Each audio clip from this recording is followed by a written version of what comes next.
Hello and welcome to another edition of the Stretch Run, Saturday, June 1st edition. We've got a bunch of great tracks for you today. Lots of good stakes action at Churchill Downs, plus our regular slate of tracks. We'll also be looking at Monmouth Park pretty heavily today because that's where the pick and pray contest is. Derek will be out there and will join us live from there. Also, Scotty McKeever will be on shortly with some announcements on additions to the platform. Oldy, how you doing? Doing great. Looking forward to Scotty making his announcements so we can start talking to people about it. Some exciting stuff coming up. All right. For sure. Looks like Monmouth is getting ready to go to the gate here, Oldy. Did you have some thoughts here? Yeah, so at Monmouth, I thought the 8 could be vulnerable here. So I like the 1 and the 9, who's a long shot, who's a second-time starter.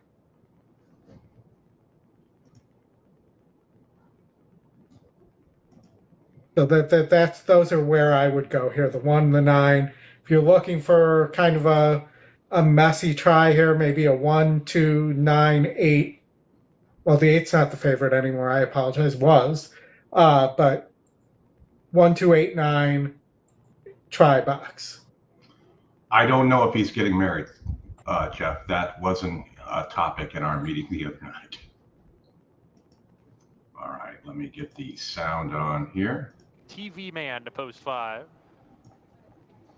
Post command in the Great director. Welcome, Jeff, Dave, Alan. Bombs away, Bob Grant. Good to see you. Douglas, Mike.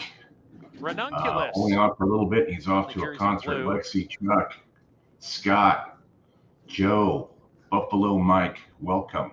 Race. Number 5. 2 outside runners. Frankie G and Giant James.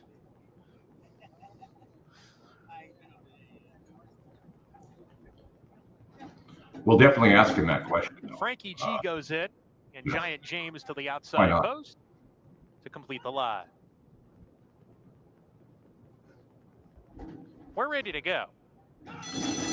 And Laura, eventful beginning. J.J. Valentine has natural early speed. Legendary Thunder a little bit quicker in the early stages. Here comes Frankie G on the outside to move level with the front runner. And it's Legendary Thunder in front, Frankie G to the outside. These two put about 3 lengths on J.J.'s Valentine. Settles off the pace in third with Gold Trust charging into the turn. Then comes Vesparo. He's racing in the 5th position in the early stages. Post Command is alongside of him. Giant James is 3 deep. A gap of 2.5 to Ranunculus. Well off the pace today. TV Man is third last, changing the karma quicker than quick. Those two trail together as they swing up the backstretch where the top 2 slow it down after setting the pace with a decent first quarter mile. In the second quarter, they try to get breathers here. On the outside, it's Frankie G, Legendary Thunder inside. They're pretty much together now with a half mile to go. There's a gap of 2 to J.J. Valentine, right behind in third. Gold Trust to the outside. Vesparo running in the 5th position. 6 lengths off the pace, cornering into the forward turn. Giant James in the 3-path sent along with Post Command, who's also being asked to pick it up, but he's making his move now, Post Command. As they round the forward turn, the others have got to get going. Coming back to the lead here, Legendary Thunder in front. He's got a fresh challenge from Gold Trust on the outside.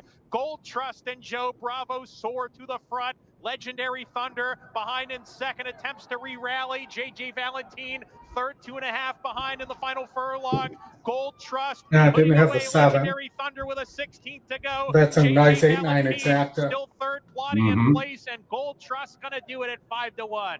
Gold Trust, first time turf, first time routing was the charm, defeating Legendary Thunder. All right, Oldy, let's get over to Gulfstream. They're gonna go off here in just a few. I'll give you the screen there for EquinEdge. All right, Gulfstream race 5. Let's watch the race sim.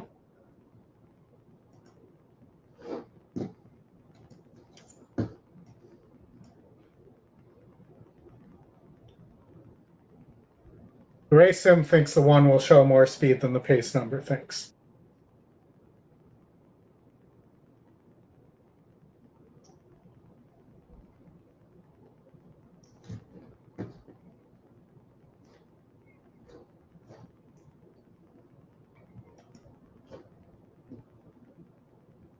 The 1 is dead on the board. Your screen's a little small. Every time I forget to enlarge it when we... Yeah. Better? Yes. All right. So, I thought this too was a little fascinating. It is top pace, top SOR, and the long shot here. And the 1 and 4 do meet the requirement of being matching other algorithms. With that kind of pace advantage here, this horse has a win against 48s on synthetic, is moving to dirt. GSR goes up a little bit. Just 100% needs the lead. I think the 2 is the only one that has not run at this distance before and has a pretty decent GSR. Yes. And Reyes is going to go. I think the other ones I like are the 1 and the 4. You can make a case for the 7 as well. Sure. I get it. These are... And at the price of the 7, I think you make that case. Yeah. Bottom of the barrel, really, with these runners. That 2 horse has been running in synthetic sprints and on turf, and it's been on the dirt before. No wins on the dirt. Well, no, I shouldn't say that. Back in 22, it broke its maiden on the dirt at Churchill, 5 furlongs. And also note that the 7's putting the apprentice aboard and getting the weight break.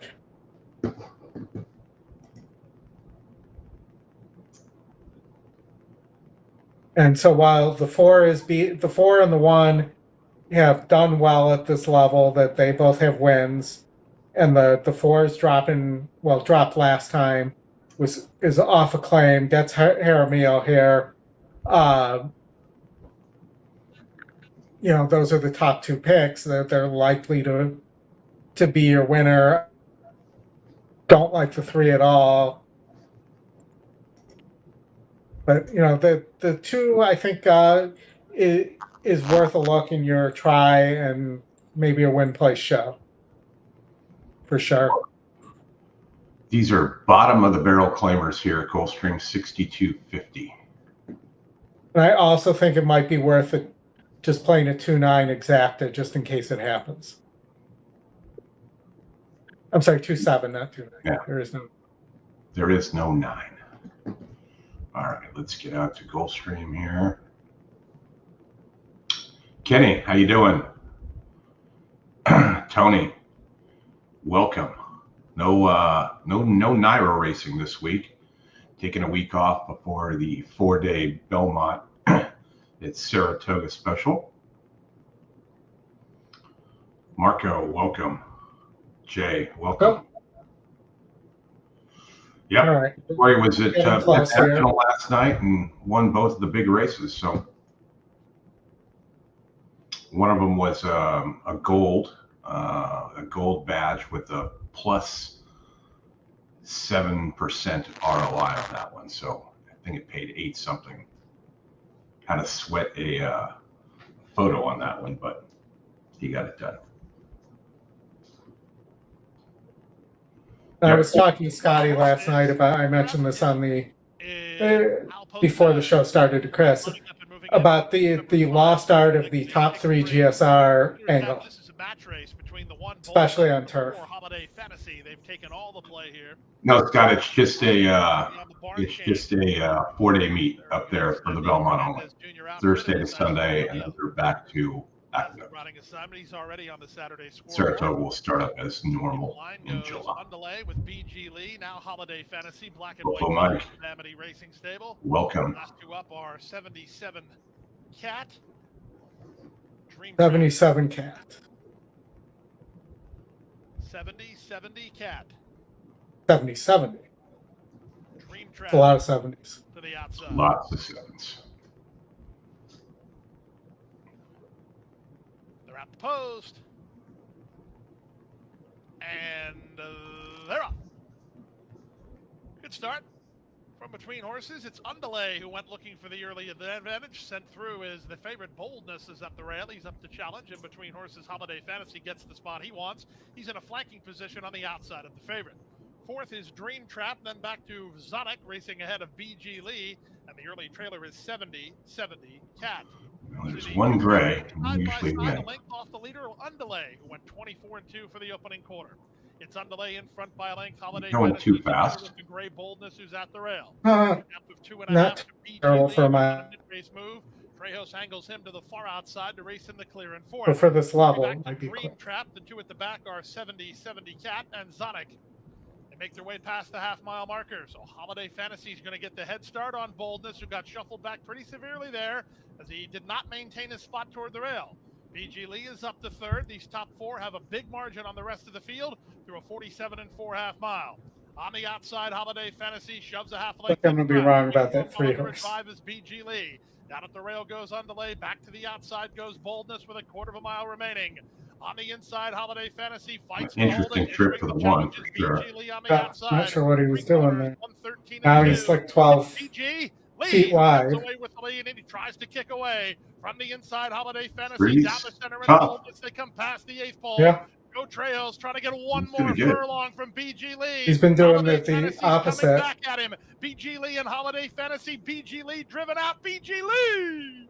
Wow. Yes, sir. BG Lee for the money. Close for second. Either Holiday Fantasy Terrible or ride on Boldness. that one. 138-3. Awful. Terrible. Horrible. All right. All right, Oldy, let's take a look here and let me see what do we have upcoming. Let's just refresh this here.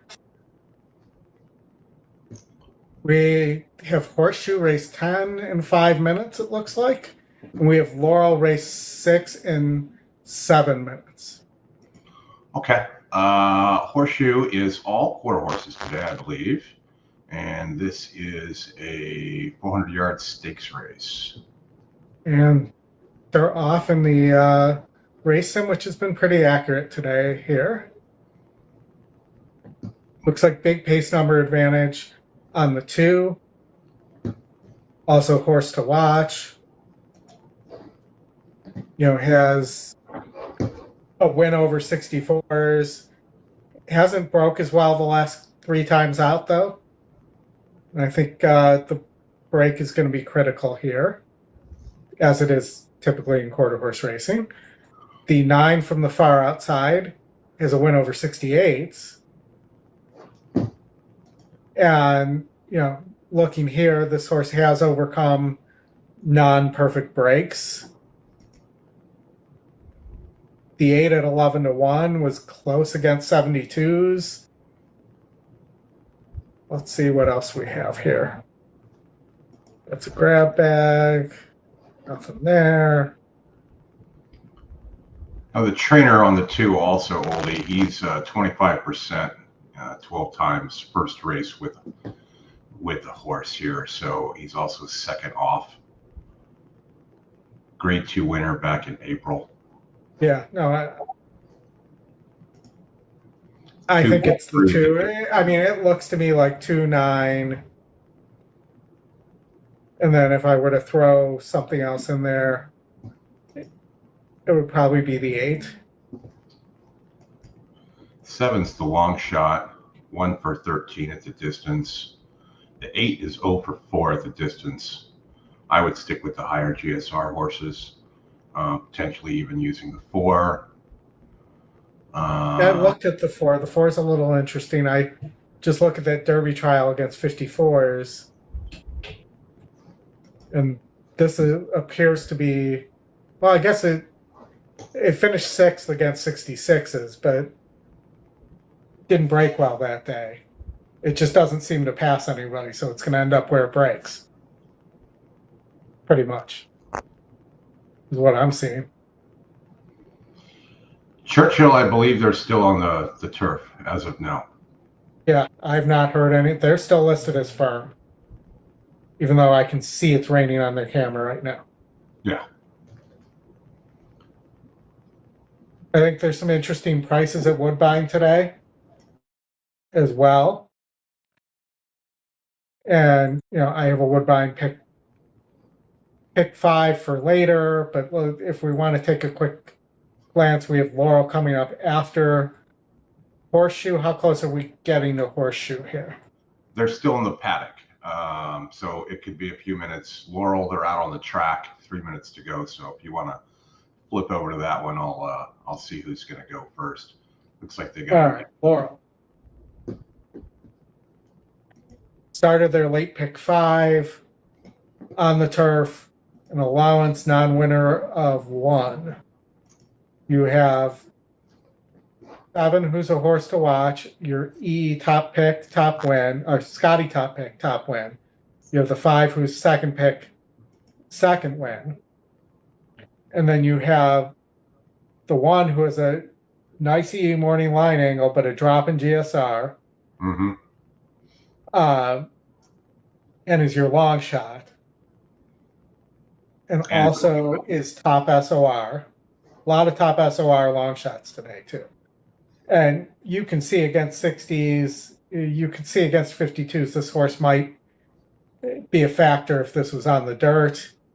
And then you have a 20% to win on this 4 horse who's top pace. It did win at 9 furlongs, so we know it can get the distance. It's just a matter of the class here.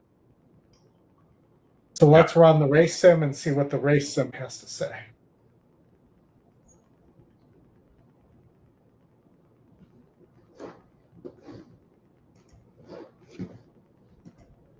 And as they're going, the 4's got the lead, hit second call. Here comes the 5. We're heading to third call. Here comes the 7. And down the stretch they come. Here comes the 7 and the 1. So it ends up pretty chalky, 7, 5, 4. So if the 4 can hang on, you might want to use that with the 7 and the 5 there. Mm-hmm. And the 5 shown it can raid against 56s, going a mile. So this is slightly longer. It does lose a little GSR. And, the 7's beaten 52s and hasn't been able to get home the last couple times when it's been in position against 52s. And a 58 there. Second off the layoff, 14%. It gets Barbosa.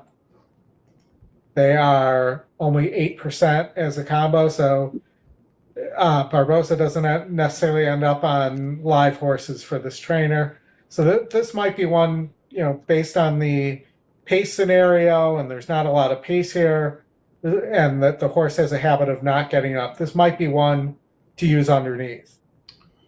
Yeah, and the 5 also, Oldy, is Grand Motion. That's the top GSR horse. Yeah. Graham in his motion. Yeah, he's 19% second off too. Looks like Laurel is probably going to go off first. Yeah, I think you're right based on what I'm seeing. From a GSR standpoint, there's a lot of kind of huddled GSRs here. The 3, the 9, the 2. I mean, the 2's losing a little bit of GSR, but has shown some kick on the dirt. This might be a horse that's running late. That might be an interesting investment. Especially if you don't like the 7 and think the 7 isn't going to get up. Or you don't like the 1.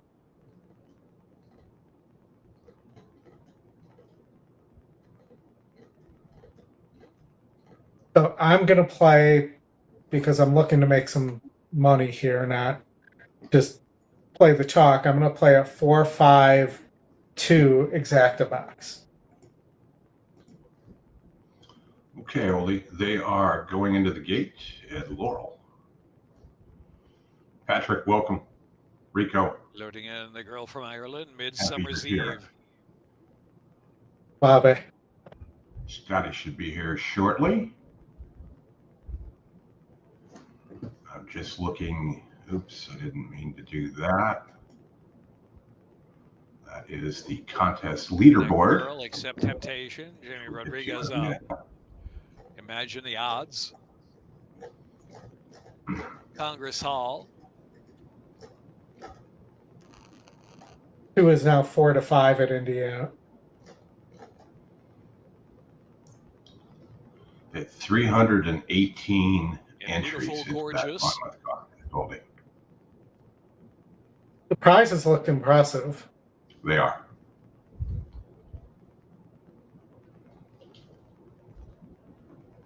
Line up on the There we turf. go. And they're off.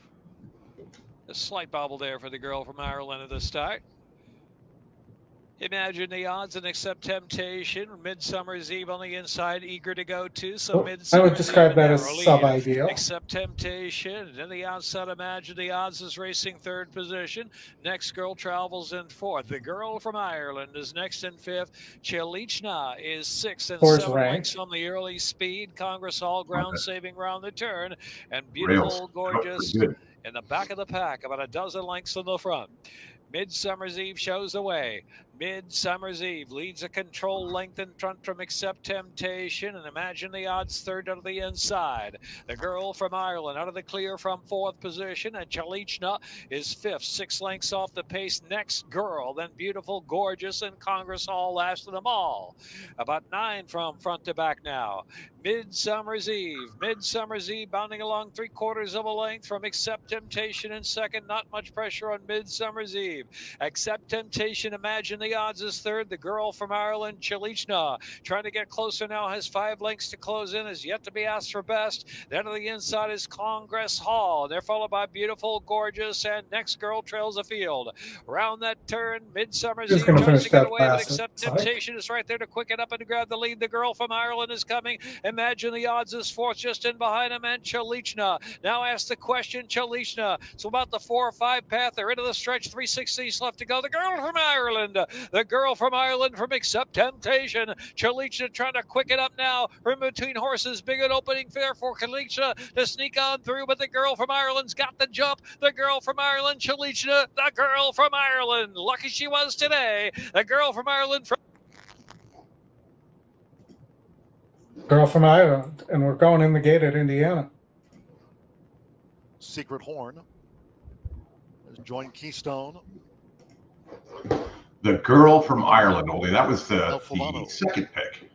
Yes, correct. Top GSI. Touch of Secret coming up. First time, first time at that. Going for a stakes double. Touch of Secret. 6-5 on her. The simulator has been really good lately. Touch of Secret breaks between Alfalano and Secret Horn. We also, looks like, have Woodbine about to go off as well. The Love Wagon's in. HH, CJ Shake. Sees Greatness loaded, a couple to back. Streaking down the beach. In fact, they are. Over the 400 yards, fast track. Woodbine is always very on time. One more. Shanley Jackson with High Rolling Seas. 3-5 on the mare, Tatcha Secret. They also don't run races at the wrong distance. Here's High Rolling Seas. And the gate for the Born Runner Classic. Ready. They're off. And Secret Horn bobbled. Tatcha's Secret, she broke sharp. Tatcha's Secret, Secret Horn, Alfalano sees Greatness. Nearest the inside looking to launch a bid is Keystone past the 110. Here comes HHCJ Shake with streaking down the beach and High Rolling Seas. It is Tatcha's Secret near home. Tatcha's Secret and High Rolling Seas. Oh. Tatcha's Secret, High Rolling Seas with that late acceleration photo finish to the Born Runner Classic. Streaking down the beach sees Greatness and HHCJ Shake. Who got it? Them home. Close call. The 4 goes gate to wire at Woodbine. That just finished as well. Did the 9 get here? I'm trying to have a second look before I give an opinion.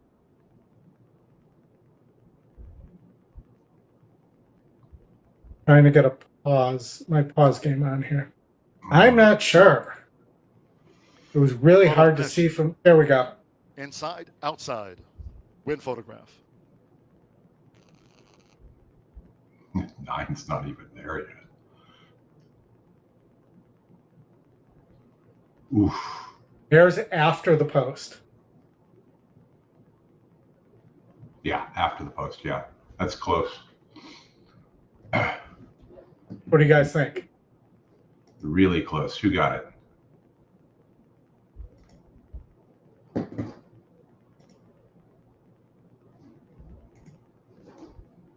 Look, we got Monmouth coming up.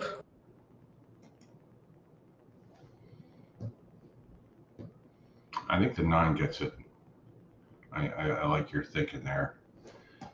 Oldy, I'll give you the stage here if you want to get to Monmouth. I think Practical Coach, the second pick's a little interesting here. And I said interesting again. I got to buzzer me on that one.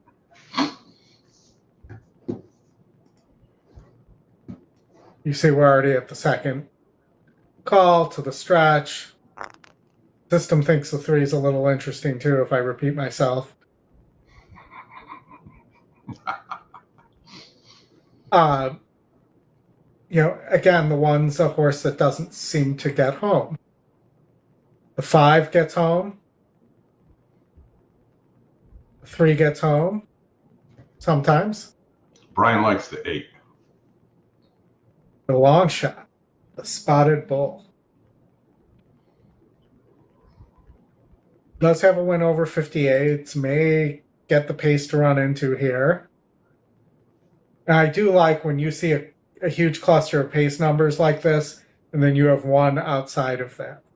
If I go to the stretch here, the 8's really not making up ground.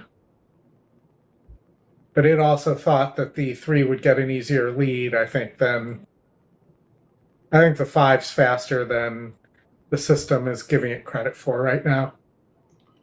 This could be. I do have a note on the 5 of key horse. It must have been my key horse that day. Trainer is 29%. First time with horse. It's a claim. It's a going back to Wanavila.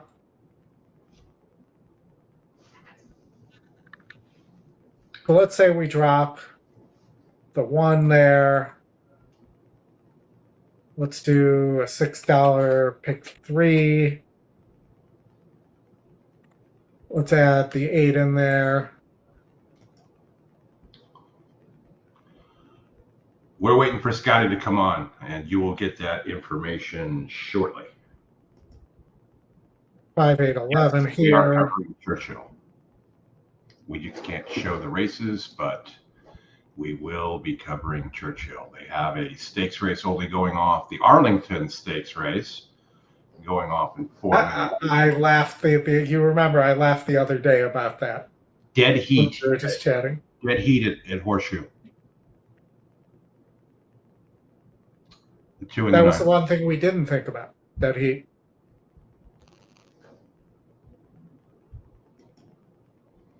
And, at Monmouth in the last, nobody seems to want to run faster than anybody else there. Let's see. The Thomas horse with the Toria board has a bunch of 3-star works. The Denny horse, not in the last, but in the last leg of the. And this horse going, can rate a little bit. Let's just see what else we have here. Top SOR is the 3, but I actually kind of like the system picks. I think will be about $9 there for a pick 3 at Monmouth. All right, Oldy. We're going to get out to Monmouth right now, and then we'll get over to Churchill right after this. Crowned Count Cristo to post 2. Here's Practical Coach in the yellow.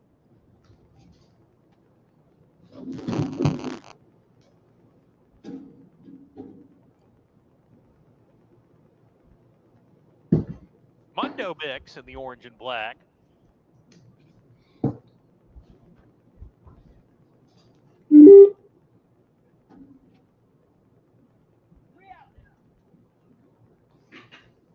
Golden One. 2 back. Austin from Boston. From Boston. Spotted Bull to the outside post.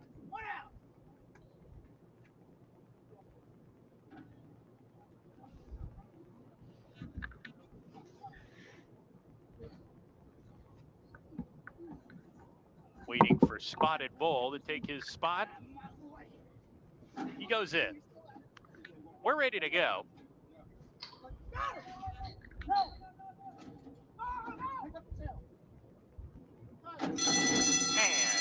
we're up. Nate Dude broke outwards at the start, then ducked inwards at the back of the pack. There's a lineup for the lead. Golden One is there. Practical Coach sent hard to get forward position. Nate Dude on the inside passing runners. Look at this, still in a straight single file line. Wow. The first 4 or so. Mundo Mix coming out of the pack. He's got a head lead. Practical Coach to the inside. Golden One 3 deep right off of them, just a half length back. Austin from Boston 4 wide with a half mile to go. Nate Dude off that quartet, getting off the fence, approaching the 4-turn run. He's a length and a tail ahead of Spotted Bull, and Crown Count Christo is at the back of the pack as they charge around the 4-turn. Mundo Mix out of the early leaders is given way. Practical Coaches come under pressure. Golden One trying to hang around with Austin from Boston. Nate Dude has gotten the perfect setup. Here he comes on the far outside, circling the field at the top of the lane. Nate Dude kicking on. Practical Coach is trying to re-rally on the inside. He reclaims the second position. Nate Dude in front from Practical Coach in second. Spotted Bull makes his way into third. 2-horse battle with a 16th to go. Nate Dude in the center of the track. He's got the lead, and now he's got the win. Nate Dude wins it. Second home, Practical Coach, then Spotted Bull, and Golden One was fourth. This time the horse didn't hang. All right, Oldy, over to Churchill.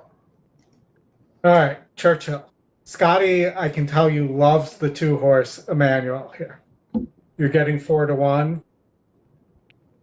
You could think about a double into, or a pick 3 into the 3 who's going to win. Who's your likely winner of race 7? Skelly. So right now I have a $2 pick 3. Emmanuel got squeezed and pinballed at the start. And there we go. And is last early. Wow. And almost by default, Northern Invaders. I thought I didn't get to say this, but I thought the Appleby horse was going to win this race. Tees, very restive in behind, the one who made that left-hand turn coming out of there. So the batters think that too. Leads the race circuit to go. Irish Aces stuck 3 wide first turn. Smoking Tea comes on in between. Ottoman Fleet with a coveted spot down inside, racing in fourth. Now it's 4. Back to Chasing the Crown, and the tough start has Emmanuel at the back of the pack. They move for the backstretch run. Northern Invaders the leader. Irish Aces comes up alongside to put some pressure on. They head to the backstretch together after an opening quarter in a moderate 24-2. Northern Invader down the backstretch run. Irish Aces right alongside in second. Ottoman Fleet on a good hold down inside, reserved while third. Smoking Tea on the outside is racing in fourth. Chasing the Crowns in fifth. And Emmanuel still trails about 5 lengths off the lead. Onto the far turn they go. Northern Invaders still the leader. Irish Aces with more pressure in second.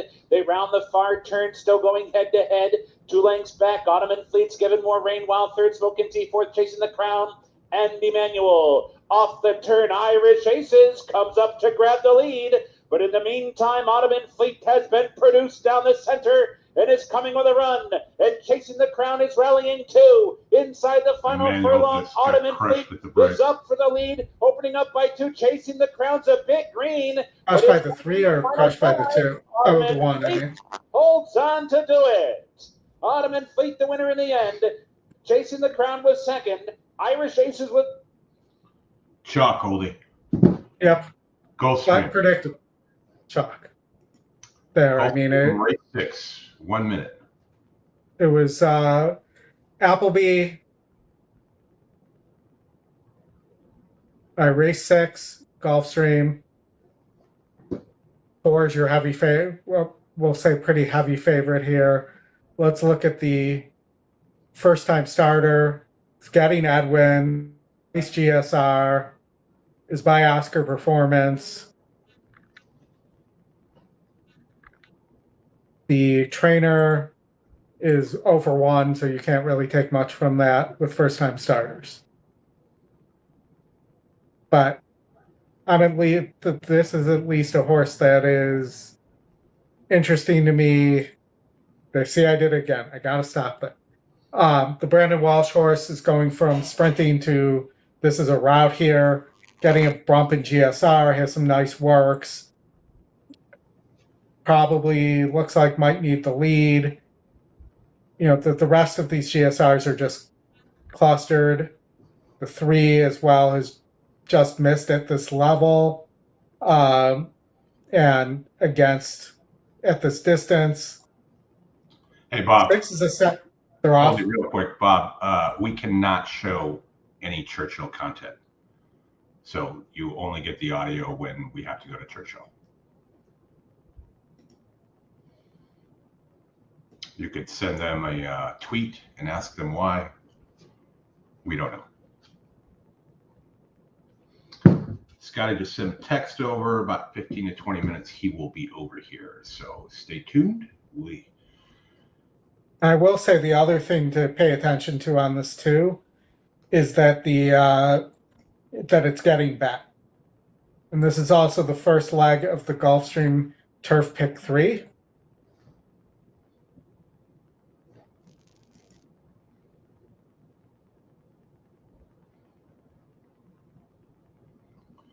All right. With one of those legs being a turf sprint.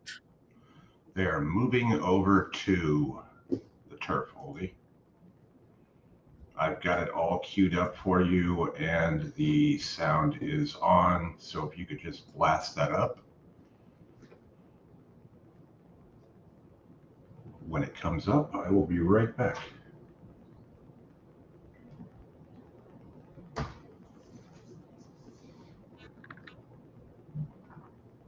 Getting close here. About to load in the gate. If you want a quick turf pick 3 that's cheap, I'm going to single the 1 in race 7. I'm sorry, race 8. There, and I'm going 2, 4, 3 here, and then 4, 6 through 8 in the last. That's a total of $36. The horses are at the gate. It's now post time. Lining up, moving in. Rainbow 6 pool expected to reach the $400,000 mark, and it does. 3-2 favorite, the New Orleans Invader, Hub City for Bobby DeBona. 5-2 on Citrus Bell. Evanston is 4-1. They're moving in for a start. This race begins the Rainbow 6. It also begins your $3 Tropical Turf Pick 3. CS Vivas.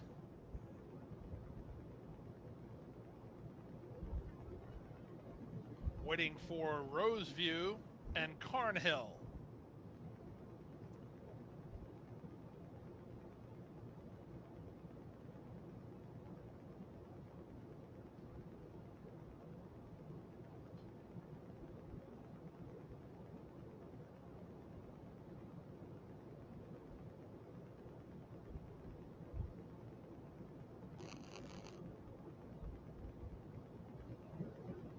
Riders off the 6, CS Vivas.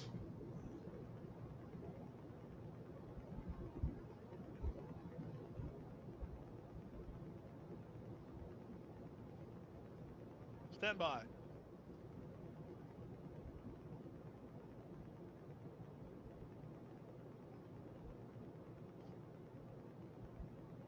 All right, riders off the 6. One more minute here.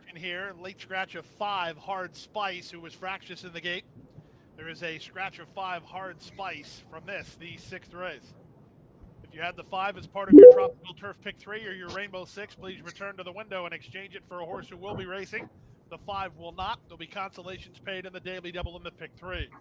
Late scratch here. Still haven't gone off, Chris, because we're late scratch at Gulfstream.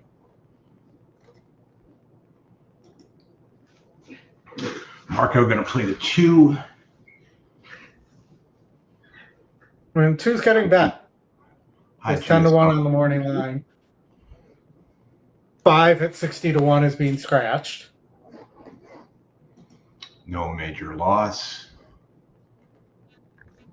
And maybe before we go anywhere after this race, we'll discuss because we have the Woodbine late pick 5 coming up, and I think there's some decent prices here. Okay, we can go there for sure. He's going to go through that, Tony, here in just a few. As soon as we can get this race off here.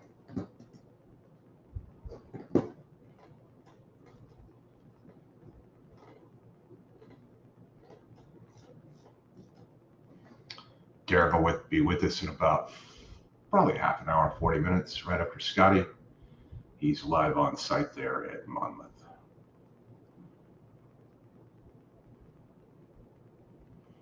All right, how many times are they going to circle? They have to get, it was the Rainbow 6, so they're giving people time to go up to the window and replace their tickets. What, all 400 or 500 of them there? So you're asking about the Turf Pick 3. I left a horse off and realized it, so I played for $45. 2, 3, 4, 1, and then 3, 4, 6 through 8.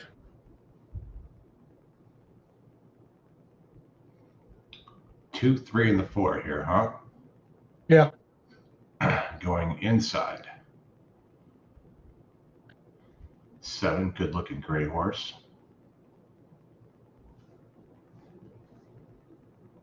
It doesn't walk in the way that Bruno would approve. Huh. Bruno's out in California. Yes. Horses being called back in line for a start for race number 6, where the Rainbow 6 pool has swelled towards $450,000. 7 to 2, second choice is Citrus Bell, as the odds-on favorite is Hub City. Last 2 up are Carnhill and Rose View. Rose View, double seeking Elijah Greenidge to the outside.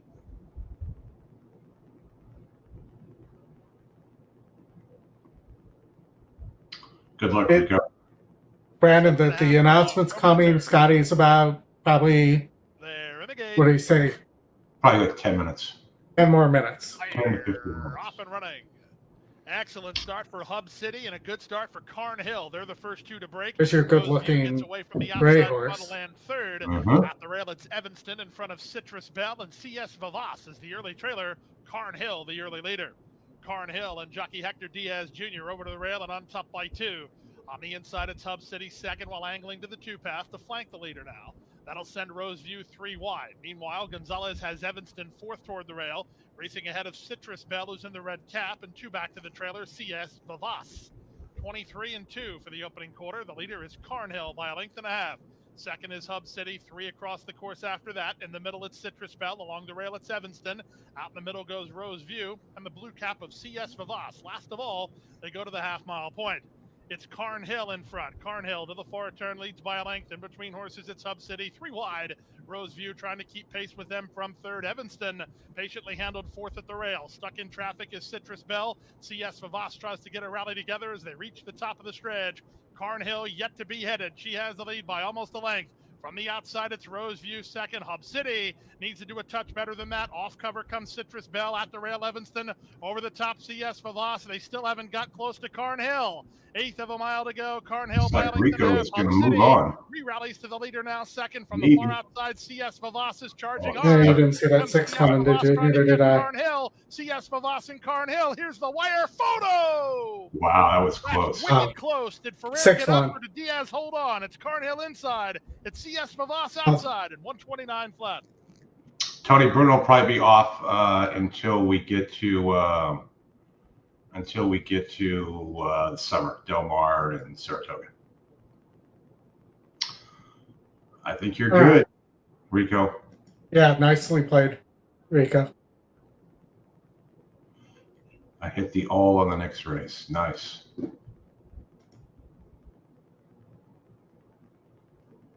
Very nice. I don't know about this one, Mike. I don't think he's changing hobbies, and I don't think we're going to have an EquinEdge for the Summer Olympics. That'd be awesome. Olympic Edge. Yes. That's so close. Looks like the 6. I thought it was the 6 live, but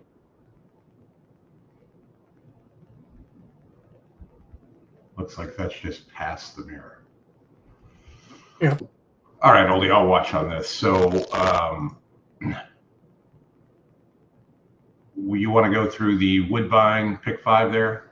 Yep. Give me 1 second. Camera guy's showing the 6. It is the 6. 6, 7, 4, 3, 8. All right, so let's talk Woodbine and let's talk prices here. All right, so let's start with the first leg. You see I have the 10 on top in the first leg in my notes. And I can't get it to stay on the 10. There we go. Top pace, 20-1. GSR jumps, 3 of 7 at the distance. E long shot. Looks like the speed of a speed in a turf sprint, a one-turn turf sprint. Has gotten home against 64 SORs before. This is a 68. Is going to need an easy lead, though. The 4, who's your top pick, grade 2 winner, won the Y-Stand, is shortening up here. Also is top SOR and top win percentage and a horse to watch. The 3 Border Town, the Scotty second pick. And as well, the 9 horse here has a win over 64s.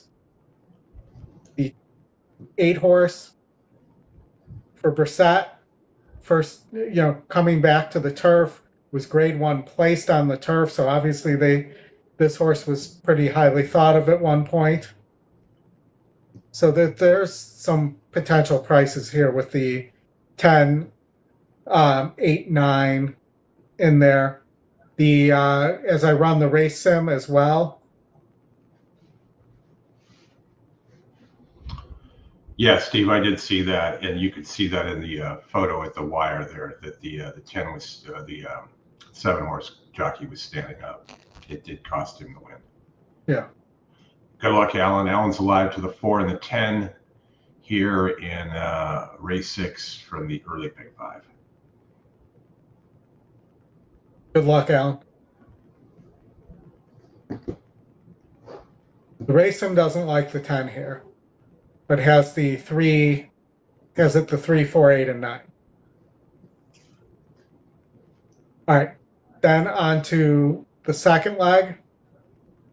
So I just ended up 6, 7 here. The 10, though, does, I believe, win the race sim. So you don't like the top pick at all? I do not, and I'll show you why in a minute. Got about 3 minutes, Oldy, to post. Okay, I'll go faster here. Always punctual.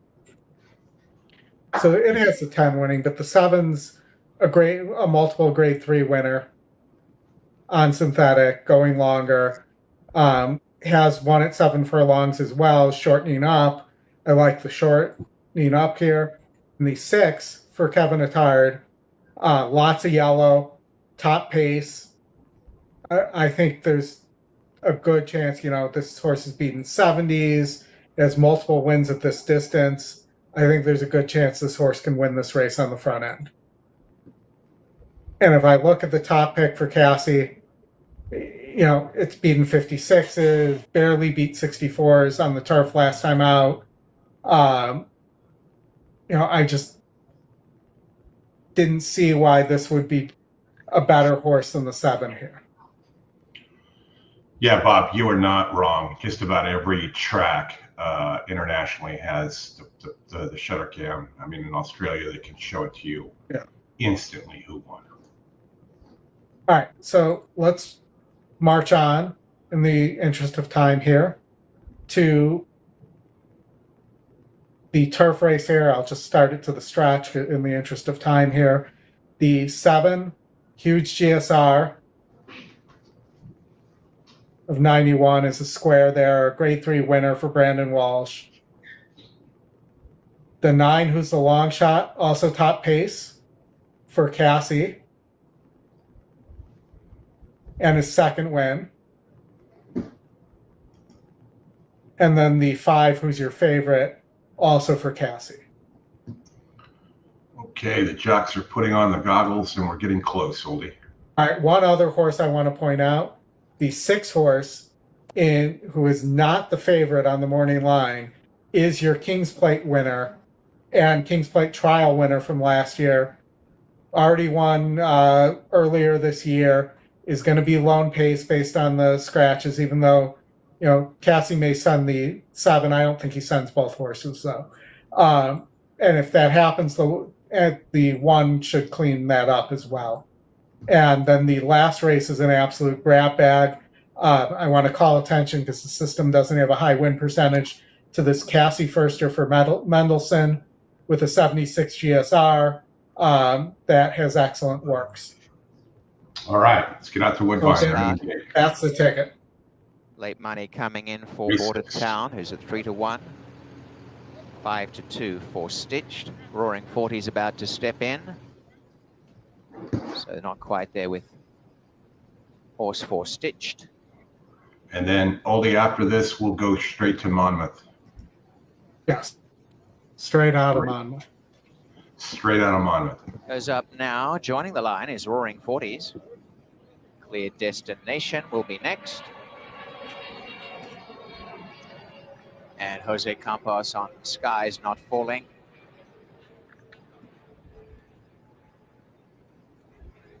So it is Santorini who moves along. Secret Reserve further across. There's No Joe will be the second last to come up. Is the grey, and to the outside are both There's No Joe and Cruden Bay for the start. Let's get that 10 home for Alan. There's No Joe has gone in, and now Cruden Bay, gate number 11.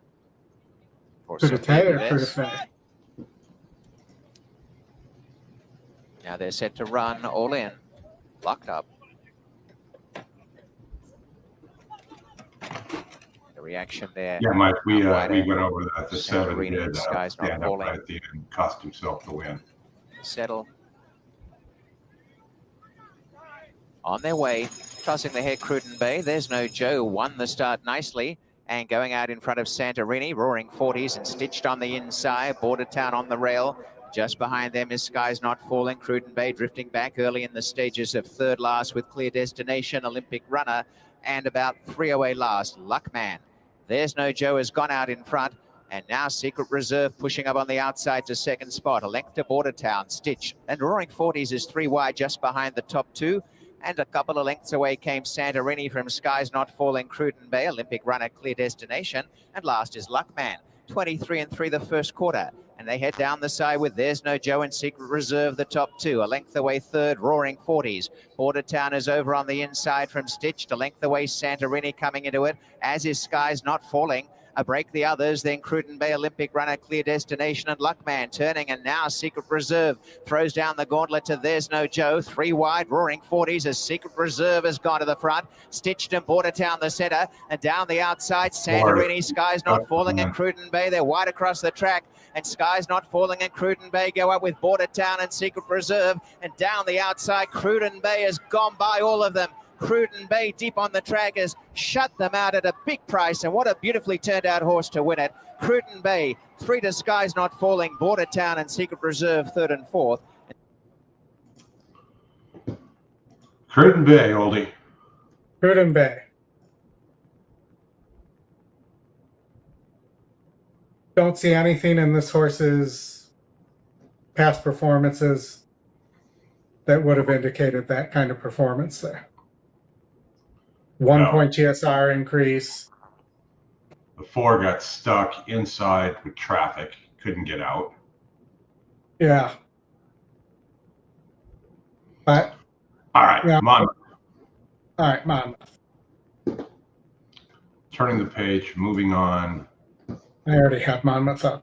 So Monmouth, it's saying the race I'm saying 11.85. You know, the 5's got a big GSR drop for Pletcher here. And there is a second, so there's 2 Chad Brown horses here. And one's a firster with Trevor in town to ride it. So makes sense. The other horse that you know could run well here is this Shug horse, second time starter, 15%, 1 of 44 as a work last time out. I think this horse is probably loaded on the rail and does show that it has speed. But I would probably use the Chad Brown, the 2 Chad Browns here and hope that that I get a Chad Brown exacta. All right, they're getting out to the gate. Oldy will get this race in, and I believe we'll have Scotty on right after that. Let me get it up on the screen here.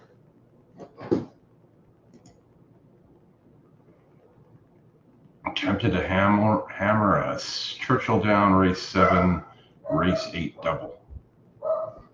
Tell us what you got, Steve. Gasparilla to the inside post, the first one to load in. Colorful Lady taking her spot.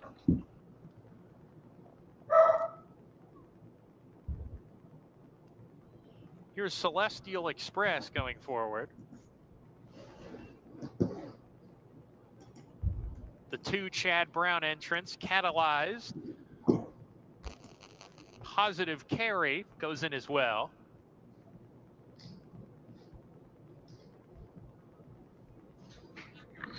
On Moonlight Bay to post position 5. Racing downwind, Dave, welcome. Good afternoon to you too. Yes, we are going to show Hawthorne. Victoria's Dancer now make it 1. Timeless Elegance to the outside. We're ready to go.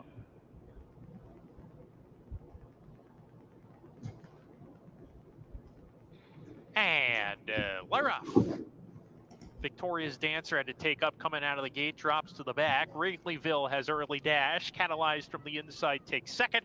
Wrigleyville is the leader coming out of the chute by about a length here. Timeless Elegance makes her way into second. Catalyzed taken back to third. And Colorful Lady fourth, just ahead of Stablemate on Moonlight Bay approaching the clubhouse turn. Positive Carry in midfield, 2.5 clear. Victoria's Dancer with Celestial Express to the inside. And Gasparilla will attempt to do her best running later. She's 10 lengths off the lead, and the lead is being held by Wrigleyville and Lane Luzzy. Wrigleyville, 1.5 lengths in front of Timeless Elegance, who's a clear second on the tail of the leader approaching the backstretch run. Catalyzed still in third. Colorful Lady joins her from the outside. 1.5 lengths to another pair. Positive Carry on Moonlight Bay. They're side by side. They're 2 clear of Victoria's Dancer, who's a 1/2 length in front of Celestial Express.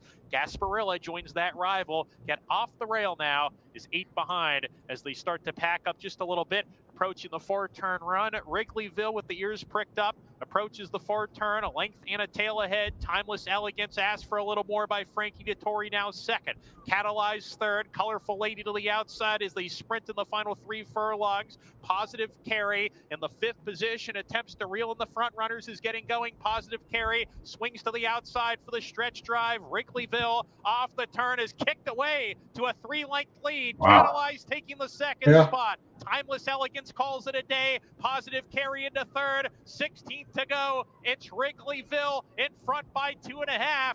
Wrigleyville, just like her mother marketing mix, love the route. Wrigleyville takes them the Should have just played the name. Catalyzed second. Positive Carry third. Victoria's Dancer fourth. Definitely was a nameplate for sure. All right, let's take this down here, Oldy. And let's bring in the man, the myth, the legend. What's up, guys? I'm doing well. Just doing very good in the Monmouth Park tournament. It's just not, sometimes the horses just don't. You just don't see it. I'm just not seeing these horses that are winning. Like that's the EquinEdge long shot right there that won the race. But I really thought the 8 horse was going to be tough in that race. Got bet down to 6-5 late. You get 7-1 on that 9 second time starter for Jack Sisterston. But smart. They went straight to the lead with that horse, and that was smart. And Emmanuel just got crushed at the break. Yeah, that was in the other race though. Yeah. I saw that. Yeah, that was a drag. How are you guys doing? What's up, everybody? Tony, what's going on? We're doing good. We've had a lot of chalk here. We'll skip this Hawthorne race. We will get out there later, but I know people have been waiting. They've been asking, what is the big announcement? Is Scotty getting married? Is he selling it to some behemoth? What is going on? So let the people know. So, first thing, we're bringing on a new show. As you guys know, we're going to do a show called the EquinEdge Weekend Preview Show on Thursdays, every Thursday night. And what we're going to do is we're going to isolate about 10 to 15 horses every weekend coming up from various tracks around the country, or in North America for that matter. And these are going to hit at a really high rate. And so we're going to be finding good information through anonymous sources and sharing that with the public. So we think it's going to be a really successful show. So we're continuing to add to our content, which is what we're trying to do. And the other bit of good news is the simulated race is going to be free. And we're not going to charge for it. We're not going to put it on another package. And it's going to be available at the end of June. So at the end of this month, everybody will have the simulated race. So no more waiting. Well, a little bit longer, but not too much longer. And then also so much good stuff going on in the back end with our infrastructure. We've been down a couple of times on big days, and that's all being worked on right now. A lot of anything to do with tote and things is all being worked on, and some really cool stuff, some new products, tools that are coming. So it figures to be a really good year for us. Yeah, it's going to be great. Yeah. Christmas in June. In June. Yeah, it's really, really neat to be a part of this and to have such a like-minded team that we have. And you guys know, like, they're so good. Everybody's just, really passionate about what we're doing. But the simulated race, you guys, I've had the simulated race. I created that thing almost 20 years ago and never released it. And this is going to be the first time we're releasing the simulated race. And it's going to be great.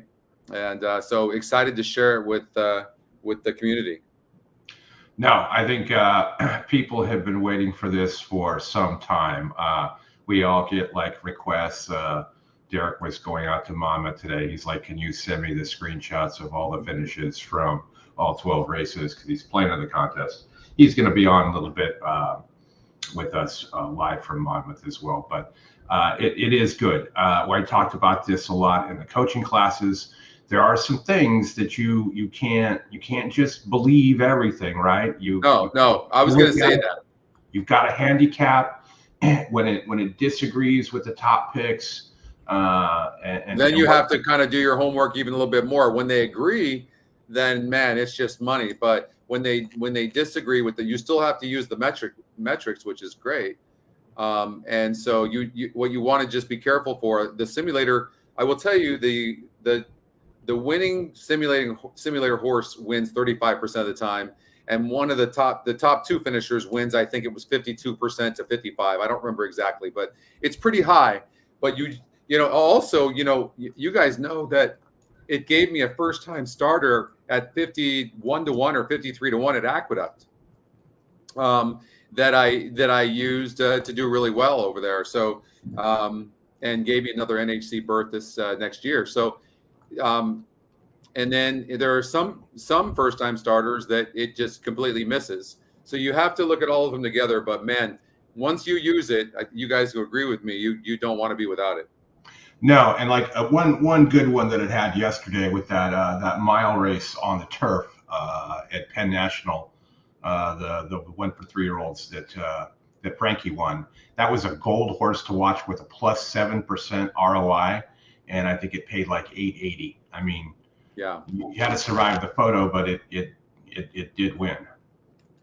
Yeah, well, and you got yeah. By the way, you've got Saratoga coming up just in time for Saratoga and for Del Mar, and I tell you one thing, guys, it is so neat. Like I don't know how. I don't think I'm doing any good, but there's only been 2 races, but I put in my picks for the NHC. But I'm on the top, as you guys know, of the NTRA Tour, and 100% without the simulator, I couldn't do it. It just helps me put in picks fast when I don't have time, and so it's I'm really proud, because I never thought I was going to be able to get this released. I mean, I had this for 18 years. Do you know that "See the race before it happens" slogan? That slogan I trademarked 18 years ago. Awesome. And the reason was the minute you ran the race and then the race went off, you're like, it's like seeing the race before it happens. And so I thought it was so appropriate to trademark that slogan, "See the race before it happens." And that's what it feels like a lot of times. Yeah, and just to recap what you were talking about with the infrastructure, it's like as we talked Thursday night and went through all the different things in the back end that your new hire is doing to get everything stabilized and whatnot. As we know, we got the Belmont coming up, and I imagine that will be a pretty big day. And the fact that everybody, even if you just buy a day pass, you're going to get the simulator. You're going to get it if you're a weekend subscriber, a monthly, an annual, all of that. Do you know why? Let me tell you why I decided to do that. Initially, because the simulator is so good, I'm like, and we're a business, we need to make a profit. And so I was thinking, we need to put that on a bigger package because it's going to be really wanted. People pay a lot of money for certain things, and in my opinion, they don't compare it to the simulator. But I'm like, you know what? I preach all the time about wanting to be for the people and for being able to improve horse racing with brand new people. And this visual simulated race, and I'm still thinking business-wise, but I'm thinking, you know what? If we give this away for free, maybe this is going to really help to change the game and really maybe even take EquinEdge to a higher level because we're going to be able to reach new people. That was kind of my thought process. Yeah, let's clarify. You're not giving it away for free. You've got to buy a package. Well, you got to buy. Well, you have to buy a day pass, but it's not going to be part of a bigger package than what we have now. Correct. But thank you for that. Yeah. Right. Yeah. But and that is somewhat free, right? Because that could certainly be something that could have been upcharged or just made it you could only get it if you're an annual, those types of things. So you can, if you're not a subscriber right now, you can get 3 free races per day. And that will have it. And then we'll have that as well. So you can play with it, mess around with it. Yeah. So thank you so much. I appreciate that. I mean, I don't know that I really do appreciate that.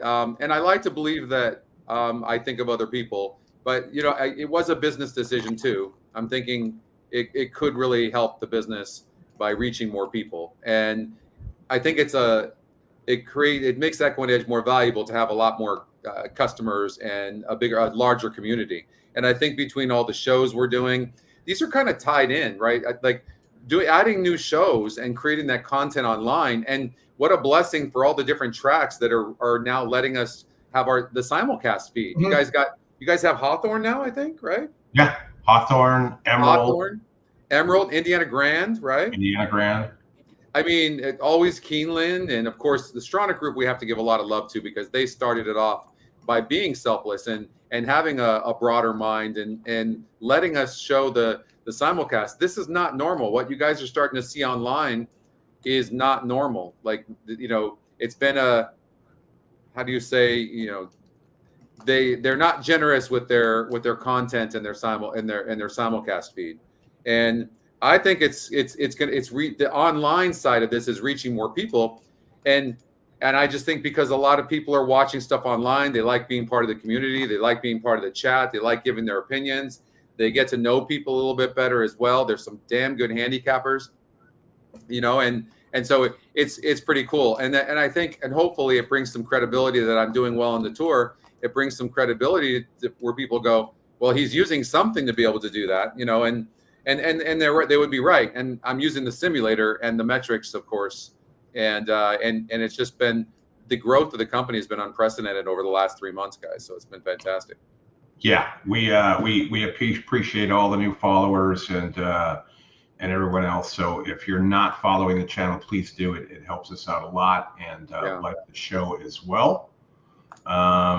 You want to take a stab at, we got Santa Anita coming up here in 3 minutes, guys. You guys want to talk about a race real quick? Absolutely.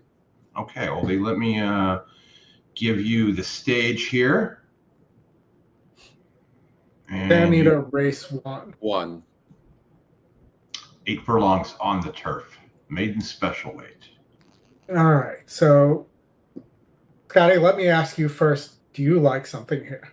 I do like something here. I actually like something a bit. I like the 7-horse Cathal, 38% to win, but I just think the horse is really good. The horse, the top EquinEdge pick is the one Tribal. It's okay. I think that horse could finish like 3rd or 4th. I'm not seeing that horse contend here for the win, but I do think the horse is decent. And I think the EquinEdge long shot's decent, going to be near the pace on the stretch out. This horse is bred to go longer. The only worry I had with the 8th, the EquinEdge long shot, is, you know, does it have to have the lead, because the 6 is pretty fast as well. And I think the 6 might go, but the 6 got a nice workout from Bruno. I'll read to you what he said. He said Middleburg made a healthy impression, parenting calmly, made the horse that he was working with, and they both made and finished up well in, you can see that 1 minute and 1 minute. So that's a really good sign for a lightly raced horse. The turf breeding, I don't think this horse has a ton of turf breeding, but none of these really do. So I don't think that's a big deal. I'm a little surprised the 7 horse isn't 4 to 5, to be honest with you. I think this horse is the horse to beat. Yeah. I agree with you. I will show real fast the race sim, because it did have the 1 winning kind of easily. Here, who's the Scotty top pick here? At 10 to 1. Yeah. Yeah. So, you know, it's Santa Anita. The early pick 5 isn't the biggest field, so let's do like $60 here. For me, it would be, I would add the 1. They're on the turf course, Oldy, just to. All right. Well, I'm not going to get this done in time then. But, you know, the 6 was the other one that was a little sneaky here. And, you know, I did think the 4 and the 5 were the horses here, but the pace advantage on the 5. And you can see I've actually done some handicapping here. 624 would be where I would be here. And right, we're at the gate. Yeah. Going in. Are you still in the contest, Scotty, or? I am. I've got like $700 left. But so that's okay. Looks like the leader right now is at 86.78 and 50 cents. But I have to be smart about this, because they're giving away 21 NHC seats. Yep. So I'm trying to be as patient as I can before maybe just put all of it in and go after an exact I like. It's really difficult in these races because they don't allow trifectas in this tournament. So and so everybody's hammering the exactas, and so they're paying a lot lower than what they might normally pay.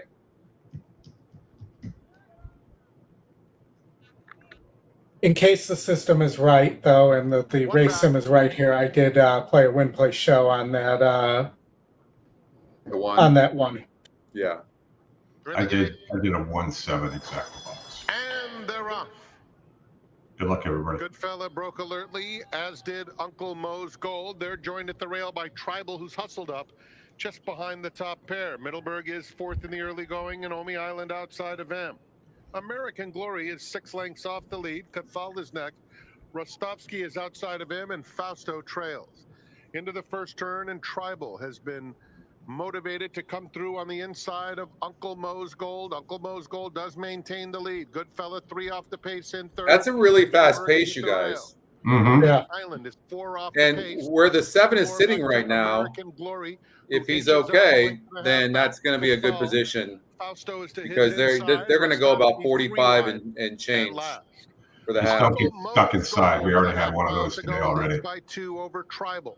Another length back comes. So sometimes I question the timer at San Diego. Off the lead at the rail. American We're not seeing 19. Are you guys surprised the 2 went off as the favorite? I mean, the 2 raced in a really weak race last time out. I don't know. Maybe it is, but I didn't like the 2. Uncle Mo's Gold has come through to challenge Tribal, who went off the rail. American Glory is in the thick of it, as is Middleburg. Those two guys go on at the top of the stretch. American Glory and Middleburg are head and head with a furlong left to go. The 7 doesn't get off. Cathal has surfaced with his run. Coming toward the 16th, Middleburg at the rail and American Glory. Cathal is closing at the top pair and coming fast late. Here's Cathal on the outside. What a performance out of Cathal, who wins and gets wrapped up as an exclamation point. Good call, Scotty. Two bad favorite there. And fourth to a the 2 was such a bad favorite. Yeah. I mean, if you look closer at that 2, the 7 guys went off at 7-2. Wow. Yes. I'm super happy with that win bet. Wow. Yeah, I hope so. I hope we get a bunch of new customers. I cannot believe that 7 just went off at 7-2. It's a photo for wow, that is really good. Guys, you should show the 2 horse real quick. I just want to show where instead of getting caught up in what's being bet, you look and for your own eyes and see. And if you look at the 2 horses, the last race, it ran in a 50,000 claimer. This is what I want to show you. Look at the past performance. It raced against a 44 SOR group. Today is a 50 SOR group. It had a 52 GSR. Today's is a 52 GSR, and it was 12%. Today it's 5%. And this horse goes off as the favorite. Like, absolutely, you're going to beat a favorite like this, I promise you, probably 9 out of every 10 times. And it's 0 for 9, and it's not working well. Yeah. I mean, just crazy. Absolutely crazy. That's a 2-star work. Yeah. And you look, as a 2-year-old, it ran once, and you look here, and there's nothing that says this horse, other than it being second time in the U.S., that would point to this horse. You're moving up in class. You didn't run all that well against weaker. Yeah. No, that was a really bad favorite, and sometimes you play defensively, and you look and you're like, okay, 44 SOR last time out. Here's the thing. I don't necessarily care that it faced weaker, but it better be moving up in GSR the next time out, right? Mm-hmm. Yeah. And it's not moving up. So how are you supposed to expect that a horse that it did barely lose last time out against a 44 group is going to move up? The GSR doesn't move up. The win percentage goes down, and that horse is supposed to win? So here's what happens. This is why these metrics are so important. I can promise you, I know exactly why this horse got bet down. Because when most people are just looking at a paper, right, a past performances, and when they see that, what do they see? They see that horse lost by a quarter of a length. That's what they see. Yep. That's always right. And so they don't have anything behind. They don't know how strong that field was. Right. And that's why it's important. No one metric is going to answer the question. That's why you need the breeding metric. You need the win percentage. You need the SOR. You need all of them together for past races, and you need to be able to compare them to current races. And that's that's exactly what I do. And we got $9 on this. That exacta was super nice. $26.60 for $1. Nothing wrong with that. No, not at all. Okay, Oldy, we're back to Monmouth here, race 8 in 4 minutes. Maybe we can find something here that Scotty can crush. Yeah, help me, guys. I need something. I like the 1 here, if I can get this to load. The second pick. The 9 wins the simulated race, but this is a horse to watch. It is currently sitting at 5%. I'm sorry, not 5%, 5 to 1. Has wins against at this distance, can rate, has beaten better than this group or right around this group. And your favorite, the 9, has only beaten 58s. Yeah. So, that would be one. The 1 horse is super interesting. Yeah. Chris wants us to stop calling horses super interesting. The other one. We're going to have a jar. It's going to be called the interesting jar. Every time you guys say interesting, you're going to put $1 in there. How about I think super interesting just means that, I think you have to end up clarifying at some point, but I think it means, okay, that's one to consider. Yep. And, if you look here, you go to the stretch, they're about even. The other horse that I'm going to use the term super interesting for a super interesting exacta. How about the 1 and the 5? The 1 and the 5. The second pick over the long shot. Yeah, 6 to 1 or 18 to 1. That'll certainly pay well. Maybe I'll be conservative here and just do an exacta box 159 with the picks.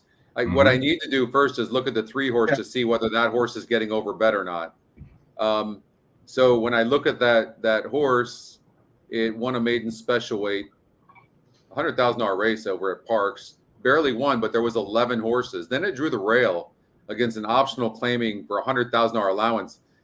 I mean, Pletcher and the horse steadied, broke bad. I mean, if Pletcher believes that horse belonged there, it probably did. It's definitely a dirt horse. I think the horse wants to go long. There's no way of knowing with the 3. I think the 3 looks really, really tough in this situation, though. If the horse is, like I said, Pletcher thought that horse belonged in that optional claiming over at Keeneland, and that was off of a big layoff.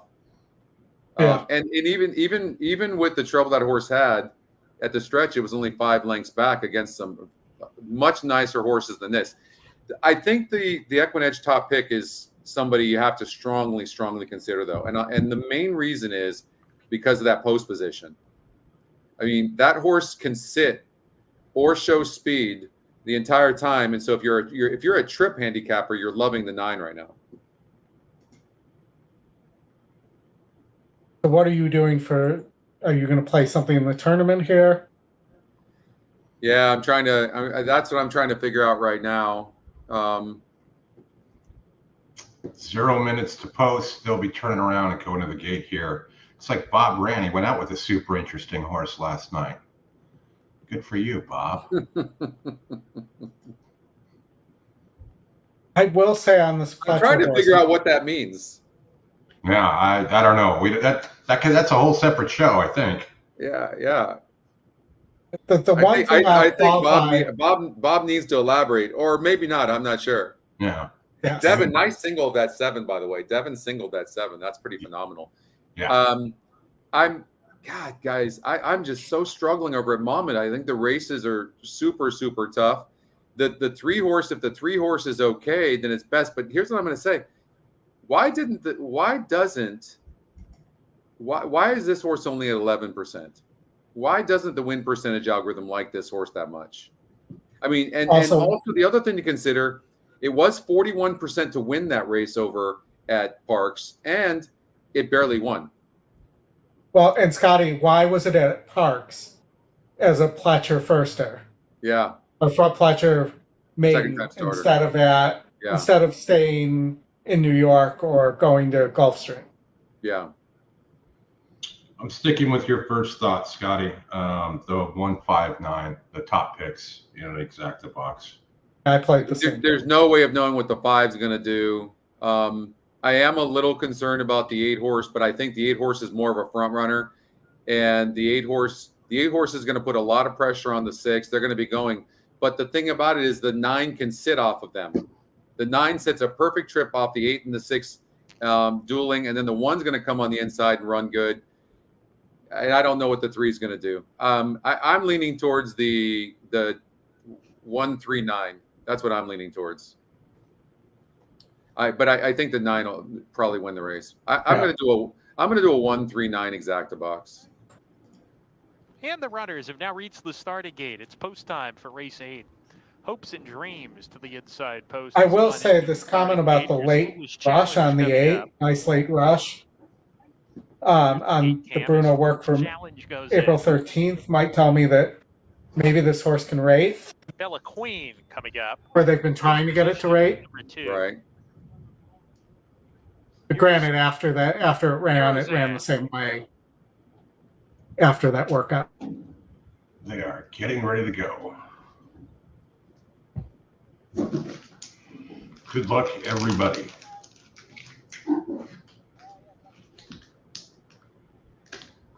Two back, Rhapsody, post position 8. Into the outside post, Status Seeker to round out the field.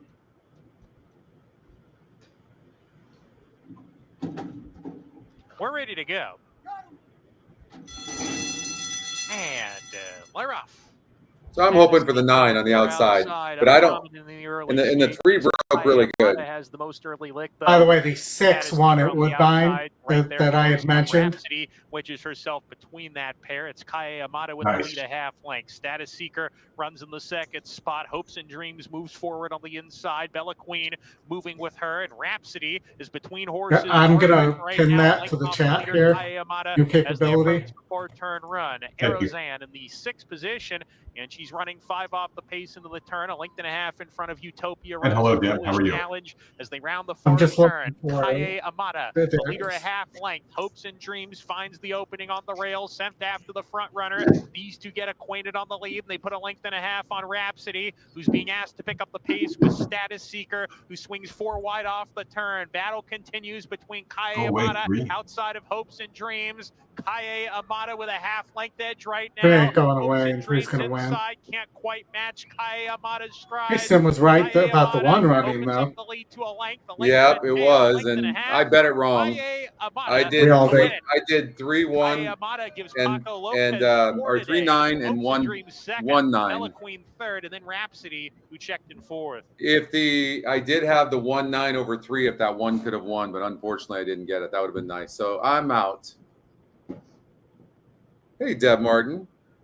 I knew you'd want to see that, so that's why I put that up there for you. Yeah. Love Deb. All right, Oldie. Let me just show you what if you played back my pick 4 at Woodbine, or pick 5 at Woodbine, the 6 horse that we mentioned for Kevin Attired won at 7-1. Nice. Okay, Oldie, we got a minute here to sneak in Hawthorne, race 2. We'll give them a little love. My only remaining home track, okay. Yeah. Hawthorne, race 2. Mm-hmm. Looks like we have a heavy favorite. It's not a Ravelli, surprisingly. All right, so we got 5 minutes here. Let's run the race. You got about 90 seconds. They are currently on the track. All right, so the race sim looks like the 1's going to win by open lengths here. If I'm going to make a decision before they pass the stretch. So now you know what I like to do in this situation, Oldie? Like, okay, the 1 does look like a foregone conclusion. So now take it out and rerun the race. Do that all the time. And then it kind of gives you a visual of who you might look at for the second and third positions. And when there's a heavy favorite, I do that all the time to look at how to play against that favorite too. Yeah. So the 6 over calendared, I'm a little curious about here because, let's say the 1 doesn't break or the rail's bad today. You're getting 11-1 on that horse. I thought, like, from the rail, from the inside, that this 3 might save some ground and get a decent trip to get up for third. That's what I'm seeing. And the 5 Soviet Standard actually has some speed. It's just cheap speed. The problem with the 5, well, at least of late, in the past, it was able to rate. It had a race where it rated, but that was against a 24 group. It styles to be kind of near the lead. I don't hate the 5. Don't get me wrong, but at 20-1, to me, the 3 would be my type of play to put like in the third spot. And I will say so. The Ritchie horses, which is Richard Raven's the breeder of. There's a bunch of them out there. This is another horse that has shown it can rate, but really probably needs the lead. We're going in the gate. But might be somebody to use underneath as well. And you can see it's a beautiful day here in Chicagoland. Last 2 to go in will be Mr. Frost and Iron Man. And we welcome Hawthorne Racehorse to the Stretch Run show. First time. Waiting now for Iron Man. Yeah, welcome Hawthorne. Thank you to the Carries and whoever else at Hawthorne okayed us to be able to play this. Thanks for stopping by, Marco. Iron Man Ritchie, and they're on the gate. They're off. Towards the inside, Charlie Lightning going out for the lead. Iron Man Ritchie. One absolutely broke in. Between horses, also right but still is just faster. Standard, Future Vision, the early trailer.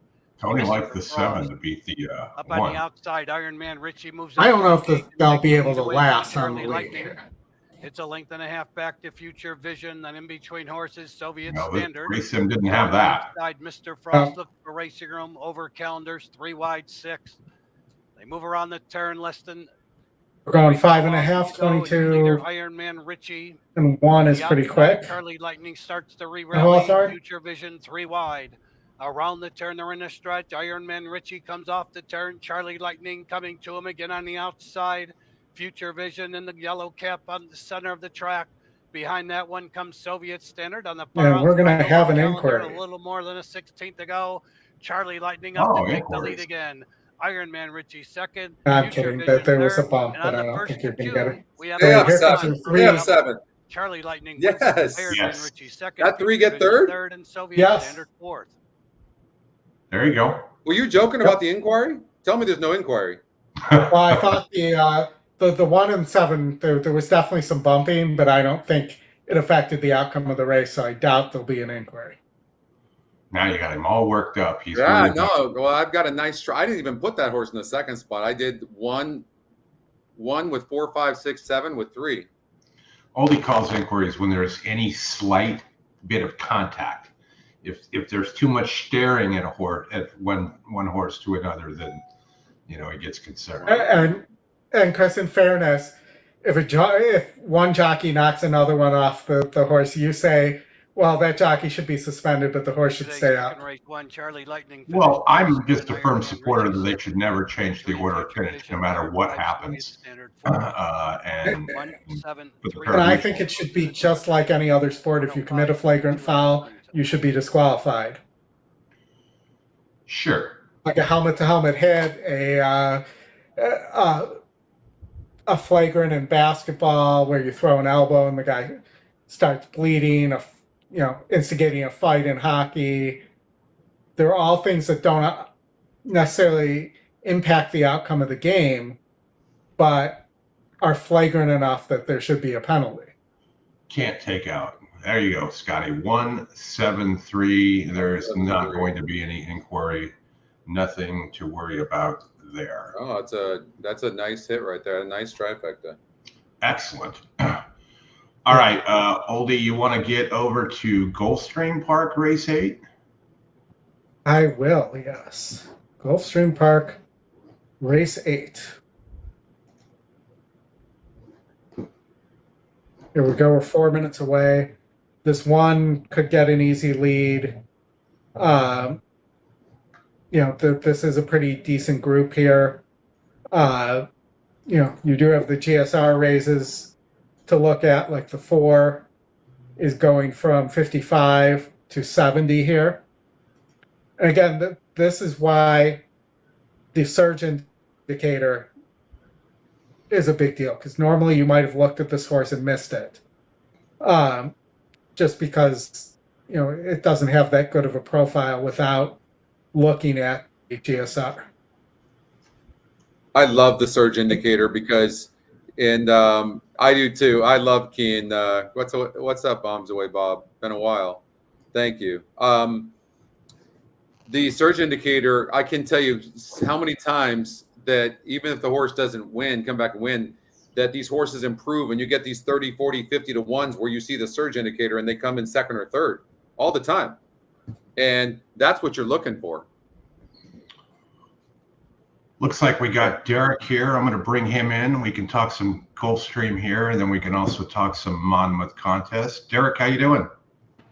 Hey guys, sorry I'm out in the stands of Monmouth. I tried to find it far enough back, but it's going to be a little noisy. We're hearing you pretty good. Yeah. Not doing well in the contest. I hit the second race pretty well, and then I'm now at like $600 left.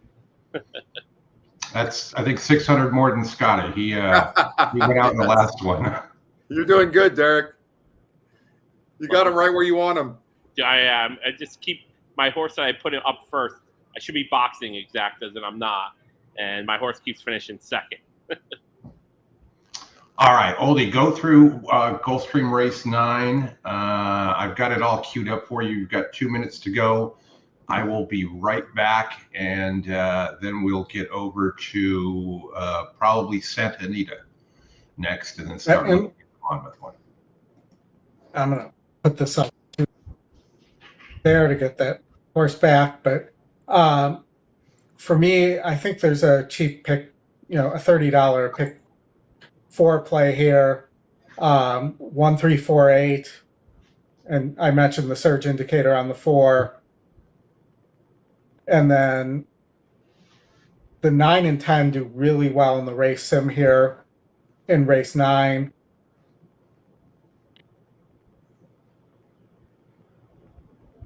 But you see at the stretch, it's pretty much a grab bag at the stretch.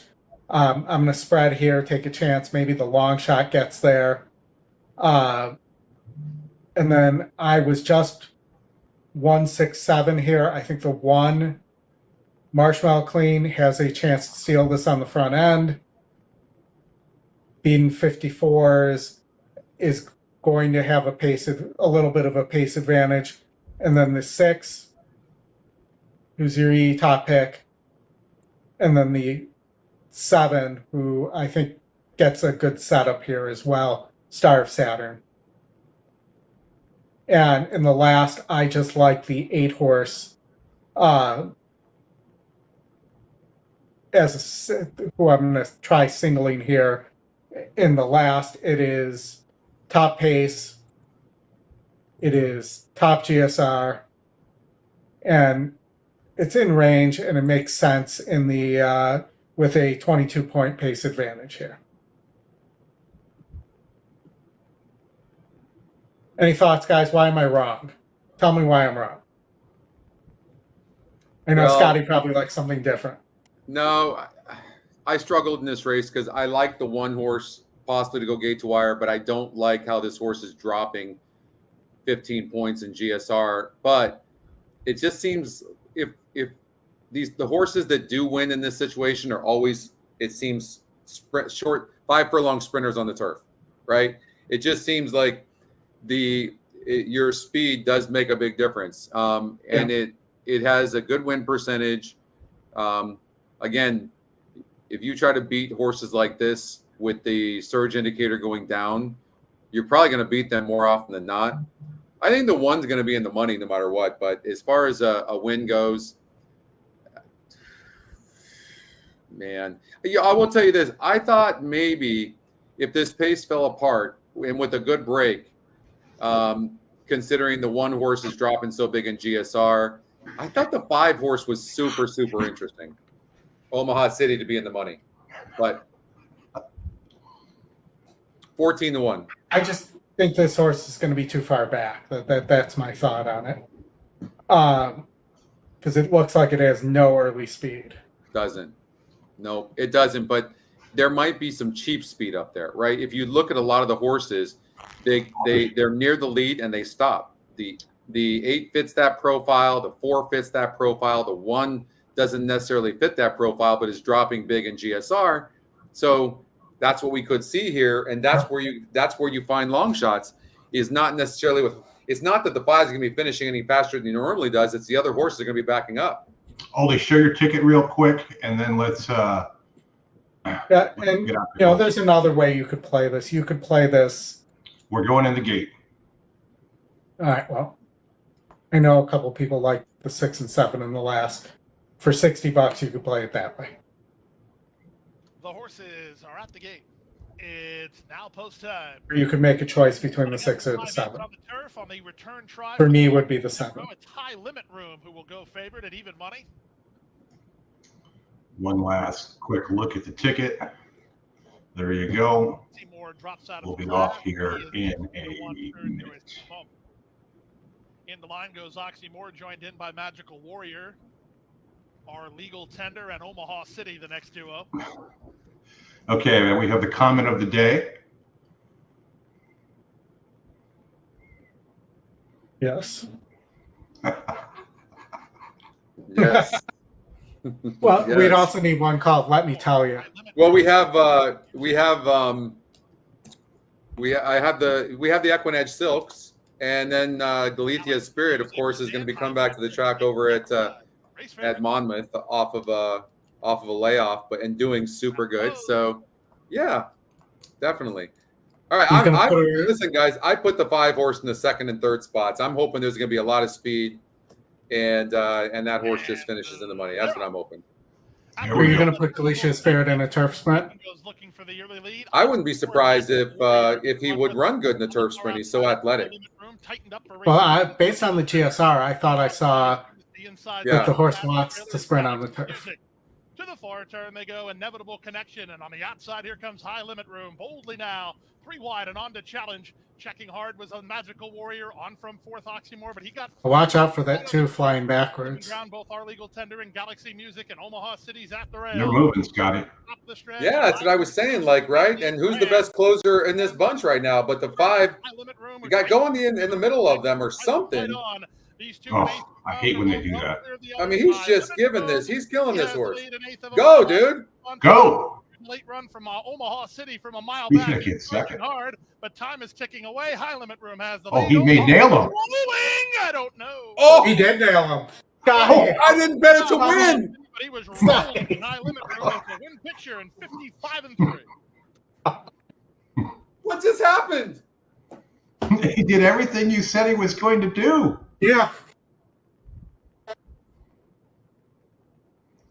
Oh, brutal. Let's You see got here. the womp womp sound effect. We need that for that one right there. Yeah, I'll have There's all never a sound womp effects. womp. Sound Womp effects will womp. be coming in next week. Oh, he won. Oh, Yeah. yeah. That's sick. Thick call. Thank you. Thank you. I hope the 5 got up, says Tony. No, the 5 got up for sure. Yeah. All right, Oldie. We're going to get over to Santa Anita now. Mhm. Ready to go? I don't know. Yeah, no, he did. That's just a bad angle. No, you did really good with that one, Tony. Yeah. Yeah, No, Tony. 5 got it. Nice, And nice takes it going. into the They're first off. turn. Stopping the train now. Second, Okay. Tembo Warrior is 3rd on the outside of Tembo, who's down at the rail, 4 lengths off the lead. Mastermind looked like a good candidate to go gate to wire here. And it's Giovanni Franco and Mastermind controlling the thing. You have that 5 in your pick 4, Oldie? As Zimba Warrior moves. I did not, but I also, luckily for me, didn't have time to put it in. And Tembo and Granada Flavor. Coming to the 5/8 pole, Mastermind. Doesn't happen very often, but in that case, my mouth was running too long. Then comes Stop in a Trail on the rail, followed by Granada Flavor, 3 lengths off the lead, inching up on the outside. And Tembo is at the back. 5 did get up. From home, and Mastermind bounding along with a 2-length lead. Freesu has been Monmouth Warrior from the moment the gate opened. But despite that, the lead for Mastermind is And we'll get to Monmouth and Mastermind sails past the Derek 3/8 give pole. us some insight of what he thought about this race. Zimba Warrior, Granada Flavor takes second. Stop in The a trumpet Tray just went off at rail, Tom. and Tembo. They're a quarter of a mile from home, and Mastermind to catch. Stop and a Tray now moves nicely into second to take up the chase. Mastermind, Stop and a Tray come to the 8th pole, 1-2. Zimba Warrior in third. Granada Flavor flattens out. They're Cutting coming into the 16th. margin. Thank you, Tony. Stop and Yeah, a Tray. I think 3's going to get there. On the outside Yeah, comes easy. the Mastermind and rolls right by him. Stop and a Tray wins easily. Mastermind settles for second. Granada Flavor third in front of Zimba Warrior. All right, Oldie, let me give you the screen again here. We'll get over to Monmouth. And Derek, any thoughts on this race? You gonna fire here or not?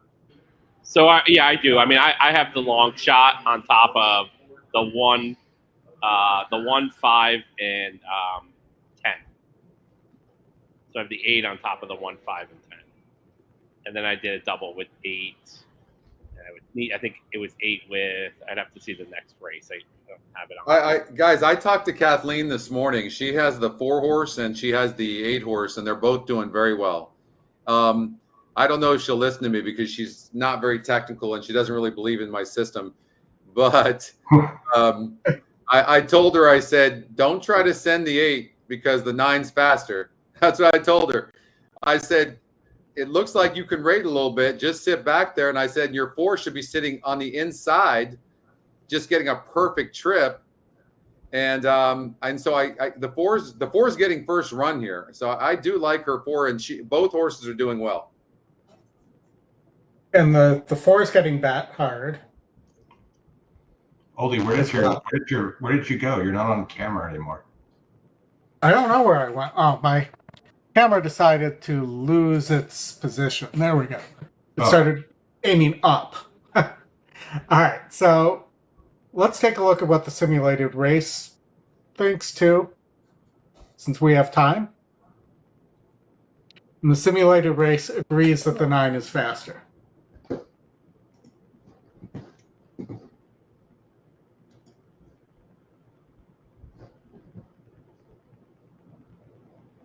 I do feel like when we start the simulated race, we need like a call to post. That's more development work, Oldie. I know. I'm just...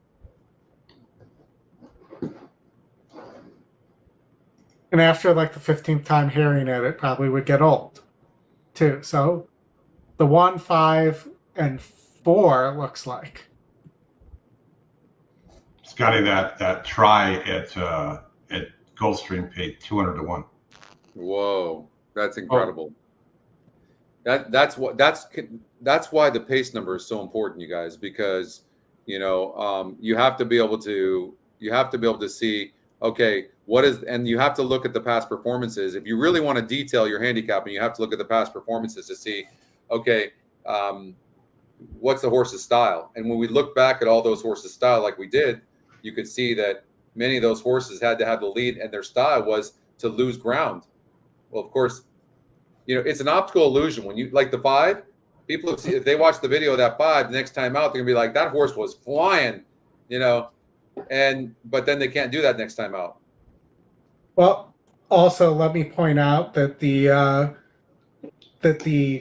there's a surge indicator on the 9 here on the GSR. So, the 9 has run 1 race at 8.5 furlongs and 1, and then went to different distances and different surfaces, and from 5 furlongs to 8.5 furlongs, it's going from a 53 to a 66 here. 100% that horse can go gate to wire. Absolutely can. Especially if they don't send on the 8th. Well, and the thing is, if you look at the race simulator, if they do go very fast, let's just say the 4, 8, and 9 go flying, then who are your best closers? And easily it's the 1, 5, and 6. So you could, depending on your strategy, you could do a 1, 5, 6 exacta box, Derek, possibly, right? If I had money left, I would do a 1, 5, 6 exacta box, only because the 9's going to go flying. The 8's pretty fast. The 4's the horse to beat, in my opinion, yes. But you get lucky, and the 4, they're too close to the pace, and the 4 styles to be kind of near the pace. Oh, maybe that's not the worst. And the 1 is the top pick as well. So I don't like 2 wins in 28 races, but I'm just saying, if they go flying, the simulator is showing the 1, 5, and 6 as the best closers. And then you could do a 4, expect the 9 and 8 to stop, and do a 4 with 1, 5, and 6. You can do something like that. That makes sense. 4 with the 1, 5, 6. Right. I will point out that the 10 also closes. Well, it doesn't. It does actually back up, but for Kelly Breen, that horse, or formerly Kelly Breen, now in the Wilson barn, 16%, second time back, has shown it can rate in the past. So that might be another horse that might get a ideal trip from the outside and might get up for a piece. I don't think it will win, but I think it has a chance to get a piece there. 4 with the 1, 5, and 6. I like that. Oh, Tony wants to pile on. He wants to pile on with a super interesting comment, the 10. The 10. Yeah, the 10 is. It's right there on the simulator, no doubt. It seems to be lacking in class a little bit. But the pace of the race and this horse's style definitely fit. I think we might have to. Scotty, and the last 3 races after this, or is it? Yeah, 3. Do you have anything you like in those that I could? Yeah, let me see. Because I still have some powder left. Yeah, no, you do. We're getting ready to go to the gate.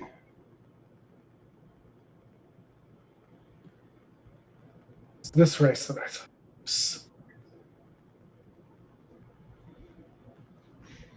I think we're going to up it from $1 to $10, Tony. And guys, I haven't mentioned this on the stream yet, but we are doing a Thoroughbred Aftercare special, where if you join the channel and become a member, you'll get access to the race sims, the videos of the race sims for Belmont Stakes Day at Saratoga, so the entire day's card. And the entire proceeds, everything that YouTube doesn't take for their takeout for collecting the money, will go to Thoroughbred Aftercare naysayers.org. Yep. And on the July 4th weekend, we will have her on to talk about the new sanctuary there and everything else they've got going on. So good stuff. And Tony, well, the Saratoga, Belmont at Saratoga is next Saturday. So as soon as that is loaded in the system and the race sims are available, we'll be able to film them. It's just going to be, we got to wait on having the data to be able to do it. They haven't even drawn the post positions yet. So, but again, $20 doesn't go to us. It's going to go to Thoroughbred Aftercare. Tip of the cap that I'm not wearing to Scotty for coming up with this idea. It's a great cause. We really do care about the equine athletes, and it's a chance for our audience and our subscribers to have an effect and be able to hopefully save a few more horses. Yeah, that's well said too, Oldie. I think like we need to, and you guys, you and Chris have been pushing for this, and I appreciate that too. And that's the the aftercare of the horses. And I think that as we start to grow our community as well, with all the things we're doing with the simulated race and to try to get more people into the game and to simplify the process of handicapping so that we can attract poker players and sports bettors as well as new people. Also, that part of it as well. Like I think that if EquinEdge continues to get popular like it is and grow like it is, and I don't see why it wouldn't, we can do a lot in the sport and play a big role. And we have big plans with, partnering with the jockeys and trainers and the owners, as we've been talking about in our meetings. So, it would be great to get the community to buy into everything that we're doing, because it's just the beginning. It should only get better, God willing. Yeah, and Naysavers is having an open house for their new sanctuary out there in California. They're doing a silent auction that will be available online. They've got all kinds of cool stuff: English Channel halters, Lava Man stuff. We may even have some things to donate there as well. More to come on that, but that will be available starting in late June, and it'll go for 2 weeks. Yeah, and transparency, nobody's taking a dime, but YouTube gets their cut. And, so just to take that out. Yeah, they get their takeout. Derek, I look, brother, and I look back again. There's not a horse I like. I don't even like a horse, let alone love a horse, brother. I'd give it to you. Derek, I like the long shot in race 11. Charlie inside of him. Another length. What do you got here, Derek? You got anything here? Running in the 6th what are we rooting for? I have the 8. Taps going into the turn. They're about 4 clear. Bramble Blaze, who gets a tap on the shoulder as they go. Actually, it took me a year and a half to get off of using EquinEdge. But if you look back at the racing form and look at our ask yourself why, because we have our past performances, which have, I think, such valuable information because it has the GSR, it has those other things. I told Kathleen, do not duel with this 9. But you listen to me. Gets a good stalking trip, triple start to the outside. Next, Chuck, you're drawing entries tomorrow. Still racing down on the rail. He's 5 off the pace, a half length to Prince of Caps on the outside. Then Bramble Blaze, title shot. The gray food bank helper now races in the 3rd last position, needs to improve, and at the back is still a pin. Jason, I'm not allowed to talk about the 4th turn. Spanish Noble in charge by a neck. KBC later, hard sent to keep pace, and here comes Chico Charlie. Chico Charlie let loose by Jairo Rendon on the outside, and there he goes to the front. Chico Charlie pushing past the early leader Spanish Noble, who's very game today from the inside. Oh, Kathleen's going to get the exacta, guys. Edge. Spanish Noble right there. He is tenacious, but Chico Charlie still has the deck lead. Spanish Noble fighting. Chico Charlie got it. Yeah. Chico Charlie had to work for it. He got it done. Sorry, guys, I'm a little ahead of the video. That food bank helper. I'm sure. Second again. Second wrong again. order. Brutal. I mean, the horse that finished 3rd was at 21-1. My eyes were correct, and the 2 finished 3rd. Yeah, Kathleen said she liked both her horses, and the 4 was going to sit a perfect trip in 3rd, and it kind of played out that exact way. But I mean, they decided to go straight at the 9 with the 8, and I think that cost them late. I think they could have sat right off the 9. The 9 still wouldn't have won the race, and that's what I think, anyways. But I mean, she's got to be happy it came in 4-8. Sure. All right, Oldie, quickly, you got to pick at Hawthorne. They're going to the gate right now. Hawthorne, okay. Race 3. Let's just look at the race sim, go to the stretch and the finish real quickly. So 1 looks like it's finishing the best. There. By the way, Oldie, Deb's asking you a question about where to go. So, Deb, if you're on YouTube, you have to be logged in, obviously, because you're seeing that. So, I can't. Let me see if I can share the screen, and I can Let me switch my screen share here, Chris, and I can show it. Guys, I'll tell you the 6 horse at Hawthorne is going to should get a very nice trip in the race. So I like, and then you've got the horse to watch horse that's 68% to me in the money, and then the one horse can sit a very nice trip on the inside. So, and then the 5 horse is 3-2 on the EquinEdge morning line. But I think I like the 6 horse the best. And I watched that one. I think if the 3 and 6 duel, which I hope they don't, but if they do, oh, they're already going. Oh, the 3's got an easy lead. But the one broke slow. But the one should finish up in the money, I would imagine. Okay. Yeah. So if you get rid of the chat screen on YouTube, you will see it. Yeah. So if you just click the join button's right here on PC. So if you just click join, it'll bring up the special. You also get the EquinEdge loyalty badge. I'll give you that in a minute, Oldy, as soon as this race ends. Yay, Dob! Thank you. Awesome. That's so cool. And this is something we're looking forward to doing, and we really want to be able to provide. We'll also be able to, Deb, for the month, you'll get that great EquinEdge logo next to your name, denoting that you're a subscriber. And we'll be doing more stuff like this in the future. And I'm going to share the screen of me sharing a screen of the show we're on, because that probably doesn't look great just in general. So, and I don't know if you have that up, Chris. I lost Chris, you're muted. There you go, Oldy.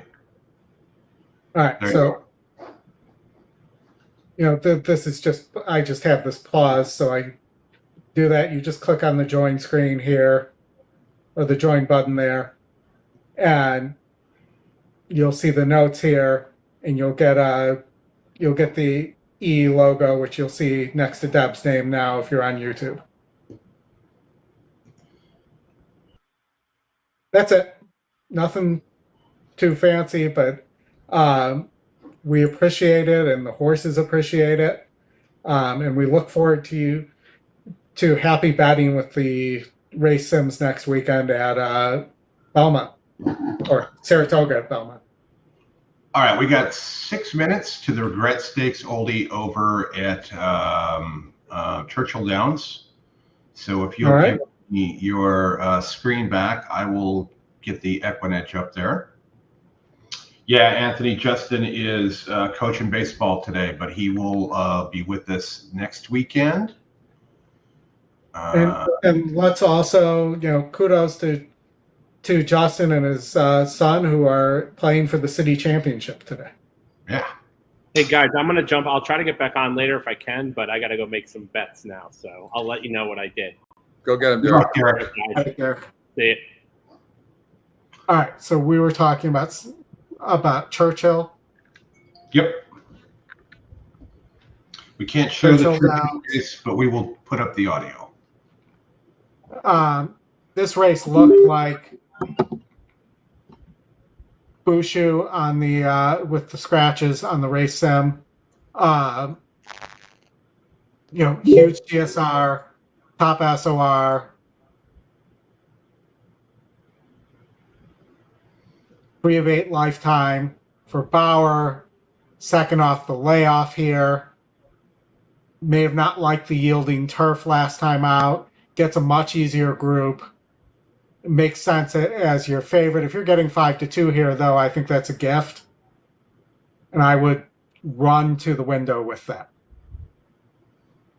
Who on? You're talking about the 6 horse? The 6 horse, yeah. Yeah. Maybe. I just think the 1 horse broke slow last time out. The 1 horse is lightly raced, and the upside of the 1 to me is just greater. I think we kind of know who the 6 horse is.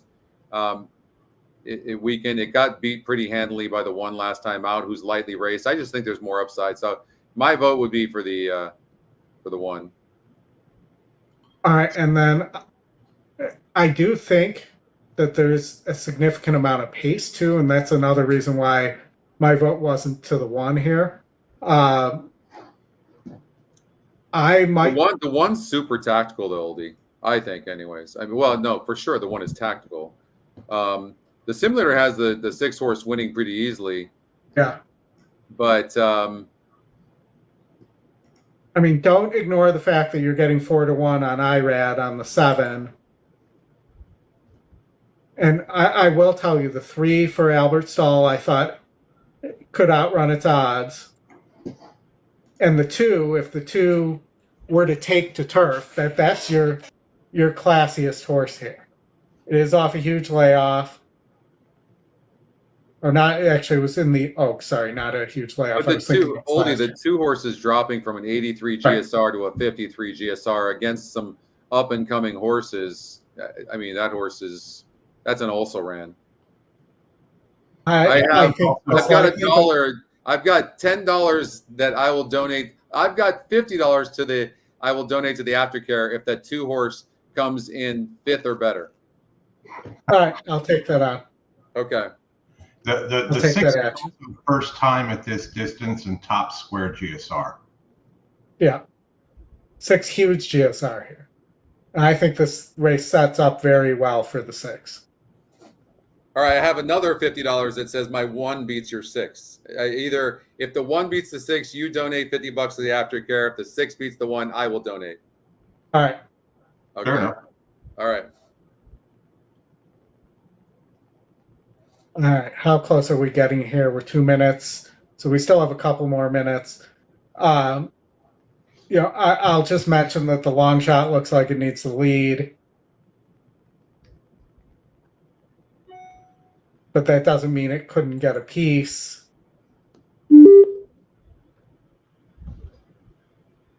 As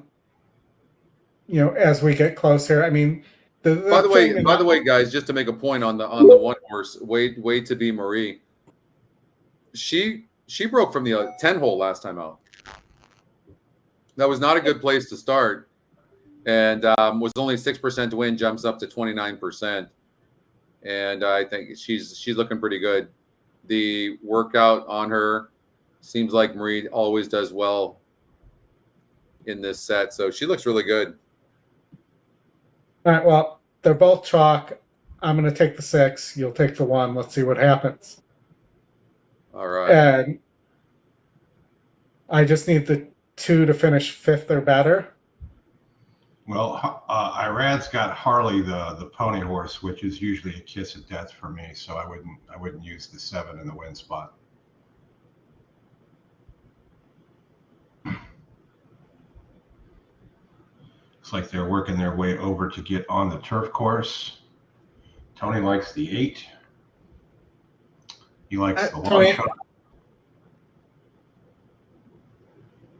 I can't use a horse like the 8 that against a much easier. First of all, broke its maiden by 3/4 of a length.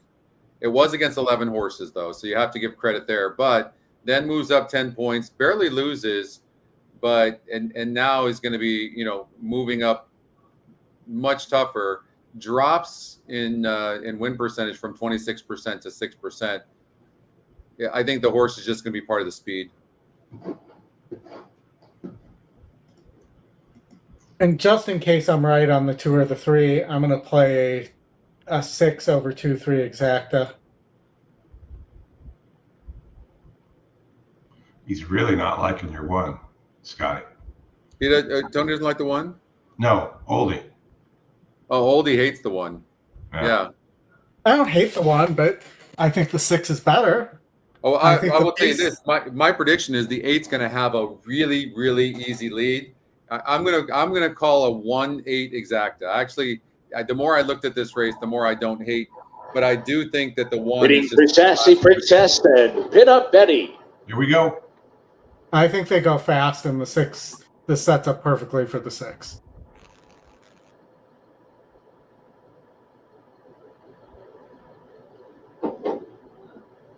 They're in the gate. And they're off. And Pinup Betty bounces out right on top. On the far outside, looking for the lead. With a good start as well. Hello, Hollywood with some speed. And down to the inside is Way to Be Marie, who holds her spot. Wow, the jockey did not go to the lead on the 8. That is crazy. To challenge Gavia for the lead. And so these two are head-to-head early. And Hello Hollywood's going to tuck in behind them to be third. Everland is racing in fourth. Buku comes out in fifth. Sassy Princess sixth. And after breaking near the front, Pinup Betty is the trailer around the clubhouse turn. And the leader is Way to Be Marie, who's just cruising along up top. Leads just under a length. Gavia with mild pressure from second. They head to the backstretch run together. Tracking them is Hello Hollywood back in third now. 3 lengths behind the top two. I tell you what, the jockey on the 3 is just merciless on this one right now. If anybody wins this race, it would be strictly because the 3 horse is going to in 49 seconds flat. Finish last. Way to Be Marie hits the far turn, the leader. Gavia coming under more pressure, racing in second as they hit the far turn. Hello Hollywood is getting closer. And Everland within striking range. And Pinup Betty is launching a rally, a 4-wide rally. Buku's in behind horses, is asked to pick it up. Sassy Princess at the back of the pack. They come off the turn. Gavia has come on to take the lead. Way to Be Marie's giving way toward the inside. Here's Pinup Betty down the center. Pinup Betty takes the lead. Buku's finding stride late in the game. Gavia. All right, looks like I'm donating. 16th to go. Looks like you're donating 100. Because my team's going to finish fourth. Wanders inside, but runs out of time. I tell you what, that 3 had some substance. Yeah. Well, all right. Well, you have to give me all the information. I guess I'm donating. Nice call on the 9, Mike. Well, it's a humbling game, guys. It is. Well, you didn't have the 8 breaking poorly and taking back, and the 1 being on the lead too, in a position of being pressured by a 27-1 horse. Yeah, I tell you what, I was impressed with the 3. I mean, I guess the 3 might be a decent animal. I think I'm going to follow that 3 actually. Okay, there is your link in that try's going to pay pretty decently. With Text me that. Text me that, Chris, so I can donate the $100 I owe, would you? Courtesy of Oldy. We got 3 minutes, Oldy, to Gulfstream. 3 minutes. Wow, Deb had the 9. All right. Nice going, Deb. Very nice. All right, so. Okay, Santa Anita race number 3. Santa Anita race. Gulfstream. Oh, we're going to go. You sure you want to go to Gulfstream? There's 1 minute to race number 3 at Santa Anita. I believe it's this. Okay. Let's go to Santa Anita. All right. Let's go to Santa Anita. 25K claimers on the turf. They're coming in to get loaded. You got about 30 seconds. All right.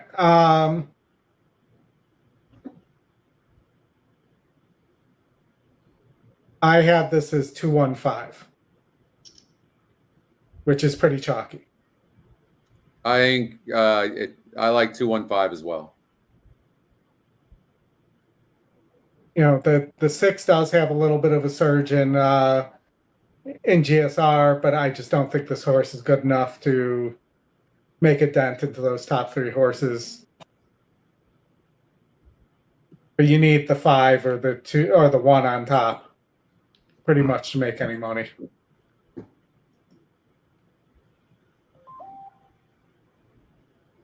Did think it's possible that could happen because the 1 and the 2 might go too fast together. Okay, Oldie, we're in the gate. And so I think the 1's going to probably have the lead, unless the 1 breaks bad. The 2 will have the lead. They're in the gate, and they're off. Sweet Laker and Fly Me to the Moon, Baby, both out quickly. They're joined by Topolina coming through, and Topolina's quicker than all. Corporal Violet moves to take second. And now Champagne Cami at the rail in third. 3 more lengths to Sweet Laker. Fly Me to the Moon, Baby is just outside of her. One's just and not 2 fast more to enough to Big stay with the Hopes. 2, but the 3 is It's doing everybody a Appolina coming to favor. the half-mile Everybody pole. a favor, which Leading the way this by just a sets the half a race length. up for the 1 or the Pressed by 5 is Corporal what it sets Violet it up in for. second. At the When rail, you get a long Champagne shot that's Cami in the pressing a thick big of it. favorite, I On mean, look at the horse's 1. The 1 heels is in loaded. third, very Oh, eager at this stage. up on And hills Sweet though. Laker That is in really, between horses. There's the room jockey for has to Fly be more one from patient the than that. outside and Fly Me to the Moon, Baby. Topolina speeds to the quarter pole, 3/4 of a length in front of Corporal Violet in second. Champagne Cami, white blinkers at the rail. Big Hopes on the far outside, and Sweet Laker angles out for the drive. There's room for Champagne Cami, takes full advantage as Topolina has Dude's bound out done. Corporal Violet. You're going to get a bomb Cami, here, possibly. Champagne Cami in one. Hernandez Maybe not. opening up Maybe in late. second and It's third. Champagne Cami that 3 was to win just it by huge. 3 lengths. Yeah, What's going 3 on and with these 4. 3 Violet horses? holds second in front of Sweet Laker and Big Hopes. 1-3. 1-3. Oldie. Gulfstream, they will be probably getting in the gate here quickly. And then we'll head over to Emerald and Monmouth go off pretty close to each other. And we're also 9 minutes from Woodbine. Okay. Fast and Furious. Yes. So 10-9 is what the race sim thinks here at Gulfstream. I know we don't have a lot of time. I like the 10-9. Those are the 2 horses I like. If you look at the stretch, the 9 closing hard, 5's fading back, but the 7 makes up a little bit of ground as well. So maybe an all Scotty try here. Feels good to be able to say that again. I think it's 10. I think it's 10-9 cold personally. I think the 9s they have different styles, so that's why I like the 10-9. 9 can beat the 10 as well. But what about the 6 here though? It just went up too high in class last time. And you do have a horse to watch on the 5 also. yeah, I'm. It's probably a mistake to ignore that horse, obviously, right? Like Sappy Joseph claims that horse back. The horse is 36% to win. You're getting 5-2. Somebody was saying earlier today in the chat that they think that the system has a lot of love for Sappy Joseph horses. They always Sappy wins a lot, so his data is probably good. I mean, that's what I was thinking when I saw that. All right, Oldy. You know, I initially had seen use the 10-9 guys, but I'm this 5 all of a sudden. I feel like I just saw something. I don't know. I think I'm going to do a 5 with 9-10. I added the 6, and I'm just doing a try box there with the 9-10. Into the gate. You know, the other thing is on this dirt course, it's very difficult to win from that post. So I'm gonna take the 5 horse in saving ground. Even though the 10's fast, it's very difficult to win. In the 8 post and above. It's now post time. Lining up and moving in for race. So I'm going to go 5 with 9-10 exacta. 2-1 favorite is drawn outside here. This runs for you. And put a little win bet on the 5. 3 that have yet to gone in. Corson is now one who has gone in. So we have 2 more to load. Infamous No-No, and this runs for you. Numbers 5. And not only is Safi claiming it back, but he's putting his top jockey on it too. This runs for you, and the colors of the Bianco stable will take the outside. So if Zaya's riding, even when Irad and those guys are in town, Zaya's rides most of his top horses. They're off. Outside, the favorite, this runs for you away quickly. Centaur is Infamous No-No. In between horses, here's Carson, and the Nature Boy in the pink is at the rail. Into the top flight went Dr. Bader, a length in front of Golden Skull. Then it's Norfie. Second last is Rowdy Jess, the early trailer, RD Blessing. And the run to the half-mile point, it's Nature Boy on top by a length and a half. Carson is second, moving out the rail. That's Golden Skull out in the middle. This runs for you. And back to Dr. Bader in front of Norfie as Infamous No-No has dropped back to third last. 2 long shots lagging behind early. They are RD Blessing and Rowdy Jess. They leave the backstretch and move on to the far turn. 22 and 4 for a pumped up opening quarter. Here's Carson bidding up on the outside of Nature Boy for the top. This Runs For You is together with Golden Skull, their third and fourth. Working hard while fifth is Dr. Bader. He angles to the clear to try to continue a rally. 2 back to Norfie, 3 clear of Infamous No-No, and Carson has come away with the lead. With his ears up, it's Carson in front by a length and a half. On the far outside, Dr. Bader asked to quicken. He's under a full head of steam. Then back to the rail, and Nature Boy alongside him. Golden Skull, they straighten for home. Carson has the lead, but Dr. Bader, he continues to charge with an eighth of a mile to go. On the outside, it's Dr. Bader toward the inside. Carson tries to fend him off. Dr. Bader under hard Nice riding call, from Oldy. Romeo. He's getting up. It's Dr. Bader in front. Second is Carson. I mean, you look at this horse. It was in Nature with. Boy. It was in for $50K at Keeneland, and this is an $8K claimant. It just went up too high. I mean, it was $20K at Tampa. Yeah. But $50K at Keeneland for that horse was just, and going 2 turns was just too much. Gets the cut back and the easier group and makes sense as a winner there. All right, I'm going to stay with you guys through this Monmouth race. Who do you like in this Monmouth race, Scotty? I didn't love anything. I in my tournament I used the 7 horse, the EquinEdge long shot, but I was guessing. It was nothing I really loved a lot. I mean, I've got if the floor runs back to its Rob Atras form, I think that horse at 10-1 is dangerous. I've got the race queued up for you. Go ahead and bring it up when you're ready. You got a couple minutes before they'll be at the gate. Okay. I'll be right back. I need to get a refill. You have I think it's interesting that the 9 horse is 9-5 EE morning line. That horse is 15-1 right now. But it's the 9 and 4 are very fast, and both of them are need the lead types. That's the problem. If one of them was to break slow, like if the 4 was to break slow, the 9 could get an easy lead, and nobody else even catch this 9. So I mean, at 15-1, it's worth a flyer. Yeah, it's facing easier than it did last time out, and it needs the lead.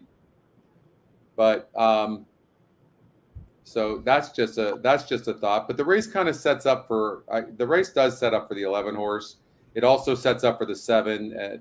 I think the EquinEdge picks probably have it, and the second-time starter who broke its maiden for Pletcher, Whiskey and Soda, the 5, certainly looks good. But the 11 does draw that wide post. That's not exactly a great place to be. But the horse didn't have a good trip in that stakes race. Had trouble at Laurel and still only lost by 3 1/4 lengths. So just based on that alone, probably the 11's the horse to beat. Yeah, the racing has the 11 winning. Interestingly enough, the 1 running very well. I think the 1 needs to be on or near the lead. But yeah, I could see this 5 horse for Pletcher at 9-2. I don't love the 11. I'm going to tell you, big GSR, but beat 48s. I don't necessarily like the effort at 9 furlongs. I know it was against better, and we just went over this with another horse that just went up too far. But being 10 lengths back and really not breaking well, and really hasn't broken well in general. And I don't know that I trust Joe Bravo on the dirt. I trust him if it was on the turf to negotiate a trip here. But we're going in the gate.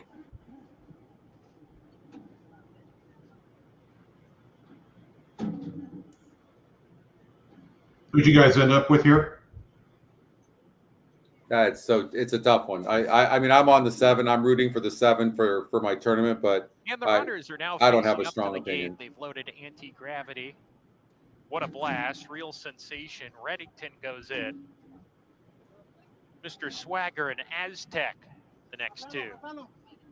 Reddington's in. Pricing Power. You and Reddington. looks like they're going to load whiskey and soda without the rider. Sammy Camacho, he'll join the horse once the horse is in the gate.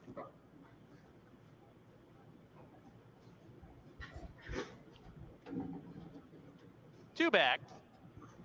Just Call Ray, the gray horse, and Carolo Rapido outside.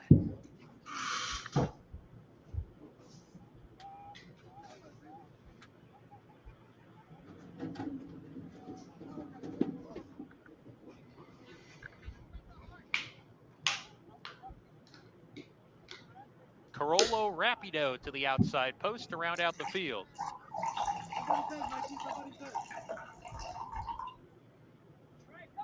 One out, Mike.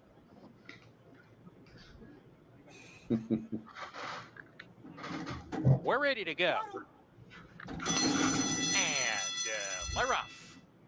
Anti-gravity from the inside, bounced into the bridle right away. He takes back in the early stages. Reddington has speed and is quickest. What a blast. Quarter horse out of the gate by Frankie Dettori to take second. But Reddington a little bit quicker into that turn from What a Blast, who keeps the pressure on from the inside. They're moving right along here in the first quarter mile or so. In the third position, Pricing Power off the pace for the first time in his career today. It's like we talked about. We knew there was going to be a lot of speed. I mean, this taken back as well. 100% sets the race up for a horse like 11, 5.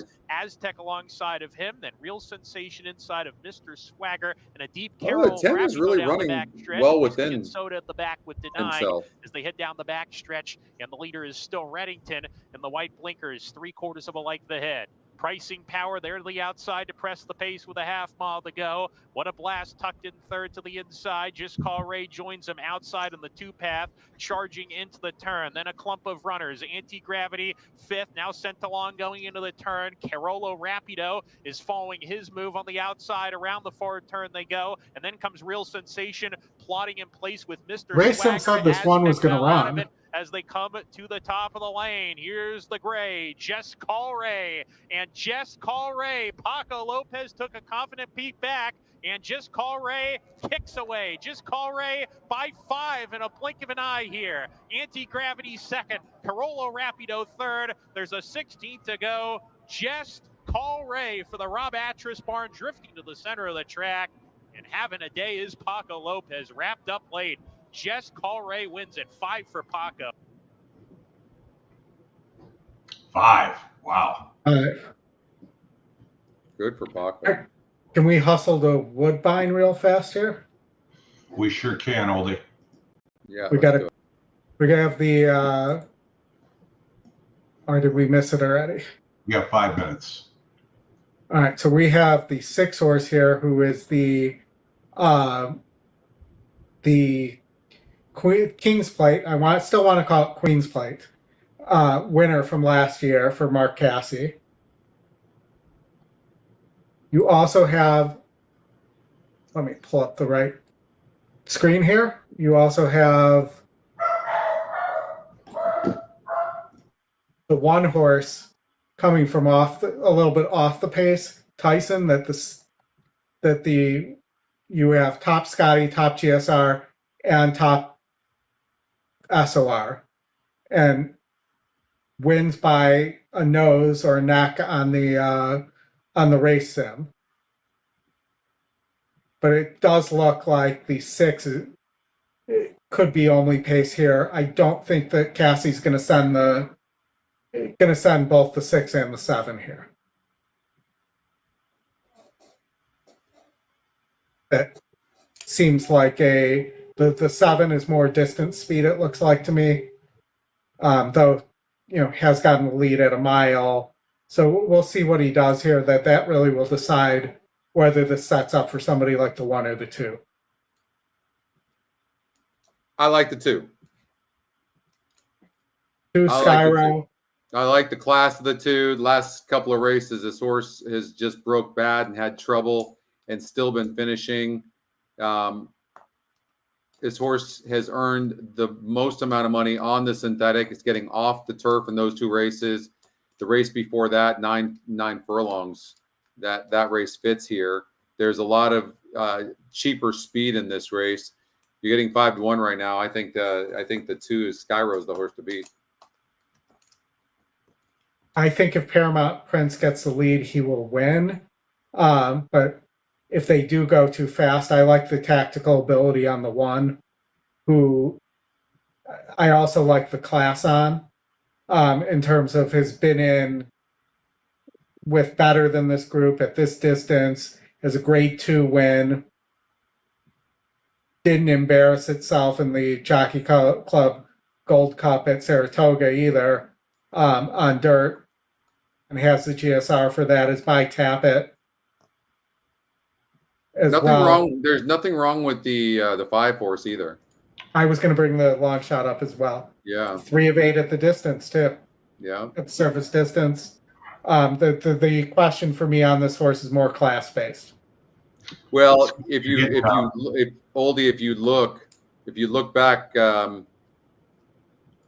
look back, well, last time won against the 70 group. No, I'm sorry. Hold on. That's the 8 horse.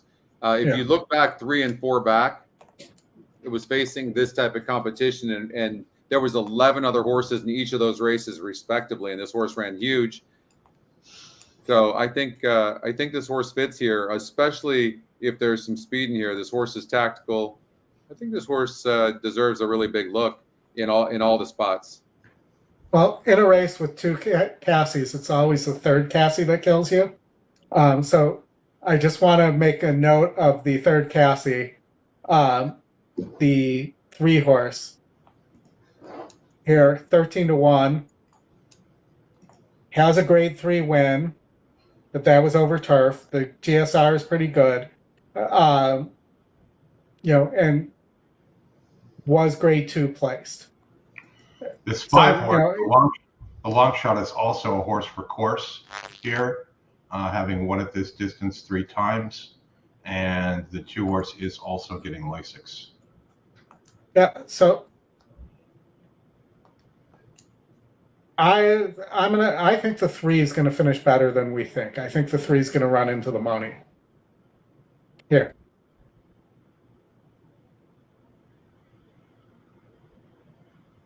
So I'm going to play my top 2 picks, the 2 and the 1. I mean, the 6 and the 1, over with your picks, the 1, the 2, and the 5 underneath. And then I'm going to add the 3 in second and third as well.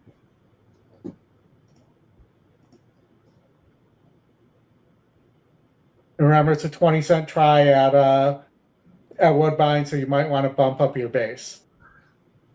Yes. Just because they have it for 20 cents doesn't mean you have to play it for 20 cents. Oh, race took off. Put it up, Oldy. Chris, you got it? I got it. And I'm wrong. They sent the other. Palazzi and Get Smoking after having established the break in front.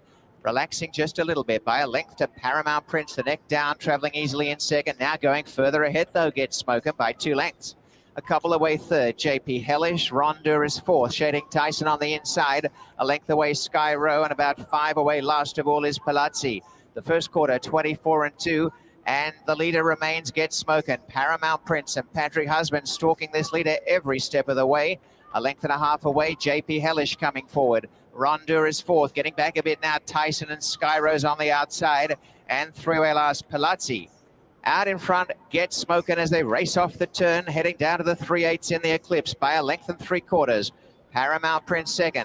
On the inside, JP Hellish, a neck away, Rondur. Tyson on the inside, held up. Skyrose second last. And from the back, Palazzi starts a run right around the outside, coming quickly. Turning and Get Smoking, going for home. Got away from Paramount Prince. Down the outside, Palazzi and JP Hellish up the rail. And Palazzi running on right down the outside. Get Smoking in front of Paramount Prince. And now Tyson's coming alive as well. And Tyson right down the center of the track and out wide Palazzi. Paramount Prince there too. And a three-way battle. One time for Oldy. On the outside, Palazzi the winner. Tyson and Paramount Prince. You didn't bet it right. You didn't bet it. Smoking, JP Hellish, Skyro, and Lars Rondur. 143.86. They were off.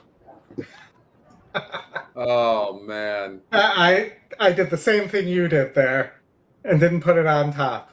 Told you when there's three Cassies in the race, it's the third Cassie that beats you, right? Unbelievable. That's a really And good all call. Cassie try too. Wow, that was a really good call. The jockey on the 2 got outridden as well. Yeah. Like he didn't pay attention to the horses coming and was way too patient. He should have sent way earlier and didn't. All right, guys, this is a lot of fun. Thank you for having me on. Keep up the good work, everybody. Thank you so much. Have a blessed weekend and the rest of your weekend, and I'll talk to you guys later. All right, Scotty McKeever, thank you for Scotty. coming on. And everybody remember, the race sim will be out at the end of the month. It'll be included in all passes, all subscriptions, no extra charge. And we'll have a new show coming up soon, which will be the EquinEdge Weekend Preview Show, where we'll take a good look at about 10 or 15 horses on the weekend. So, Scotty, thanks for coming on. Enjoy the rest of your night. You got it. I will. Thanks. Same to you guys. We'll continue with the program. All right, Oldy. Just you and I. So let's see. What do we have going on here? Hawthorne is off. We have stakes at Churchill, the Blame. You want to take a look at that? I already have it up on my screen. Okie doke. They take this race off the turf? No, this was never. This is the local prep for the Jim Dandy. Okay. So Jim and his Dandy here. Frosted Departure appears to be lone pace here. The other speed scratched out here. It's McPeak. This is a 70 that it beat last time out. The question is maybe the extra half a furlong, but this horse does go up 4 points in GSR. I think this horse, I actually played one version of a pick 4 that's alive right now that's single to this horse at 13-1. To which one? The one Frosted Departure. Oh, okay. Wow, you're going with the anchor. Either go big or go home here. Horse is scratched out, and you have this huge pace advantage on the Churchill dirt, breaking from the inside. I mean, you look here. I think the 11 is not impossible. The long shot's got a chance, but the horse that's getting just hammered is the Brad Cox horse. Mm-hmm. That was grade 1 placed and grade 2 placed, but was a little outclassed there. Has a win over 64s. Back at Fairgrounds, is working nicely, makes sense as a favorite by Curlin. The 6 Dreamlike, huge GSR, nearly won the Pennsylvania Derby, but needs some more pace to run into. And I'm not sure that it will get it here. It'll be interesting to see if they show more speed and try to send here. But, from a race sim standpoint, the race sim, meant to run it fully. The race sim shows the one getting an easy lead.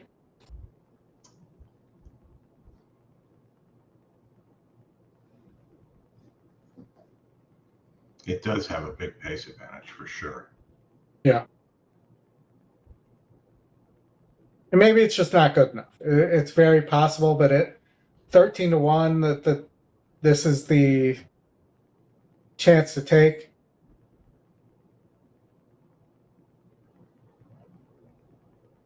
And, the system really thinks the 9's going to run well. The long shot. For Cheryl DeVoe. And, this horse just hasn't been able to find its way to the winner's circle either against graded stakes company. This is a grade 3. But, I look at this, the one's beaten better and, had to battle back in this in this Keeneland race too. So I just think that the morning line is more in line with where this horse should be priced as well. All right, let me get the audio ready to go here, Oldy. 9 And we still have a minute or so here. We've got one more stakes on the turf to end out the Churchill card. We got a couple of stakes at Santa Anita. We'll be with you guys for about another hour and a half. I think the last stakes race at Santa Anita goes off at 7:03 Eastern. Hit that like button, hit the subscribe button. We appreciate you all for tuning in.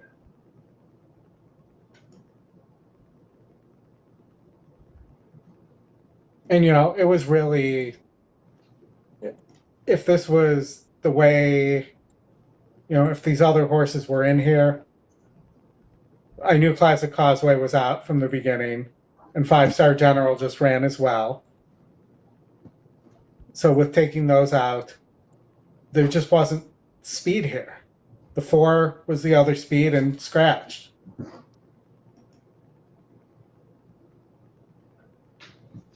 You can see it does not like when I try to put the scratches back in there and the race sim goes up. All right, Oldie, we got this going off. I'll be back in about a minute and a half. All right, we're going in the gate. Let's see one time here. For trademark. Get a good break.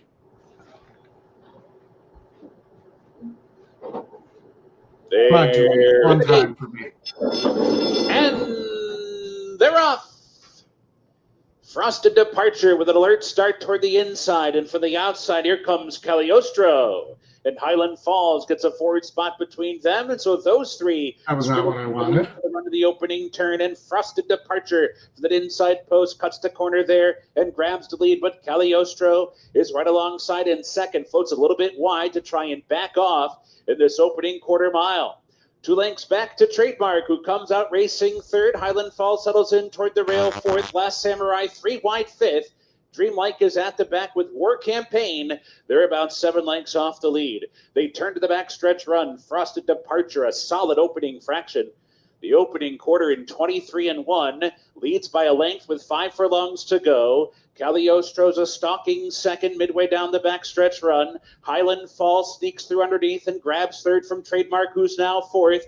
Dreamlike is smack dab between them fifth, now 4 lengths back with 4 furlongs to go. Last Samurai is wide at the back, and War Campaigns to trailer down inside. Round the far turn.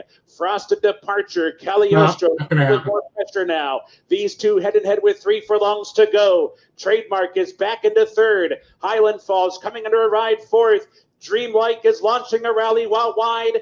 5th and 4 wide as they go by the quarter pole, where Cagliostro comes off the turn with the lead. It's Cagliostro in front. Highland Falls is fully extended. Dreamlike is coming down the center. 1 furlong to go. Not for the long shot. Lead, heading The for the 2's going to get there. Highland Falls is lifting late. Dreamlike down the far outside. 50 yards to go. Cagliostro, Highland Falls surged past to win it in the shadow of the wire, defeating Cagliostro. Dreamlike was third and Trademark was fourth. All right. I didn't play this coast to coast. Just was playing with it, but Santa Anita race 4.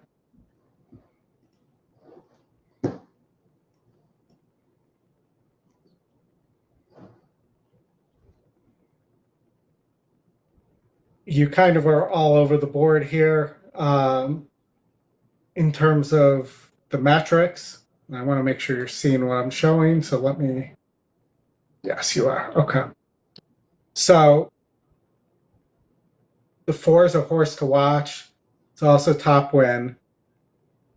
It's a negative 5% ROI, 60% in the money. You also have the 2 who's dropping a little bit. You have the 6 who's the top Scotty but doesn't match anything else. Does have a win over 52s. cutting back in distance and back to the dirt. So the 6 at 7-2 is a decent price. What's interesting here is it does look like they're going to go pretty fast. So the 6, maybe the 3 coming late is going to be a factor here, or the 7 coming late.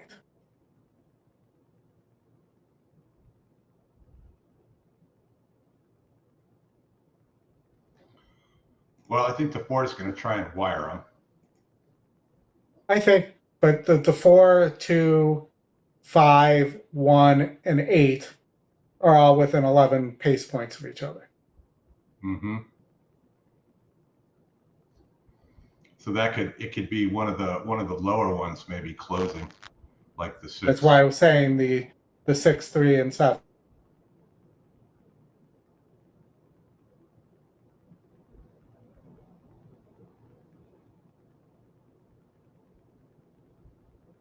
From a race sim perspective, the race sim likes the 6.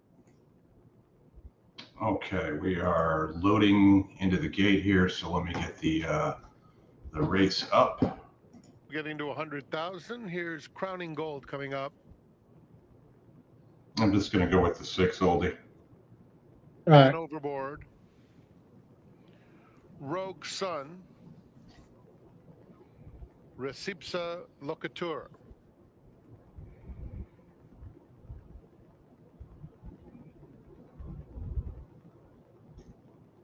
They're in the gate.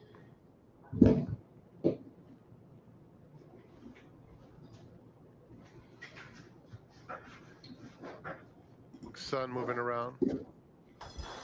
And they're off. Clean start.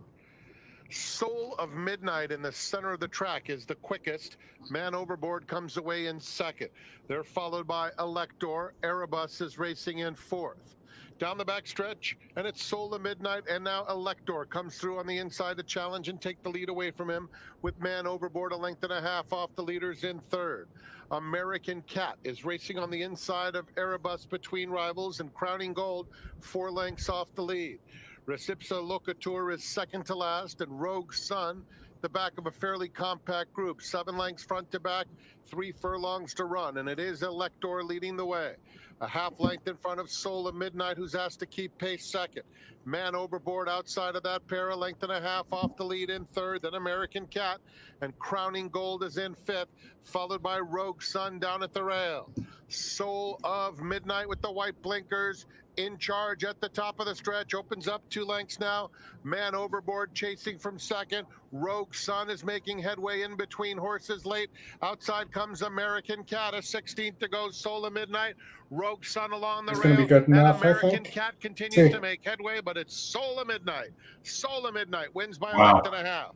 American Cat was on a second in front of.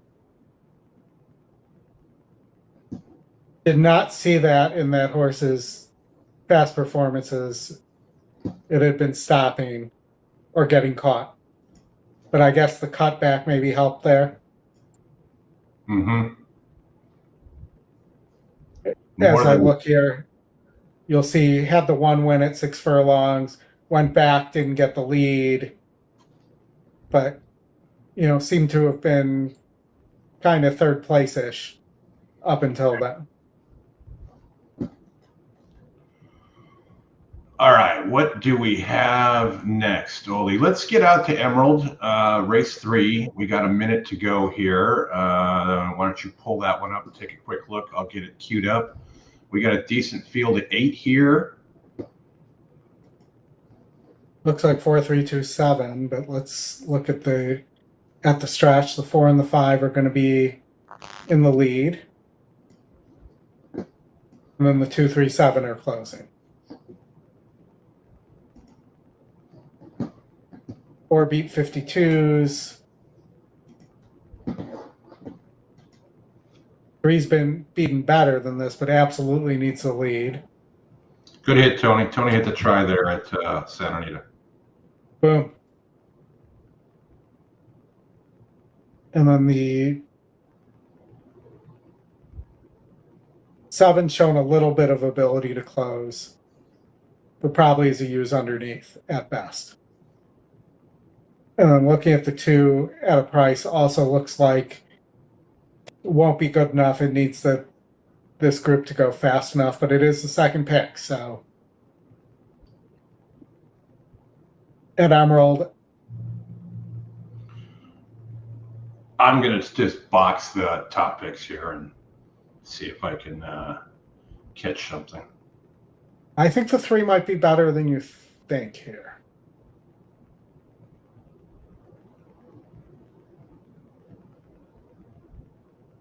5's coming off a layoff.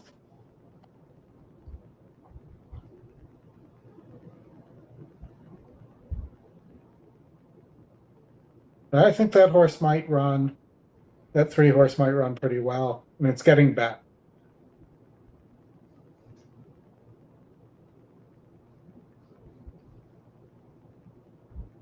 I think it has more speed than the system is indicating to.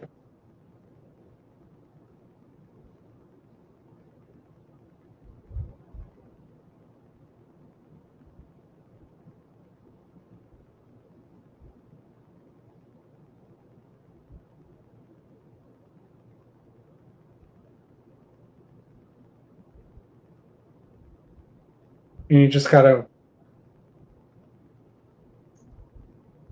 48s, 52s. I'm gonna take a shot with the 3 on top. I think. We play it with the 3 and 2 on top in case the pace breaks down. All right, let's see. Where are we at here with Emerald? They're getting ready to go in the gate. So I'll pull that race up here. I will tell you your 4 horse is 1 for 16 at the distance. Mirror image settled. All right, first time on the stream, Emerald Downs. Middle of the gate.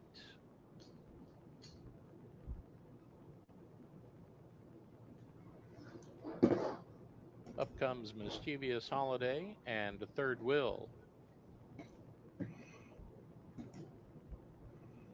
And then next. Welcome, Emerald, and thank you for allowing us to show your races. Yeah. We'll get out to Monmouth next for the Jersey Derby, Oldy. They're circling around right now, so Twirling Point there is the favorite for Frankie. Mm-hmm. And the 3rd. And it's to Tory. Runners away. New every morning was quick into stride from the get. Party Foul is right there to join them. Racing up from the outside.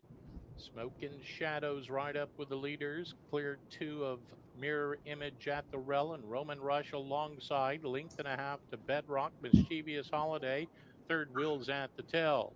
They sprint for the far turn. Along the inside, New every morning just in front. Moving through from between horses comes Party Foul. The outside Smoke and Shadow is right there to engage. Still 4 to Roman Rush and Mirror Images at the rail. Mischievous Holiday to Bedrock and Third Will at the inside. They come off the turn and run for home. Party Foul kicks off the turn 2 to the good. Smoke and Shadows in pursuit. New every morning. In deep stretch they come.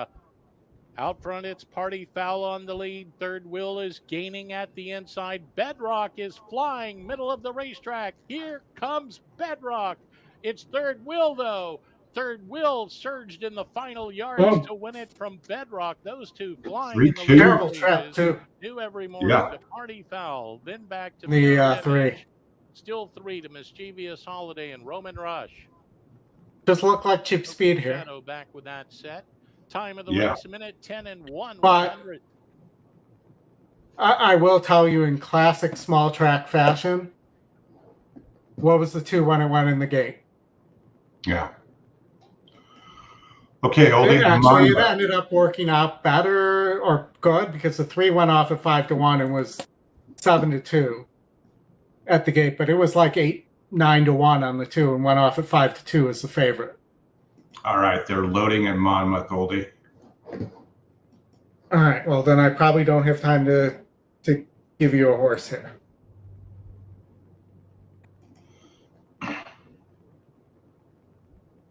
Twirling Point. I thought the 7 was very dangerous here, and that's what I'm going to play. I think Frankie Move is to gold, second also last. super dangerous. And to the outside, Evening News to round out the field. We're ready to go. Perwanen is And Avilia. they're off in the Jersey Derby.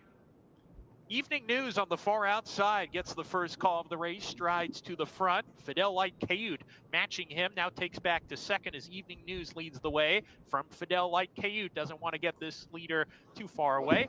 And these two are a half length apart approaching the turn. They've streaked 4 ahead of Twirling Point, content to track from the 3rd position. Rose Collector rides the rail into the turn. K Crown outside of him. Travesso next, the gray horse, and then Mission Ready second to last. Move to gold will have to pass them all, but he's got a decent and contentious pace to chase as the top pair do battle on the lead. Evening News outside of Fidel Light Cayute, who's a half length back to the inside second. A space of 4 still. The Twirling Point, a length and a half to K Crown. Rose Collector to the inside. 3 back to Travesso. 3rd last between rivals now. Move to gold draws level with him. And Mission Ready is the caboose of the field with a half mile to go. They went 23-2 for the first quarter. 46-4. That's swift time on the lead on this turf course. Into the turn they dash. It's Fidel Light Cayute inside of Evening News. K Crown getting closer with Twirling Point. They're 3rd and 4th. Rose Collector retreats to 5th while under pressure on the rail, and Move to Gold's getting into the race. Move to Gold, let loose behind horses now, gets outside, and he's ready to roll at the top of the lane. Fidel Light Cayute being swarmed on both sides. Outside Twirling Point's trying to get there. Move to Gold, moving quickly grandstand side. It's Twirling Point. Fidel Light Cayute has run a massive race. He's got the ears pinned back. He's determined. Here's Move to Gold. 3-horse photo, very tight. Wow. I think Twirling Point between horses got it. Move to Gold was right there. Fidel Light Cayute battled hard, but 3rd ho.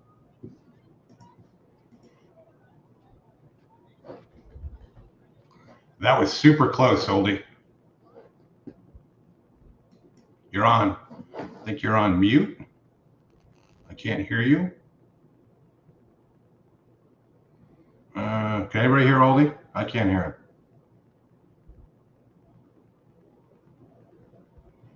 him. Oldy, can't hear you.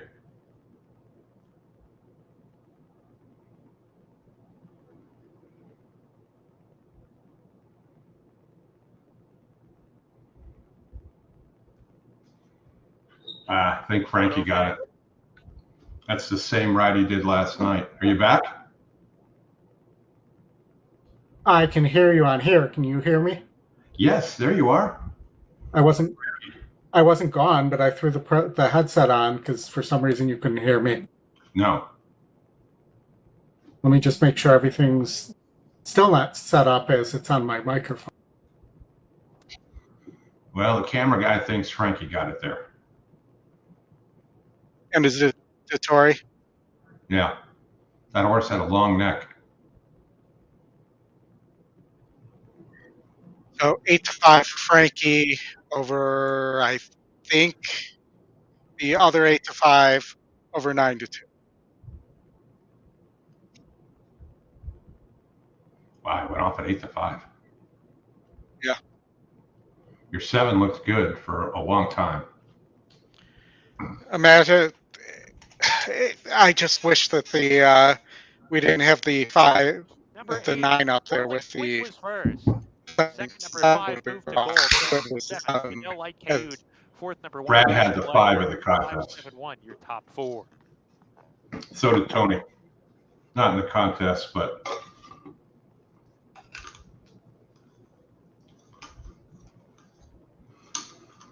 All right, Oldie, we got a little bit of time here. We got a 4-horse race at Golden Gate that I think we're just going to skip. And we got a big, gigantic maiden race, 14 horses at the Vine. Aren't you? Yeah, that's a crazy race. Yeah. I thought this race was wide open. I'd be the place I want to take a shot here is on the Cassie first time starter. If you're making me pick one horse here, the 5 horse. You're telling me you wouldn't single here? It's the last race. Everything's a single. What about, there was a surge indicator on the 3. On the 3. Still. We just got burned by one of those at Santa Anita. No, there is a surge indicator on the 3 there. Yeah. It's just, the surge is to 49. I think the 5, maybe you have a Brandon Walsh second-time starter with a monstrous GSR here. Brendan or Brandon? Whatever I said.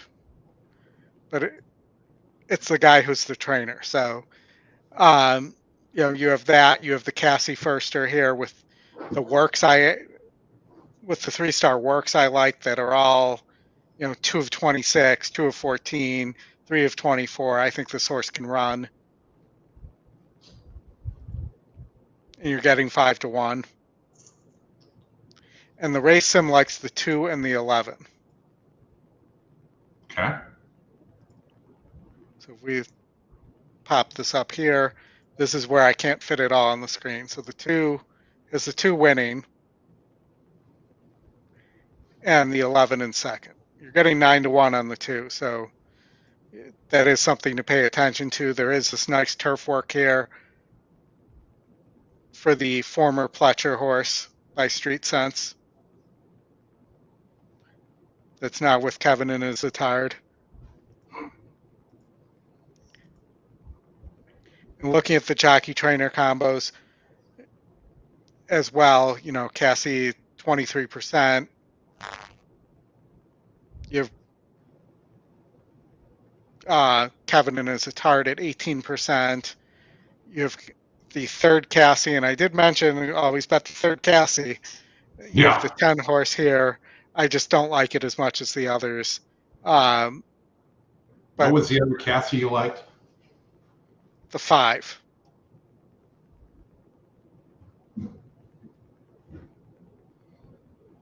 It's Fives were without the Gina.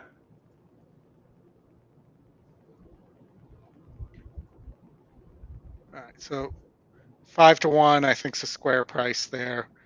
You don't want to look at the will pays for the pick 5.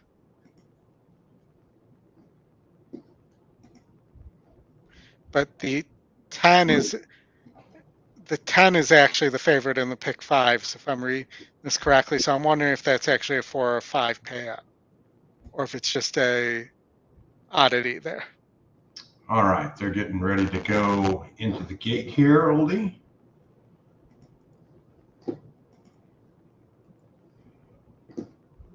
All right, that's the one thing you can always trust about Woodbine is they're very prompt. It's post time. It's post time. Indeed. And they're moving up for a start with Heliocentric, has the rail for Jose Campos as they move in.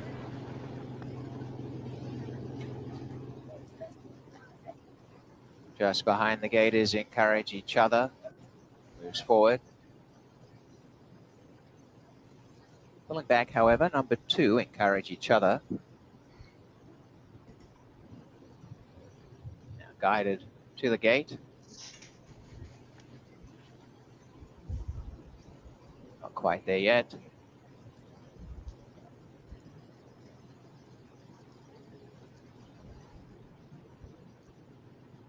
Encourage Each Other. By the way, the Triad Emerald for 50 cents paid $88.15. Here today for this runner. Yeah. For $1.50. Encourage Each Other, toing and froing is 8 to 1 in a wide betting race.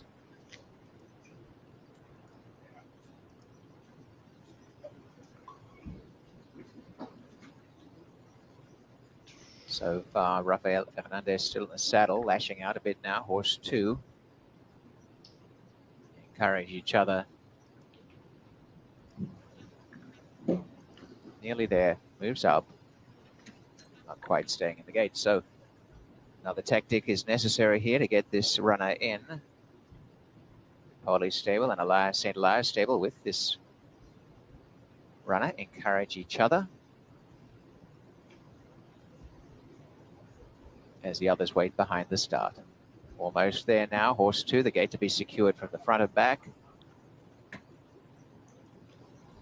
They continue the load. Worship moves up. And guys, if you can hit the like also All for Honor and subscribe. And first time starter in this field, Romantica. For Tracy Farmer colors there and goes in for the Mark Cassie barn next. Luis Contreras on Quality Presence, gate number 6. Now coming along is Nantucket's Day. There once was a man from Nantucket. Nantucket. Coded entry.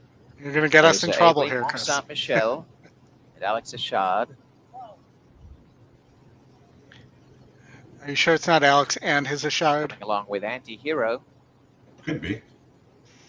And we do have Patrick and his husband in this race. So about 4 to load. Vazi. Out the saddle, the rider of All for Honor, and the horse behind the gate, Shane Ellis, has been backed out of the gate. All for Honor. Right after leg back up. Here we got for that runner. Meantime, they continue to load with Vazi and Storms of Life for Emma Jane. Determined first. Waiting no turn, but Storms of Life being angled around. Barn of Sylvain Pion, very successful with the grass runners too. Storms of Life. Close to going in.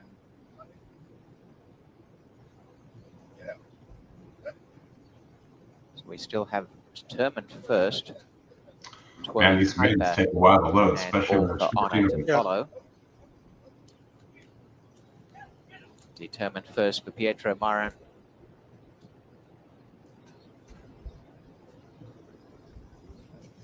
Still out. Storms of Life almost. Now appears to be right. This is almost taking as long as a 4-horse load So at Golden Gate. Determined first to gate 13. Twirling Piper. Yeah, And Vandermeer in the last. All for Honor. They'll be sent away.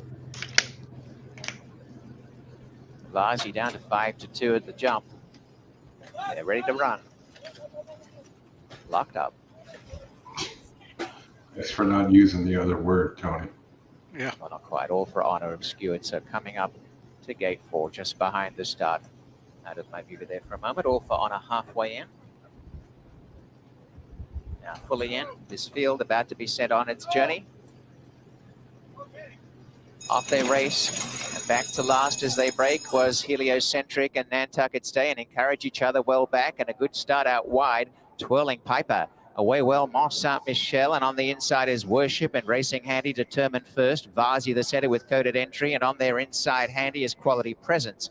About a half to encourage each other, joining in well on the inside. Romantic is back behind them. Out wider Anti-Hero, All for Honor the inside, and splitting them Nantucket's Day. Storms of Life second last, and last Heliocentric. Going out in front is Worship, shows the way from out wide, Twirling Piper. Third, Mont Saint-Michel encourage each other, got right up on the inside to slip into fourth, and just Handiest Quality Presence. One away, coded entry, followed by Romantica, starting to improve with All for Honor the inside. Dropping behind them now is Determined first, and on the rails, Vazi's about 8 lengths off this leader. Well back, Anti-Hero, Nantucket's Day, Storms of Life, and last, Heliocentric. Opening the lead a little bit more, Worship. Taken on now by on the outside, Twirling Piper, who's running a big race. In third, encourage each other's had a nice run on the inside as they corner. On the outer, Mont Saint-Michel to the outside, Romantica as they come up the rail with All for Honor. Then Quality Presence and Vazi right down the outside, starting to burn home now. Many chances. Mont Saint-Michel has gone up to hit the front, tackled by Romantica. Vazi down the outside, then encourage each other. And coming now, Romantica. And on the outside, finishing well is Vazi. Romantica battling away in front with Mont Saint-Michel, and down the outside, Vazi, but Mont Saint-Michel and Vazi Mont Saint-Michel from Vazi. Romantic Brandon and Walsh. third on the inside, encourage each other, and Determined first on the extreme outside behind them. And the race time, 1:35.77. All right, Oldie, Churchill. Yes, Tony, this is what you wanted to see. Churchill, 2 minutes to post here. The 2, it has it winning pretty easily. At the stretch, 2 and 5.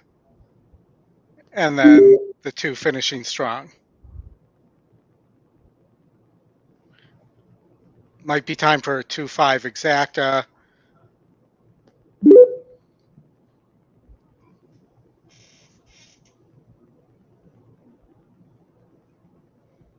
And, if you're looking for a long shot here, Can Group is a long shot.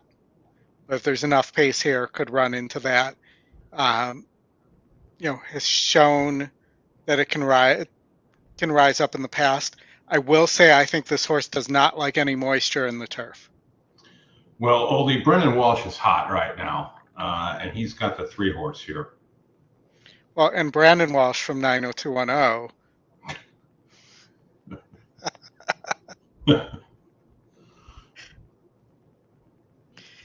He can be pretty hot too. I've heard the women say that about him. Fair enough, but what are your thoughts with that 3 horse? It's certainly getting bet down and taking a lot of money. Is that just because he's hot, or can he get this done here? He could get it's a maiden. The GSR is nice. Second time, the works are okay. It's by Oscar Performance. Word may be out that this horse can run.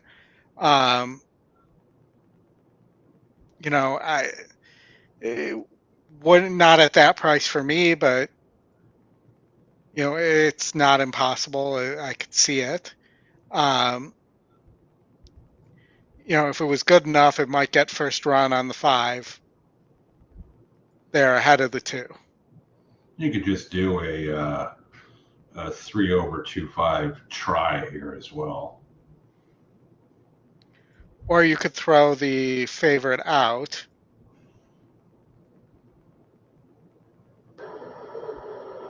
Okay, we're loading.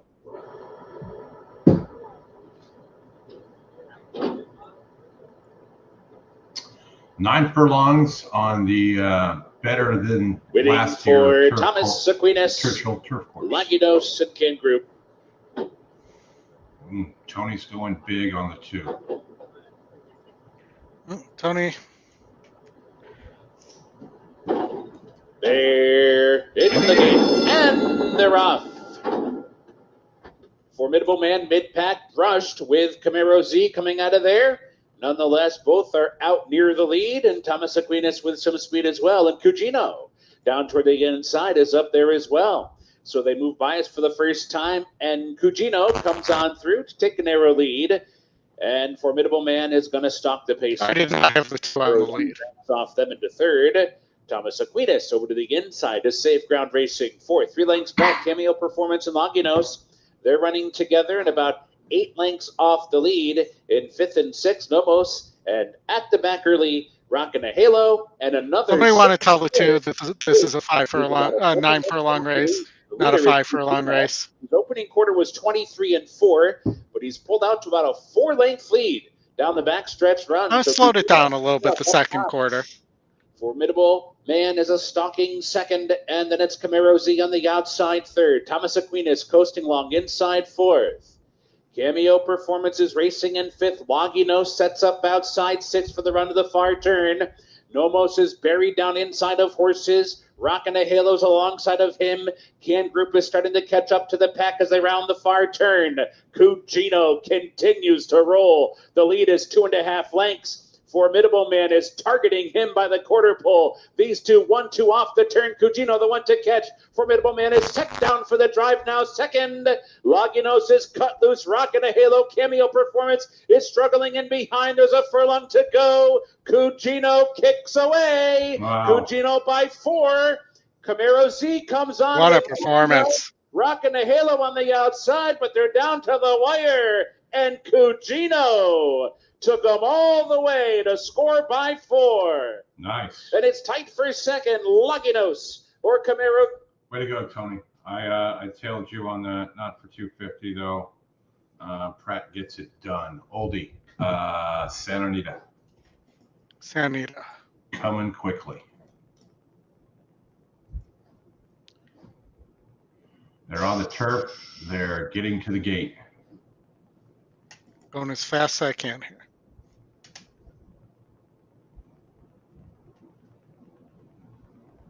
I believe this is also the start of the Santa Anita off turf pick 3. So I was 1589 here. 1589. We're going into the gate for the 5th. It's the start of the 50-cent late pick 5 and the $3 all turf pick 3.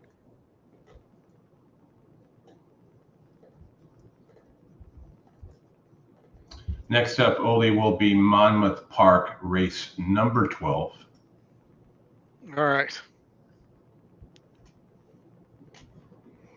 And if the person that asked about the Canterbury race is still watching, throw it in the chat what you wanted us to look at there.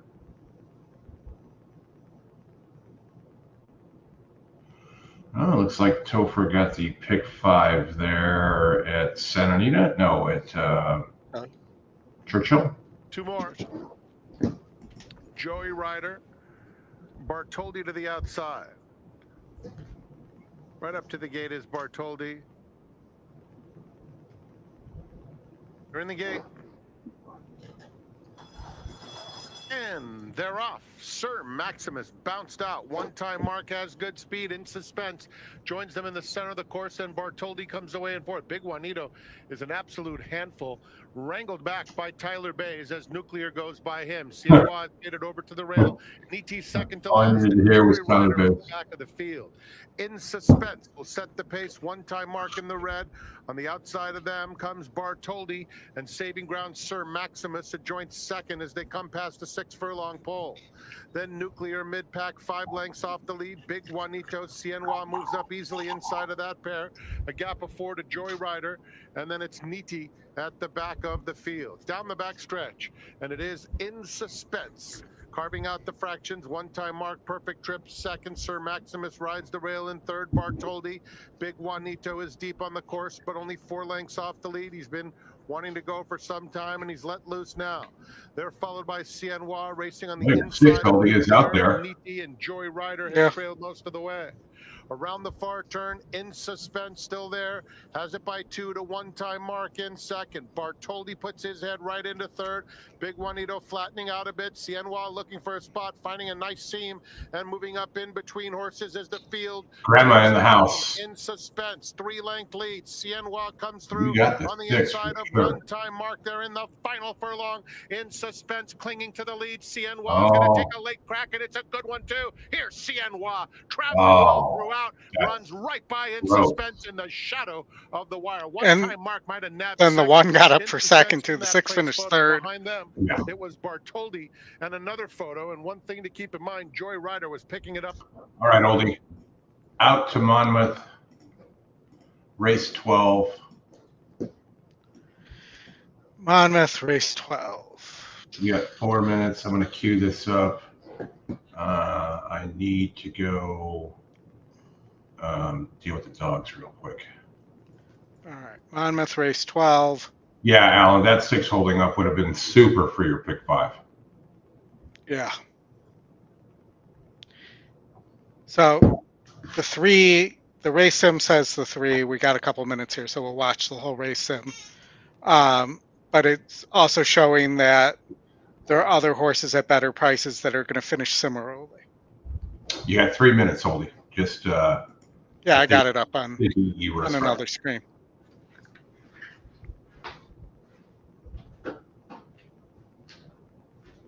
10's rolling.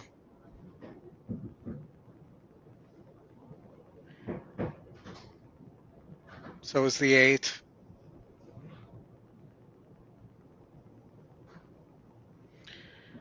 So let's look at the 3 here. Since it's such a heavy favorite, 1 win against 56s. This is a big drop. So it makes sense that it's a heavy favorite here. But that win was for Chad Brown. Hasn't really run well for Thomas here. Does have a nice 3-star work, April 21st, but then ran back poorly. The 8 Code Enforcer, been in against Far Too Good, got class relief, nearly won last time out, low percentage trainer, does get a weight break though. And the 10, who's your E second choice, beat 38s. None of these horses seem like they have to win. So let's look at the pace scenario here. Can somebody get away? Can somebody going to come from way back? 5's got good speed. 6 has good speed and stops. So let's start eliminating horses. We're going to eliminate the 6. We're going to eliminate the 4. We're going to keep the 5. It's a money bag. You know what? We're going to that horse as well. We're going to throw the 4 back on here. Amongst the horses with speed, has the best win amongst those horses, but 100% needs the lead. The 9 finishes up okay there. Let's look at the 11. The 11 looks like a toss.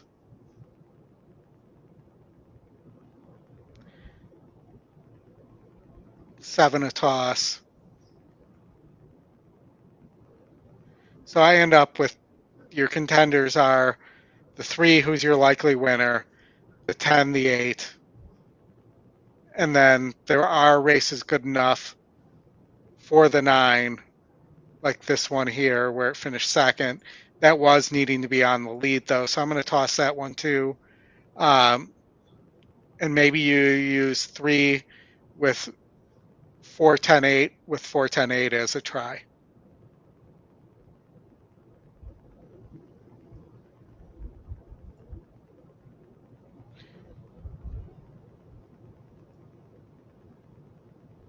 Yeah, Tony, with Chris not sitting here, I can't switch it over to Gulfstream, unfortunately.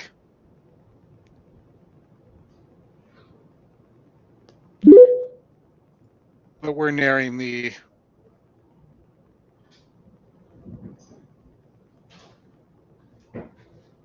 gate here. Who are you going with here, Oldy?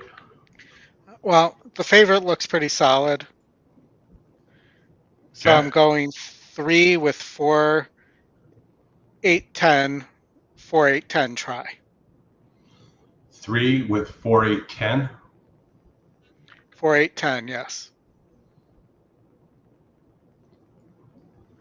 I know you're going to look at the 4 and be like, what is this guy thinking?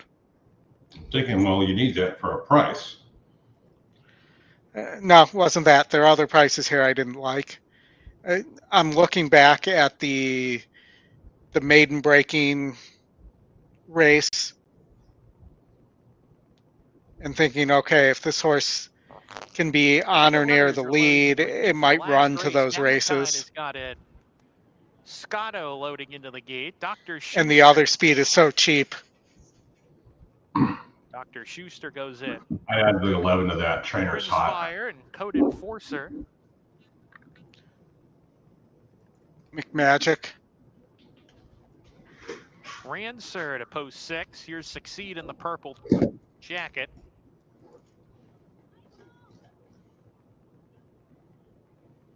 Two back. Quincy Market.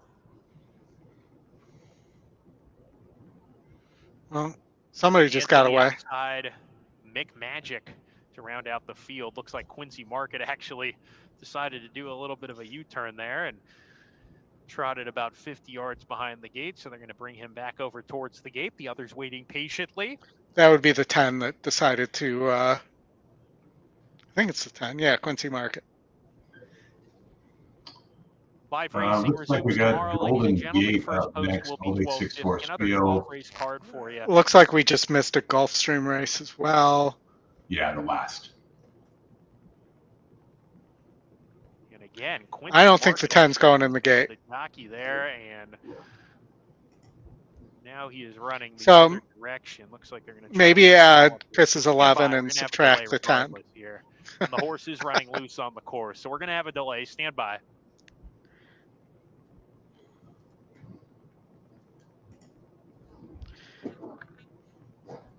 Hopefully the horse is okay and the jockey. I saw the jock walking around, so I'm pretty sure he's okay. Yeah, I saw him dive at the horse too and try to catch it. Yeah. I'm only laughing because I think he's okay though. That's I want to be clear on that. not a good thing to do. I'm assuming even if that horse isn't scratched, that it should be. Ladies and gentlemen, here's a scratch. Number 10, Mhm. Quincy Market has been scratched. Scratch number 10, Quincy Market. So here's the situation there, folks. If you had Quincy Market and Win Play Show, exacta, trifecta, superfecta wagers, you will be refunded. No, it's for going the those wrong way, wagers. too. That's not good. The late Jim daily marshalling double, it. late pick threes. If you're still alive and you have number 10 Quincy Oh, man, Market on show your us the ticket, outrider. you're That's going to good get paid stuff, out man. for that. There will be consolation payouts. So if you have daily doubles and pick threes and you're still alive and you have number 10 on your Three tickets, is the now late 1 to scratch horse, you're going to 5. get paid out with consolation payouts. Late pick 4, late pick 5. I love Jersey the Shore fixed 6 if you odds had they 10 show. Quincy Market on your tickets. Then what happens there is you get the favorite at the start of the race. Whoever goes off favorite, you get that runner on your ticket.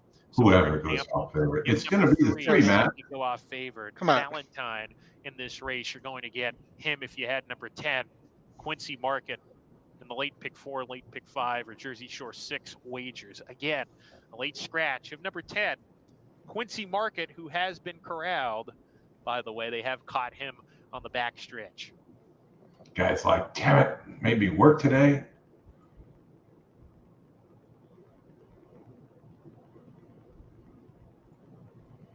I got him.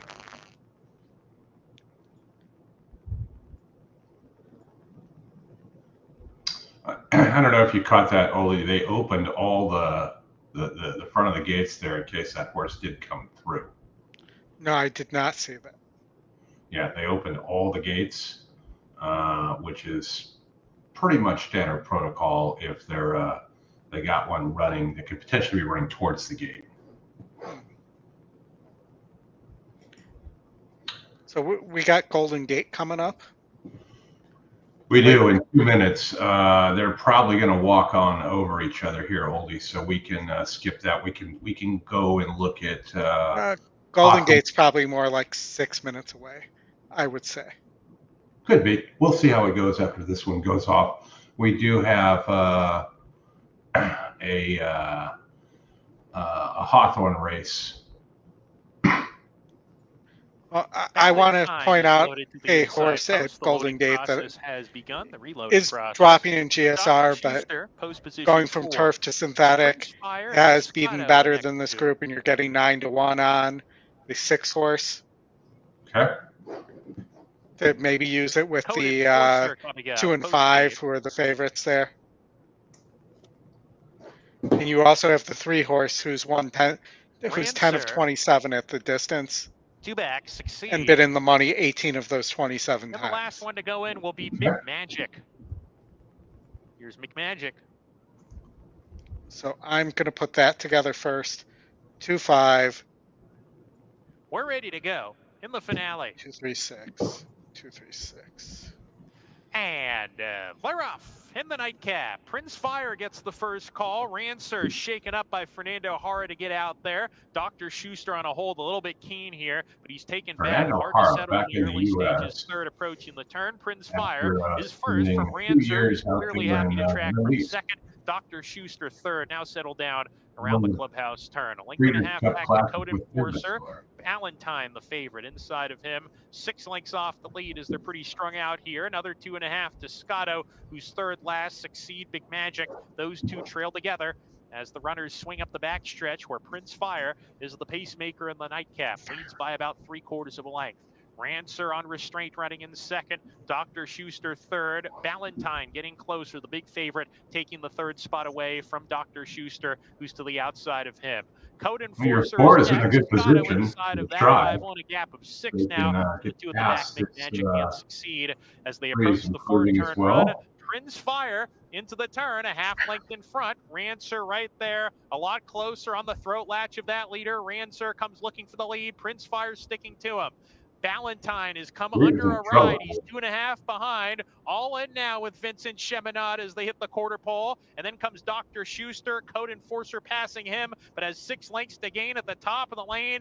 Match race continues on the lead between Rancer and Prince Fire. Prince Fire on the inside finding more. Rancer trying to get by, but begins to struggle second. Valentine third. Furlong left. Prince Fire is shaken away to a 2.5 length lead. Valentine into second. Code Enforcer's coming late, tries to go through between horses, but it's Prince Fire. Prince Fire steals it at 10-1 in the finale. Valentine outfinishes Code Enforcer for second, and Rancer was fourth in the nightcap at Monmouth.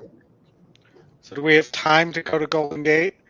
Or I will give you the stage there, and then let me change the video. so I mean, this looks like 2-5 all day. You're loading, Goldie, right now. All right, but What was the price horse you looked here? the 6 at 13-1. And I don't particularly like the 4. Could finish in the money, but the 4 doesn't win very often. Of those late running horses, I prefer the 3.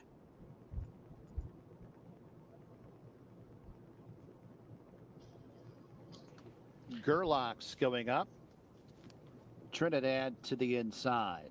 Trinidad and Tobago. Yeah, Tony, the 10 got loose. That's why it was scratched. All right, Ollie, let's get this long shot up.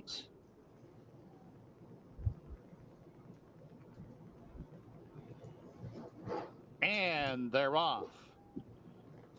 It's Disco Tribute and Irish Corn. Irish Corn gets that lead.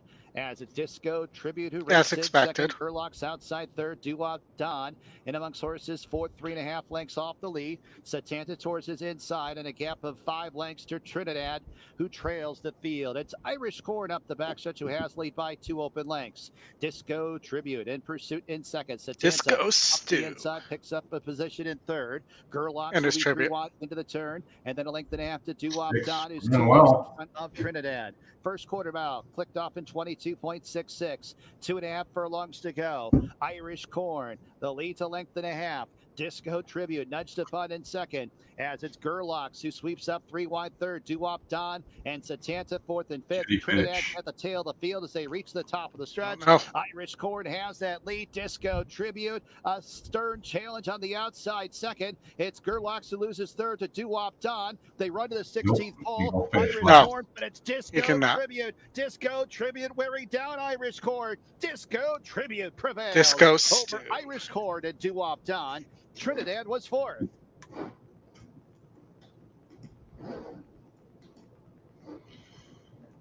All right. Hawthorne, Oldie. 3 minutes. Hawthorne. Hold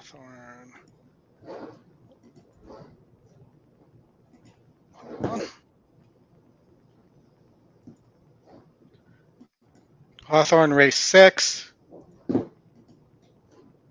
6, 7. Both top picks and top win percentage. 7's got to win at the distance. In the mud? Needed to be on the lead though. No, not in the mud. Well, they're on the mud today. Let's look at our wet GSR. It also says the 6 and the 4. 4 is dropping in GSR, but mostly 30s here in all these SORs. The 6 was against 52s, but you look here and it wasn't beating 30s.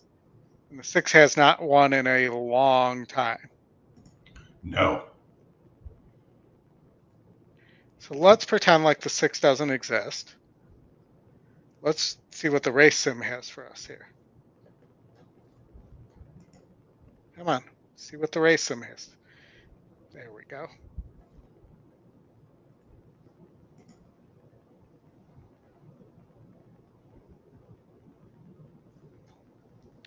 Eight and the 7 on the lead. 4 is making a move. Levels off. We hit the stretch. It's still the 8 and the 7. 4's got another run in it. Can it get up in time? I don't think so. So it thinks that the second pick, the 7, you're getting 9-2 on. I will point out, I really thought this horse needs the lead. So a horse like the 8 or the 4. I like the 4, Oldy. I think that one's got a little bit of upside here in the mud. We can see. Well, let's just look at the 3 just to say we did. I did look at the 3, and I didn't see anything there mud-wise either. All right, so maybe a 4-8 exacta.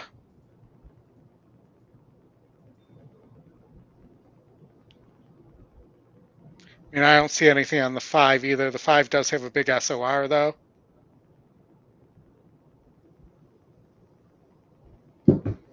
So maybe that kick shows up here. Change the video to the Beavis and Butthead channel. Fire. Settle down, Beavis. Fire. I've told the story. You've heard it. I don't know if everybody else has. So my daughter's gym had a team called Fire.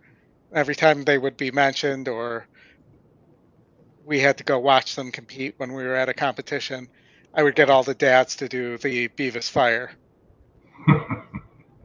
Nice. All right. And I would get my daughter telling me to stop. We're getting...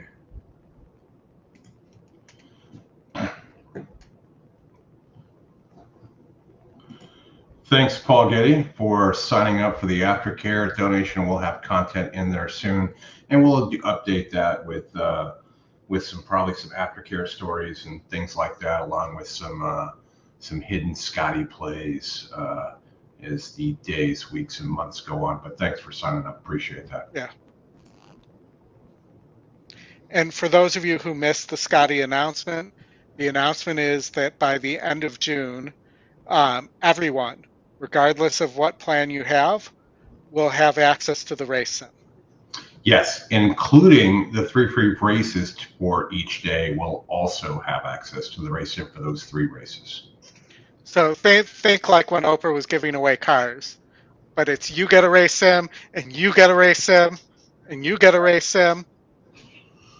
Okay, Oldy, flip on over to Santa Anita. While we watch this race, the peeps would like a late pick 4 with the race sim. We've got 2 stakes races in there. We'll be with you for the 2 stakes races, and then we'll sign off shortly after 7. But let's see what you fans are at the starting gate for today's 6th race here at Hawthorne. Yes, what does the Oldy handicapper have cooking up?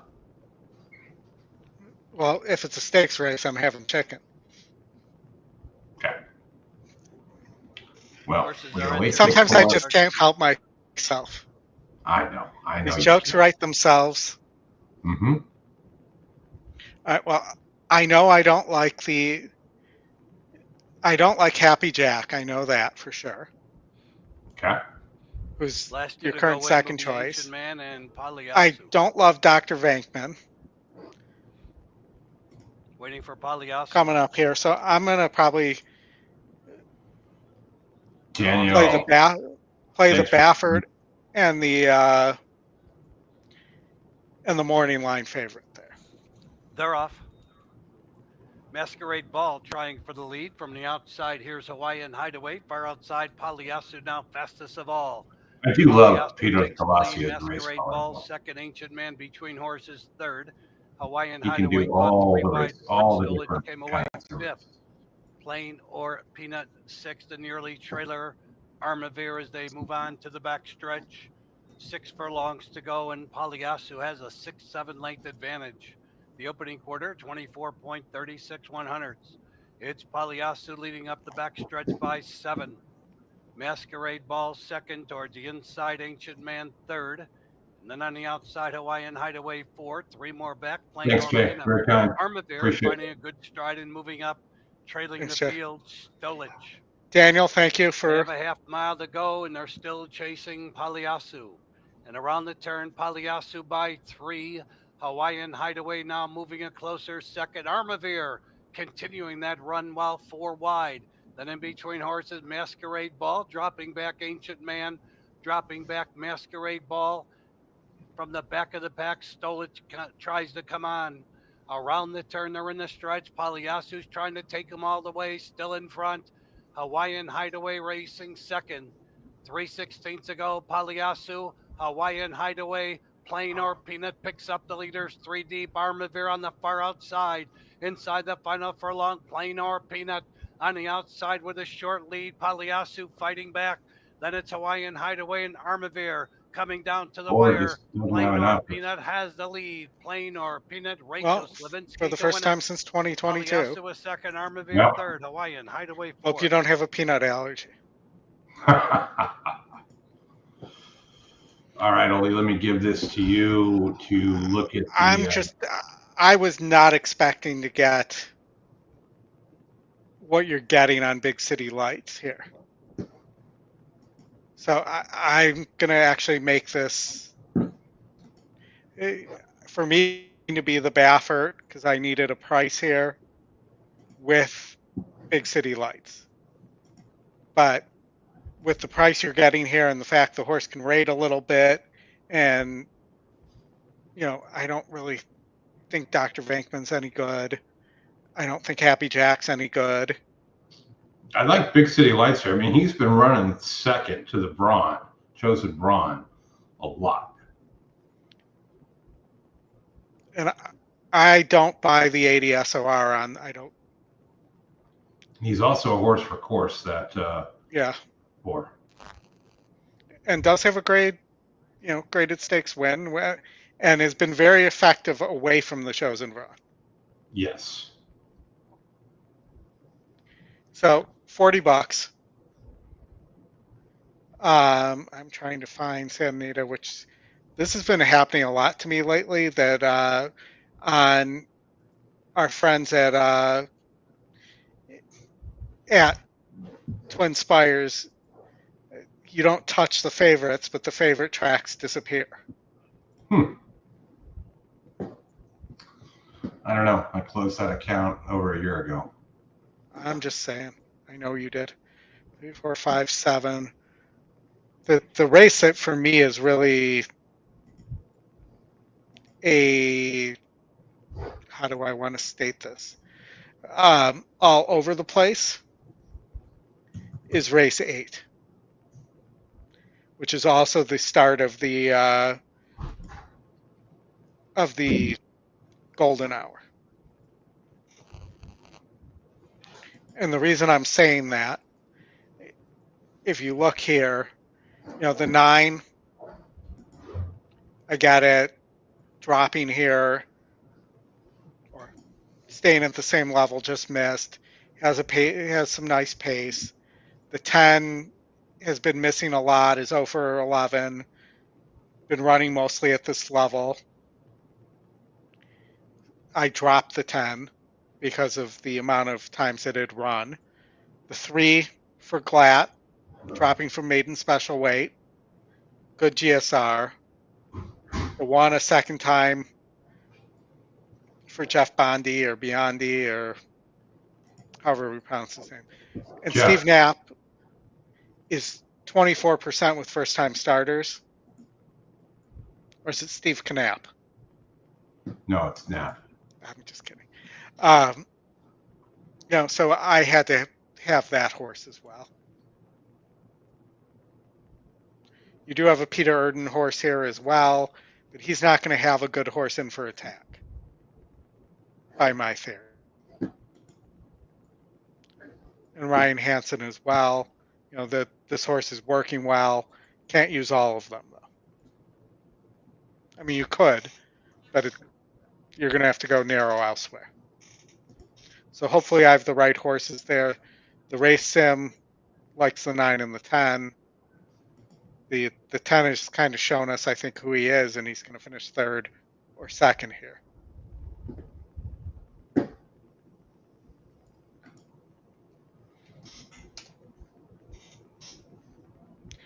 And, since I wanted to use the Baffert, but I didn't want to double the cost of my ticket here, at 5-1, that's a decent price for a win bet. And maybe a Big City Lights to Tahoe Sunrise exacta.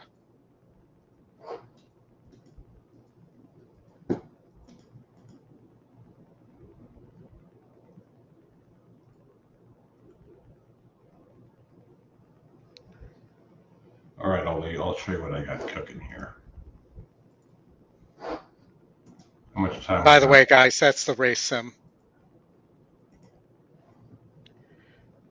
Thank you, Talon.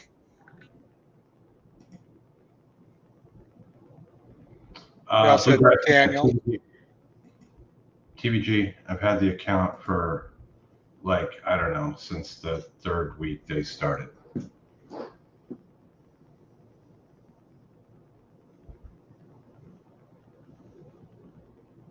Damn it. I'm waiting for your screen to come up so we can see what you're cooking.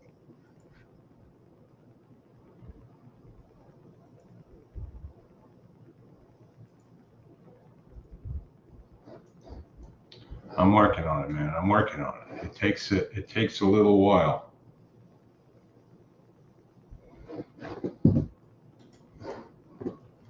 Okay.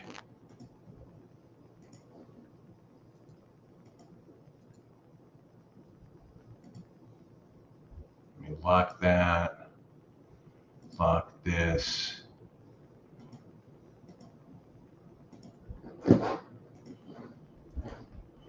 All right, over here, that's it. $20, $5 base. 4, 3, 5, 6, 7, the 1 and the 2. Okay. Punching it now. Done.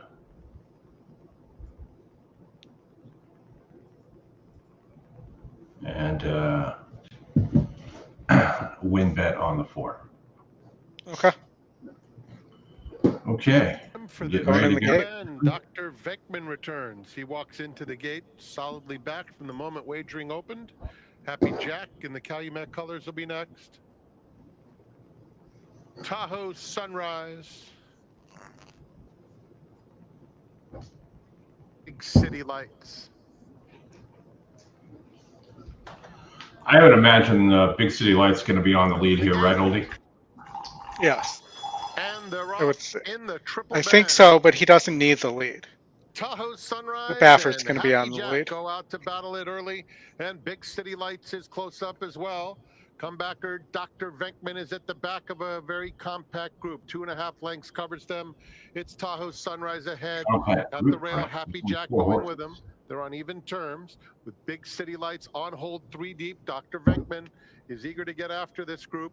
He's on the inside, 2 lengths off Happy Jack, who heads to the half-mile pole. In front by a half a length now over Tahoe Sunrise in second. Big City Lights covers up Dr. Venkman. Into the far turn. Edwin Maldonado and Happy Jack holding the lead over Tahoe Sunrise. Big City Lights has been just outside of them. And Dr. Venkman awaits Racing Room on the inside. He's got some run. He's 2 lengths off the lead with a quarter of a mile to go. And it's Happy Jack in front. Dr. Venkman is called on now along the inside of Tahoe Sunrise. Big City Lights outside of them. Happy Jack means business. He sprints clear coming to the 8th pole. Has a 3-length lead while hugging Did not the see rail. that coming. Dr. Venkman and Big City Lights are 2nd and 3rd, and no match for Happy Jack, who ran them off their feet. You sure did. Home, yep. romping home, in fact. Over 5 lengths for Happy Jack. Well, that was a miss. For sure. Womp womp. The horse hadn't been on the lead ever. Yeah. All right, Oldy, it looks like we've got Emerald Downs, race 5. Big field, 12 horses. Let me ship this over to you. Maiden special weight.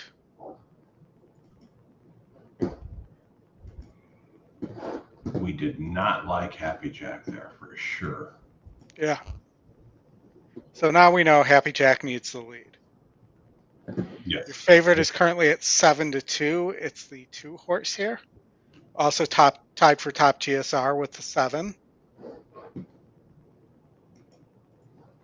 Right, I believe, is also a Golden Gate trainer. Blaine Wright? Yep. Yep. The 3 is your top. 4 second pick, Oldy, with the money backs. Yeah, it's last in GSR. We love those. Also another Golden Gate trainer. Works are, I mean, we don't have a rating on the work, but the works are 1 of 18. And, you know, second off the layoff here. I could see this. I could see the money bags. Let's see what the race sim thinks. And how much, yeah, we need to do this fast. So the race sim likes the 3. The race sim's 3, 4, 6, it looks like here. Yeah. 3, 4, 6. And if we look at who's, the 3 is going to be ahead at the stretch and it's going to be hanging on.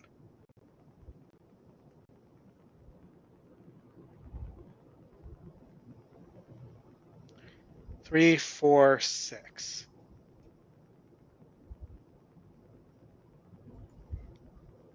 I don't think there were any firsters here. There were not.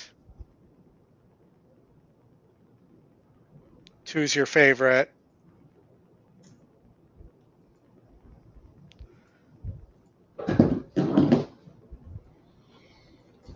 I'm just looking for any other second-time starters. Or yeah. I'm liking this 4, Oldy. Yeah. I'm liking this 4. The race sim likes it. It's right there behind the 3, who's 26%. You could do 3, 4. You could do any number of things here. Everybody is kind of at this level. Turf Paradise Horse, these could be Frank with the 3 and the 4. Mr. Executive, been off since last September. Blaine Wright does know how to get these horses ready. Well, and then Elder Mac is your favorite, a second-time starter for Blaine Wright. He's only 13%, though, with second-time starters. I definitely like the way the works at least look on the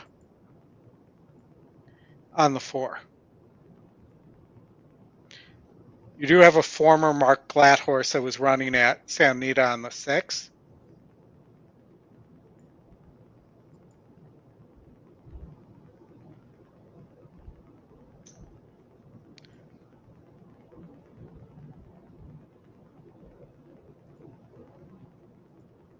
Sorry, I'm answering. People are inquiring via intercom. Brad's hitting me up. About the race sim? Yeah.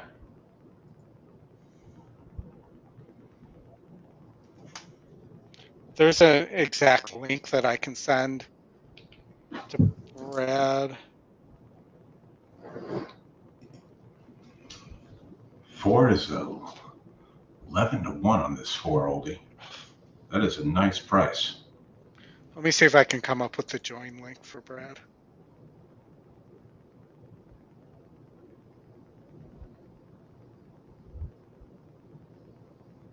Yeah, I can't complain about it. It would be a nice win-place show play too.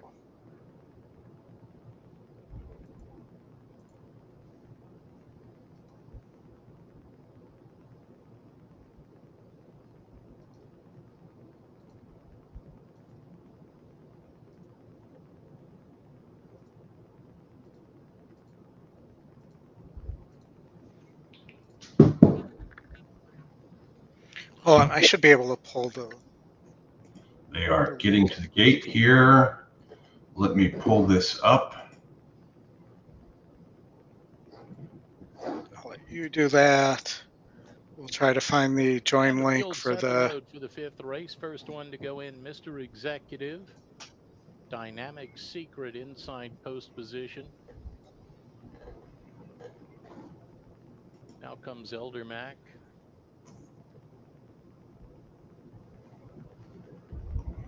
Oldie, we can get out to Golden Gate after this Remington race. Nice. And we've got 22 minutes to the honeymoon stakes at Santa Anita. Under Isaias Enriquez up to the line. Now Caloris, Silvio Amador dismounts from that one for the moment. Gate crew will lead Caloris up to the line. Jockey Amador will climb aboard in the gate for that one. Now comes KR Rules under Alex Cruz. Knockout Guy steps right up. Deku Dillon 2 from the outside.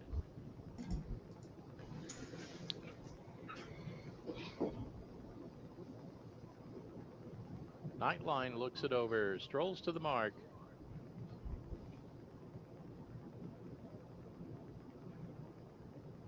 Big White Horse, Sir Argento 1 from the outside. Now comes Soldatna.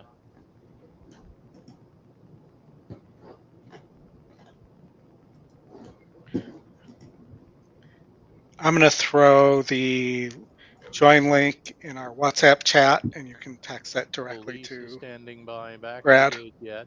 Gate crew working Sure. with Sir Argento, number 11.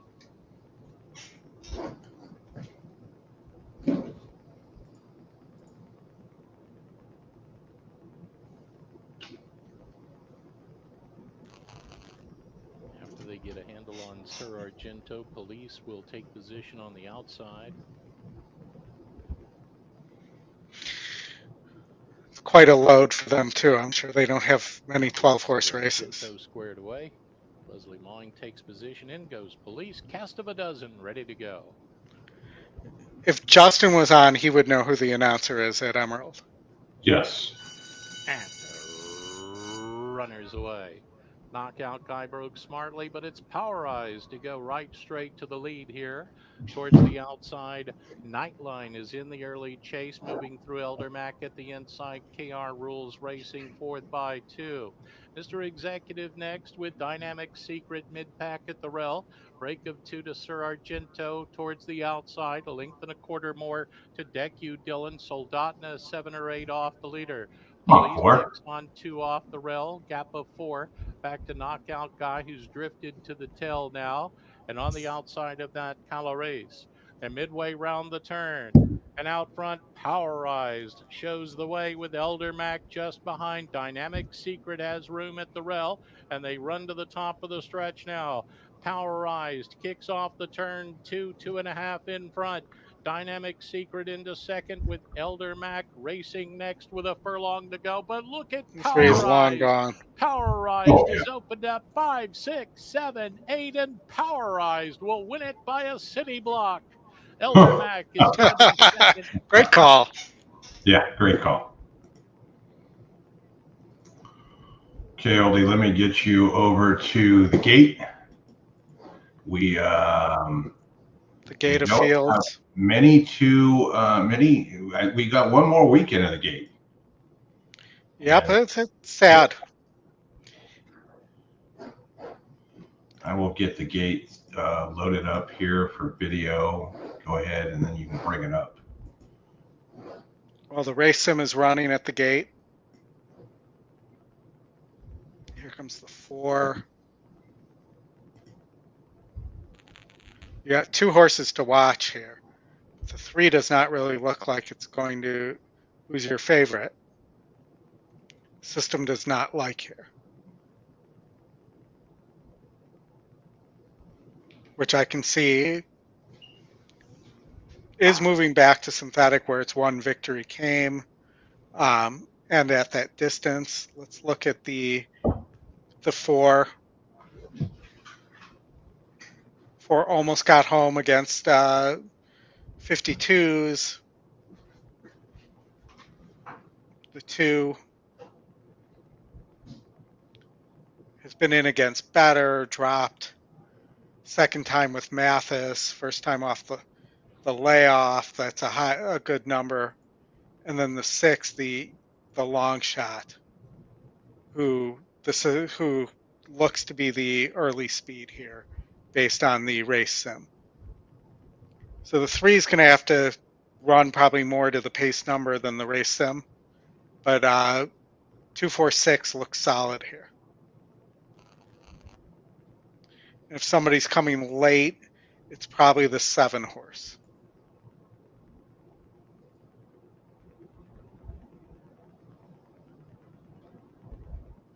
As we're getting close to the gate here.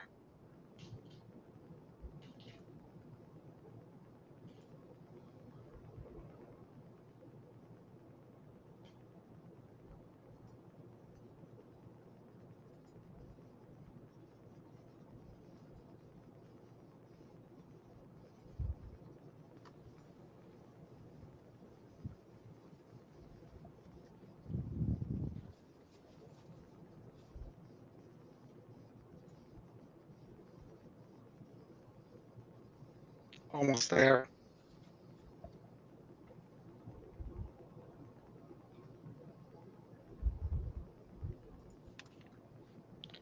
I think we're all in. And the horses have reached the starting gate. Oh, no, I just couldn't see well behind me. From Golden Gate Fields. Got a field of 7 to go, 6 furlongs. 9 to 5 on number 3, Deb's Tiz. 5 to 2 on the number 2, Altruist.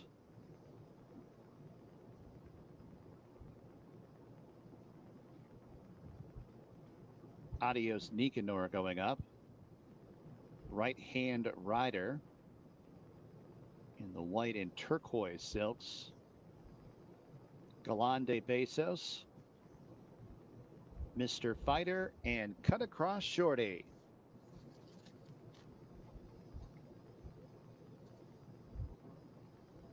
All right. Who do we like here? 246. Shorty. Maybe the 7 running late. Load up. Be ready for a start from Todd Stevens. And they're off. Decent start. Galande Bezos, Deb's Tiz, right-hand rider, Altruist. And it will be Galande Bezos and right-hand rider first and second. Altruist towards the inside third. Deb's Tiz, mid-pack and fourth. Cut Across Shorty towards the inside fifth, 6 lengths off the lead. Half length to Mr. Fighter is 2 lengths in front of Adios Nicanor. Right-hand rider to the half-mile pole in front by 3 parts of a length. Over Galande Bezos, who threatens on the outside second. Altruist is 3 deep in third. Deb's Tiz will be 4 wide in fourth. Cut Across Shorty towards the inside fifth, and it's Mr. Fighter.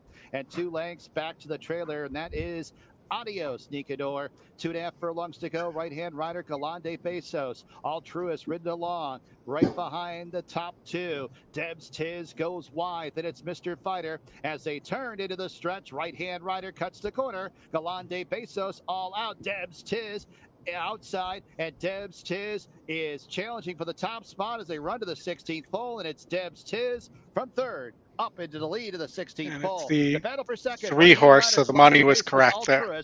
But Debs Tiz victorious. Right-hand rider second, Altruist third, fourth, Galande Besos. Okay, Oldy, we have Hawthorne with us. So let's see if we can find a winner here, and then maybe one at the end at Santa Anita. All right, let's see if we can get Hawthorne up here. Here we go. Big field for Hawthorne, too. Yeah. 2-horse seems to have a pace advantage.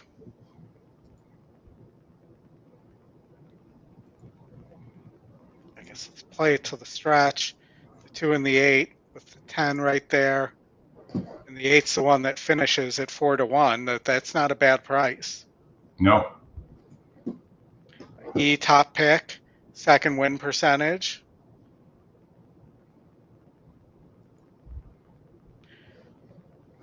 What about the GSR, Oldie, on this? Because we are on an off track. I mean, none of them are great. The 9's the one that sticks out a little bit for Hugh and his Rodriguez. But no evidence that this horse has ever run well in the slop. In fact, its last win came in 2023 on the turf. In fact, I don't know if it had. Yeah, it has no dirt wins.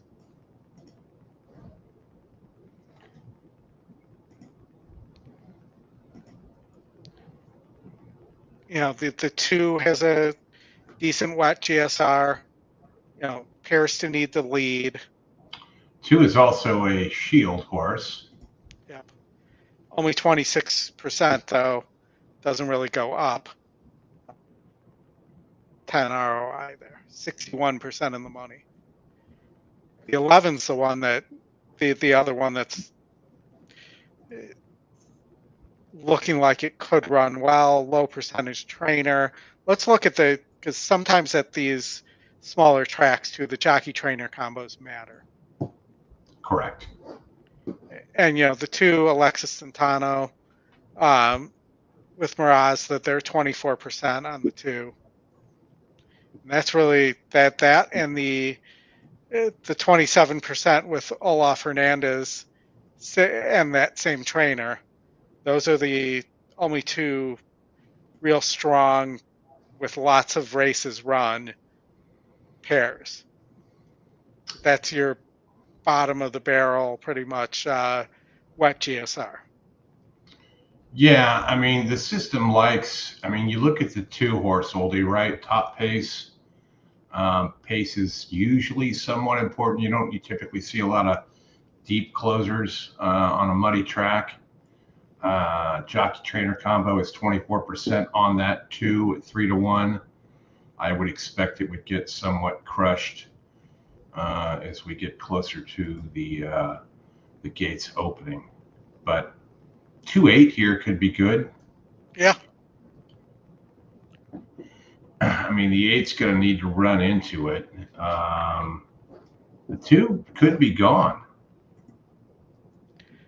Very possible. But also you got to look here at,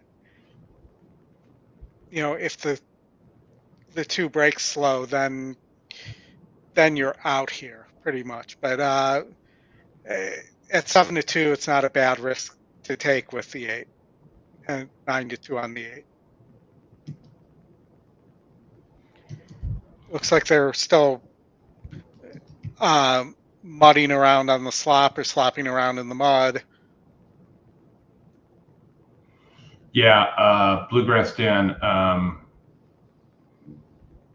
rebates, TVG versus Twin Spires are pretty close to the same, but it all depends on what your handle is. So let me just drop you my email address here and pop me an email or send me something on Twitter, and we can chat about that later. And it also depends upon which state you live in. So if you live in Kentucky, it'll be okay. If you live in Illinois, not so much. Yes, pretty much. That was also directed at me. Yes, it was. Pennsylvania, don't know about that one. So let me get Hawthorne up here. Oldy, can you move it up? Wait, no, I got it. Super Got it. Okay. Daily double starting on this race with 1 stack check. There will be a consolation daily double of 6 and 1. Previously posted double payouts. Who scratched? It's the one. If you have 1 stack check and your multiple race wagers which Yes. have already started, you will receive the off-time favorite. In this race, scratch 1 stack check. The stack check. The thing is, the second top pace horse is the same trainer.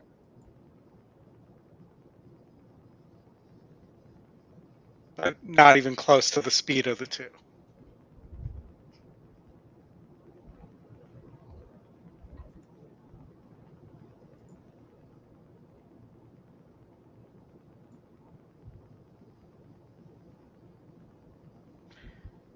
All right, are we getting close here? I guess we got to reload.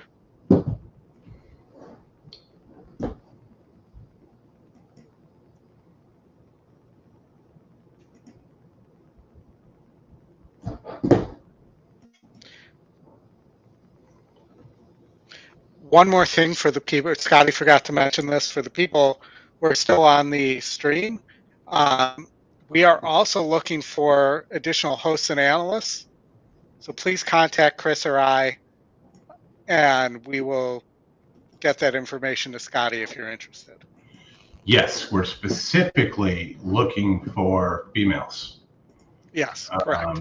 So if you want to join us and do some of this and do some segments and stuff, and you're specifically a female, that's even better. If there are other people that are not, that's fine too.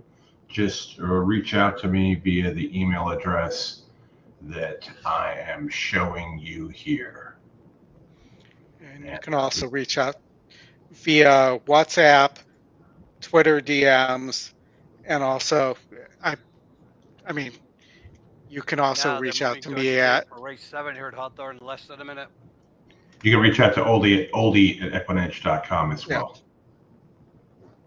Yours should have been CW. That would have been way easier. Yeah. Well, we're not changing it now. We've already changed it once. I have too many email addresses. I have a government one. I got the work one. I got the EquinEdge one. I got my main one. I have my old Yahoo one. My phone is just too loaded with all those things. Now they're at the starting gate for race 7. All right, we're getting ready to go to the gate here, Oldy, and then we're going to go straight to Santa Anita for the stakes race out there, which is the honeymoon stakes for fillies 3-year-olds. All right. On the turf. Phil D'Amato and Antonio Freju is currently the favorite with Circle of Trust. He's been running really well lately. All righty. All right, let's get in the gate here. 3-1 favorite. You got 11 horses. And again, thanks everybody for joining. Appreciate it. Hit the like button, subscribe to the channel, join the Aftercare thing on YouTube. We'll get the race sims loaded in there, and we'll have content. It'll be specifically for the people that are donating. And keep in mind that the net proceeds of all that is going to Aftercare. We are not keeping any of that. Whatever YouTube takes out, it's around 28% or 30% or whatever. The rest of it will go to Aftercare, and we'll have a segment on that as we get towards the end of June and early July. Yeah, and I'll point out though, even though the takeout seems high from YouTube, that in between compared to GoFundMe, it's actually lower. So right alongside comes CC's World up along the inside. There goes Lunarchy. Lunarchy now takes a Well, lead. 2 didn't break. Outside, Superb moving into second.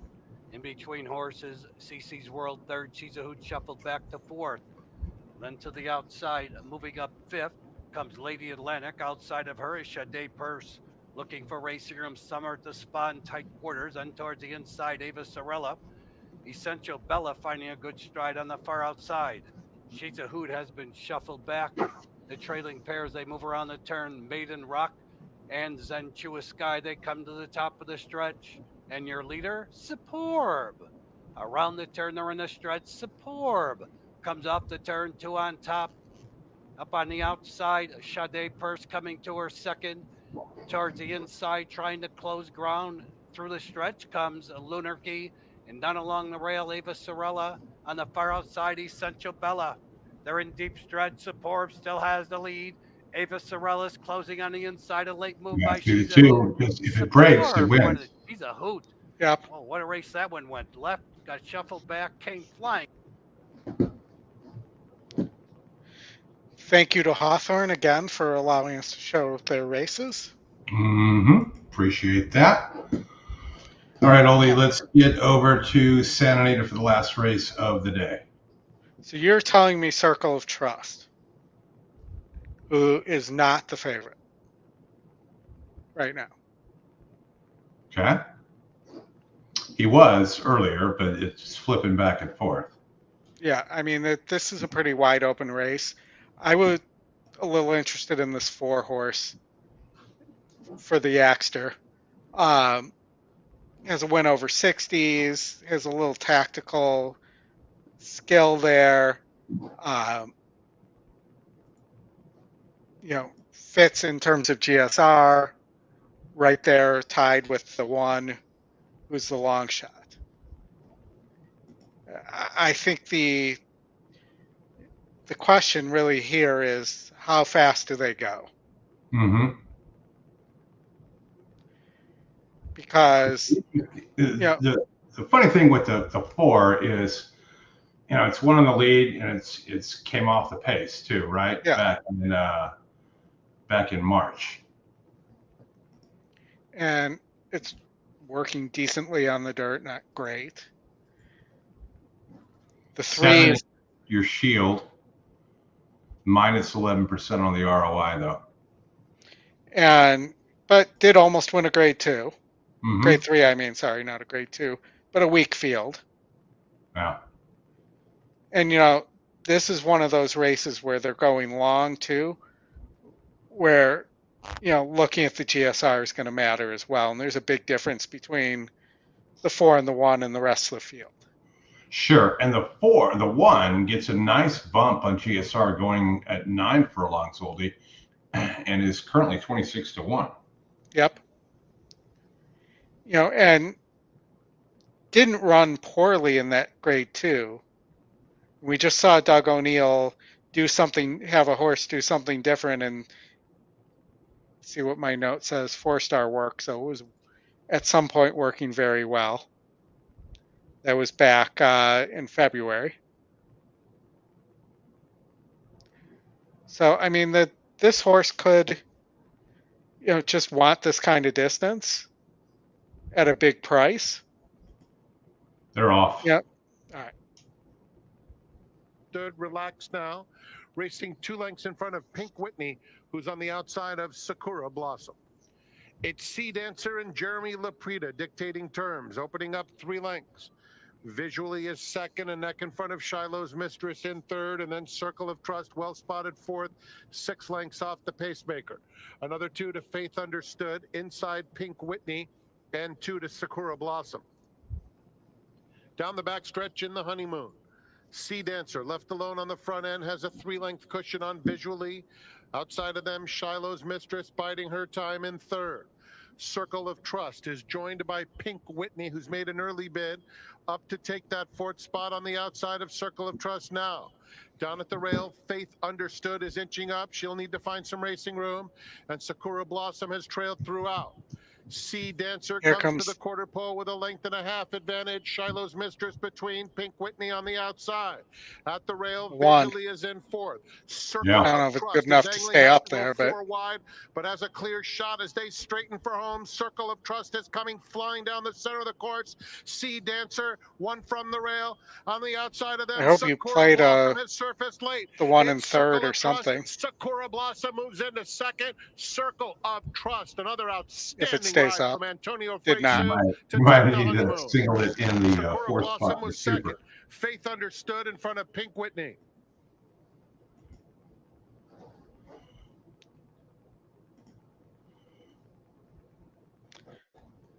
Excellent competitive race, set up perfectly for Circle of Trust.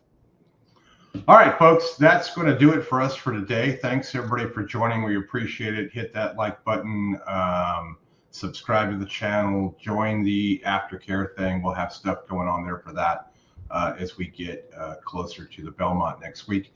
We will be around for the Belmont. Don't have a scheduled time for you yet, but we will have one probably midweek and let you all know what we're doing. They start at 10:45 a.m. and go to like 6:45. So not going to be all day, but we will find the right time. So, Oldy, final thoughts? Just as usual, thank you everybody for taking your Saturday with us and watching racing, and for your commitment to Thoroughbred Aftercare as well, and to the equine athletes. We should have some notices coming out and videos about the about Thoroughbred Aftercare and about Scotty's announcements, and look for some additional content during the weeks too that we're going to be producing out of the shows. Yep. And last plug for the book, Better Way of Thinking by Matt Miller. You can go to betterwayofthinking.com with an O or an E. It's $50 plus like $4 of shipping. Great book. We don't make anything off that, but I think you will enjoy it. There's a lot of good horse racing information in there, as well a number of anecdotes. It's a good 250-page read. You will enjoy it. So go and order that, and we will see you guys next week. Thank you all. Have a good week, everybody. Thank you.